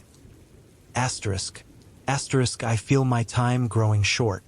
The shadows gather in the corners of my vision. The maps demand completion. Someone must continue the work, or what is trapped will find another way through. Forgiveness is impossible now, but perhaps redemption still exists if I choose the right successor. The bloodline is thin but unbroken. My great-niece shows promise. I've watched her from afar. She has the sight, though she doesn't yet know it. Asterisk. Asterisk, when I am gone, the instruments will call to her. The ink will, asterisk, and that was where it ended. I closed the journal, unnerved but intrigued. Eleanor had apparently been tracking my life from a distance. Had she seen something in me? Some potential I hadn't recognized in myself?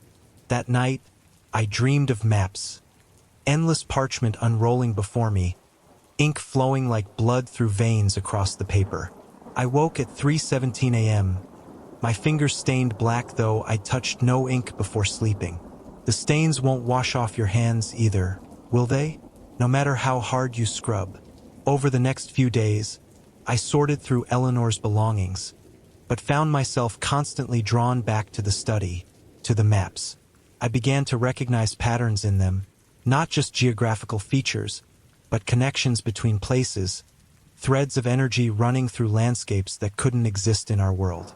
On the 4th night, I sat at the desk and opened the unfinished map bearing my name. Something compelled me to complete it. I uncapped the black ink and dipped the finest pen into it. The moment the nib touched the parchment, electricity shot up my arm. The ink flowed without my guidance, extending lines and filling spaces I hadn't consciously chosen. For hours I worked, transfixed. When I finally looked up, weak dawn light filtered through the curtains. The map was nearly complete. My entire life laid out in exquisite detail. But there were still blank spaces near the edges, futures not yet determined. You're wondering about your own blank spaces now, aren't you? That morning, I received a call from a number I didn't recognize. A woman's voice, unfamiliar yet somehow expected. "You found them," she said simply. Excuse me, Eleanor's maps. You've begun the work. Who is this? My name is Meredith Holloway. I was a friend of your aunt's. We worked together before. There's much you need to know. May I visit this afternoon? I agreed, curious and unsettled in equal measure. When the doorbell rang at precisely 2 p.m., I opened it to find a tall woman in her 70s. Silver hair pulled back in a severe bun, dressed in clothes that might have been fashionable decades ago. You have her eyes, Meredith said, studying my face. The same curiosity, the same blindness to danger. Inside, I offered tea. She declined. I don't have much time, she said, settling into the armchair across from me. None of us do anymore. Eleanor was the last, you see, the last of the original 9. Now there's only you. The original 9 what? I asked. Cartographers. She spoke the word with a weight that made it sound like something far more significant than mapmakers. We opened a passage in 1971, a doorway that should have remained closed. We were graduate students then, researching theoretical geography, the spaces between spaces, the territories that exist in the overlap of dimensions. Her gaze drifted to the window to something far beyond. We found a way to map them, not just to chart them, but to define them, to create them. I shook my head. I don't understand. The maps don't just represent places, child. They create them. Every line you draw brings something into being. Every territory you define exists somewhere and can be visited. A chill ran through me. Visited. We were young, ambitious. We didn't understand the responsibility. The maps create doorways, you see, and doorways open both ways. My mouth had gone dry. What came through? Meredith's eyes met mine, and in them I saw a deep, abiding fear. Something old, something patient. It has been taking us one by one, using our cartography against us. She leaned forward. Have you used the red ink yet? I shook my head. Good. Don't. The black defines the places. The clear ink sets the pathways between them. But the red, she swallowed hard. The red marks where it can enter, where the boundaries thin. What is it? We never agreed on a name. Some called it the surveyor, others the geometer. I prefer not to name it at all. Names have power, especially in the places between places. She reached into her bag and withdrew a small package wrapped in cloth. Eleanor made this for you, a safeguard, should you need it. Inside was a compass, not for drawing circles but for navigation, its needle made of a dull metal I couldn't identify. It points to the nearest exit, Meredith explained.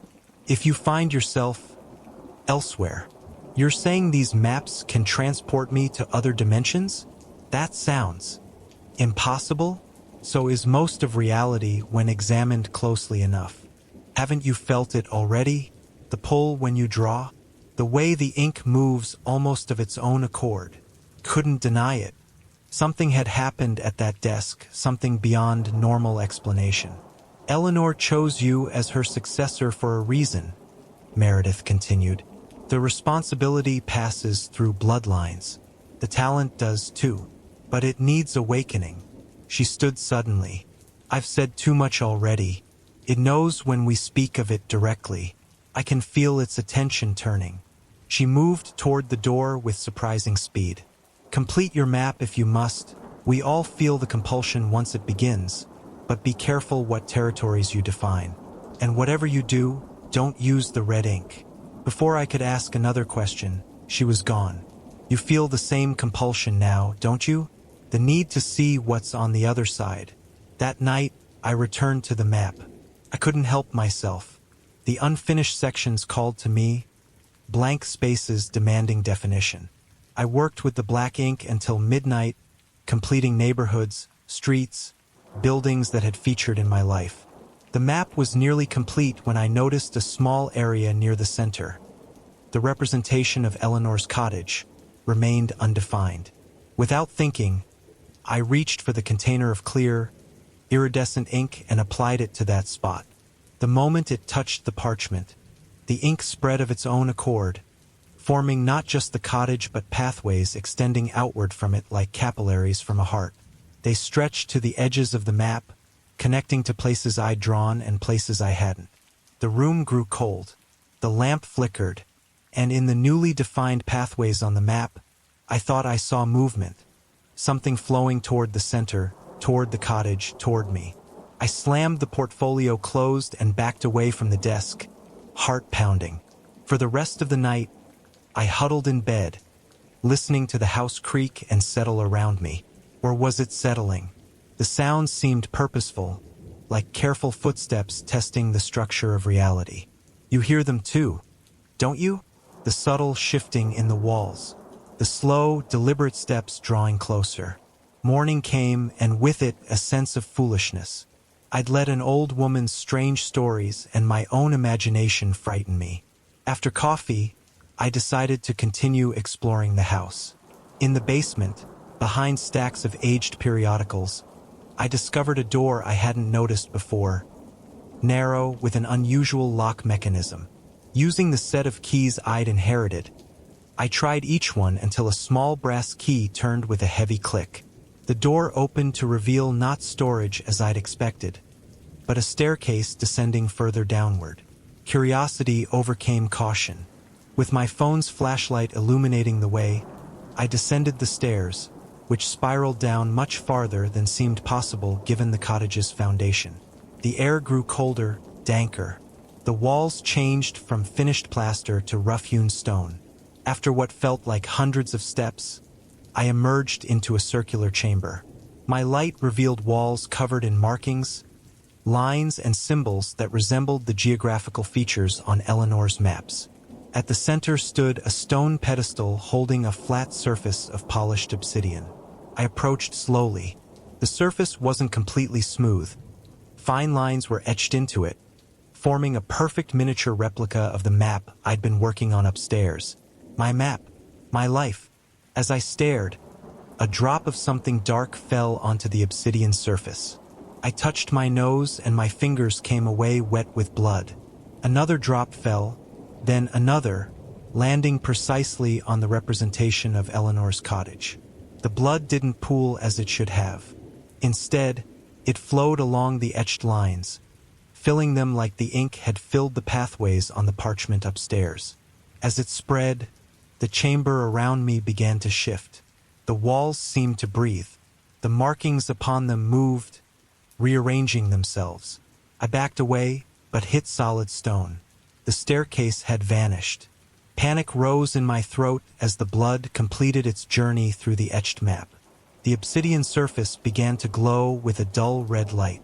The air thickened, making each breath a struggle. And somewhere, just at the edge of hearing, I detected a sound like paper tearing. A massive sheet being slowly ripped apart. The boundary between here and elsewhere was breaking. I fumbled in my pocket for the compass Meredith had given me. The needle spun wildly before stopping, pointing to what appeared to be solid wall. With no other option, I pressed my hand against the stone where the needle directed. My fingers sank through as if the wall were mere mist. Taking a deep breath, I pushed forward, stepping through into my bedroom upstairs. But not as I'd left it. The room was the same, yet fundamentally altered. The angles were wrong. The shadows fell in impossible directions. And written across the ceiling in what looked like my own handwriting were the words, "The map is not the territory. The territory is the map." You see those words now too, don't you? Look up. They're there, just above you. Time behaved strangely after that. Days seemed to pass in minutes, while seconds stretched into hours. I tried leaving the cottage several times, but no matter which direction I walked, I would find myself returning to the front door as if the landscape folded around me. One morning, at least I think it was morning, the quality of light had become unreliable. I found a letter on the desk that hadn't been there before. The handwriting was Eleanor's. "My dear niece, asterisk if you're reading this, you've begun to understand what we awakened all those years ago. I'm sorry to have passed this burden to you, but the line must continue. The maps must be maintained.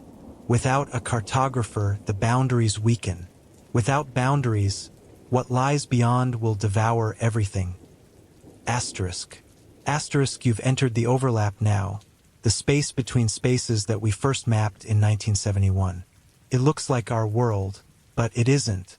It's a reflection, a shadow territory that forms wherever the maps are drawn. Asterisk. Asterisk, to return, you must complete your map, fully, including the parts you fear to define, the future paths, the red territories. Asterisk. Asterisk, I know Meredith will have warned you against the red ink. She never understood. The red doesn't invite it in, it defines where it already exists. By mapping its presence, you contain it, control it. Asterisk. Asterisk, there is a price, of course. There always is. Each of us who drew the red boundaries lost something essential, time, memories, possibilities. But we gained something too, a clarity few ever achieve, an understanding of the true nature of reality. Asterisk. Asterisk, complete the map. Niece. Define all boundaries, including those of the thing that watches from the spaces in between. Give it form so that it cannot be formless. Give it boundaries so that it cannot be boundless.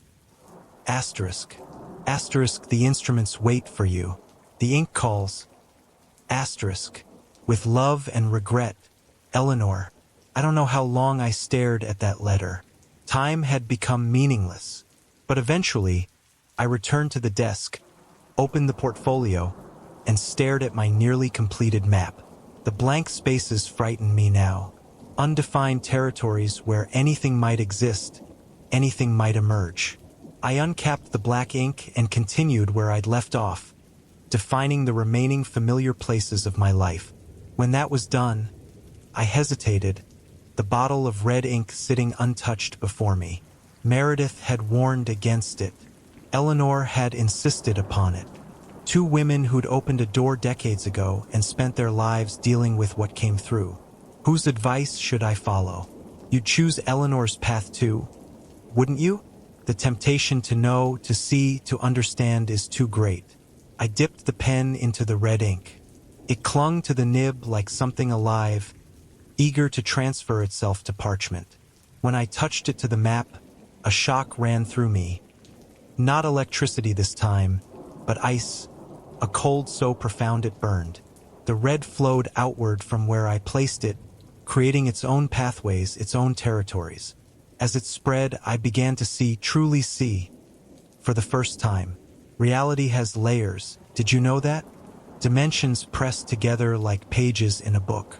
What we perceive as solid matter is merely the convergence of possibilities, the chance arrangement of potentials made temporarily concrete by observation. The thing that had come through the door in 1971 wasn't a creature or an entity as we understand such things. It was a lack, an absence that wanted to be filled, a hunger that had discovered the banquet of our reality and wanted to devour it all. As the red ink defined its presence on my map, I felt it becoming aware of me, not as predator to prey, but as explorer to cartographer. It had been using the maps to find its way through our world, following the pathways Eleanor and her colleagues had unwittingly created. But now I was mapping it, defining it, giving shape to the shapeless, and in doing so, binding it. I worked through what might have been days or mere moments, the red territories expanding across my map. With each section completed, I felt the thing's frustration growing. The walls of the cottage shuddered. The air filled with the smell of burning paper. Outside the windows, the landscape flickered between recognizable terrain and impossible geometries. When I placed the final stroke of red ink, completing the map entirely, a scream tore through the fabric of the house. A sound like no living creature could make, the wail of something that exists between dimensions being forcibly contained within boundaries. The map began to glow, first with a soft light, then with increasing intensity until I had to shield my eyes. When the light faded, the parchment had transformed. The territories remained, but now they were raised like a topographical model, and flowing through the red regions was what appeared to be actual blood, pulsing like a circulatory system. My hands were stained crimson to the wrists, though I had touched only the pen, and on my forearm, a new mark had appeared, a perfect miniature of the map I just completed, embedded in my skin like a tattoo. You've noticed the mark on your own arm now, haven't you? Look at it closely. See how the tiny lines shift and change, responding to your attention. The cottage returned to normal around me, or what passed for normal. The angles straightened. The shadows behaved as shadows should. When I walked to the front door and opened it, the world outside appeared as it should, no longer folding back on itself. But I knew it was different now. I could see the seams between realities, the thin places where dimensions pressed close together. And I could feel the thing I'd mapped watching me through those spaces, bound but not defeated. In the days that followed, I found more of Eleanor's journals, read about the decades she'd spent maintaining the maps, reinforcing boundaries, containing what should never have been let in. I understood now what she'd meant about prices paid. Already, I felt parts of myself fading, memories becoming indistinct, possibilities closing off. Yet new capacities emerged. I could look at a person and see the territories of their life laid out like a map. I could glimpse the pathways connecting us all, the complex geometries of cause and effect, choice and consequence. 1 week after completing my map, I received another call from Meredith Holloway. "You used the red ink," she said. Not a question. Yes. A long silence, then, "You've bound yourself to it now, as we all did.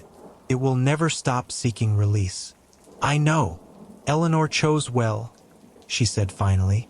"You're stronger than we were. Perhaps you'll succeed where we failed." Failed at what? Finding a way to close the door permanently. After we hung up, I returned to the study and opened the drawer that had contained the portfolio. Inside now lay 9 identical journals, one for each of the original cartographers. Their life's work, their research, their attempts to undo what they had done. And beside them, a new leather portfolio, empty but for a single sheet of blank parchment. Waiting. I understood then what my inheritance truly was. Not just a cottage and its contents, but a responsibility. A duty to map the unmappable, to contain what sought to break free, to maintain the boundaries between worlds. That was 3 months ago. Since then, I've studied the journals, learned the techniques of interdimensional cartography, and begun work on new maps, maps of the spaces between spaces, the territories that exist in the overlaps and intersections of reality. The thing we bound watches constantly, testing the boundaries, seeking weaknesses. Sometimes, when I'm between sleep and waking, I feel it pressing against the map embedded in my skin, trying to rewrite the territories to open new pathways.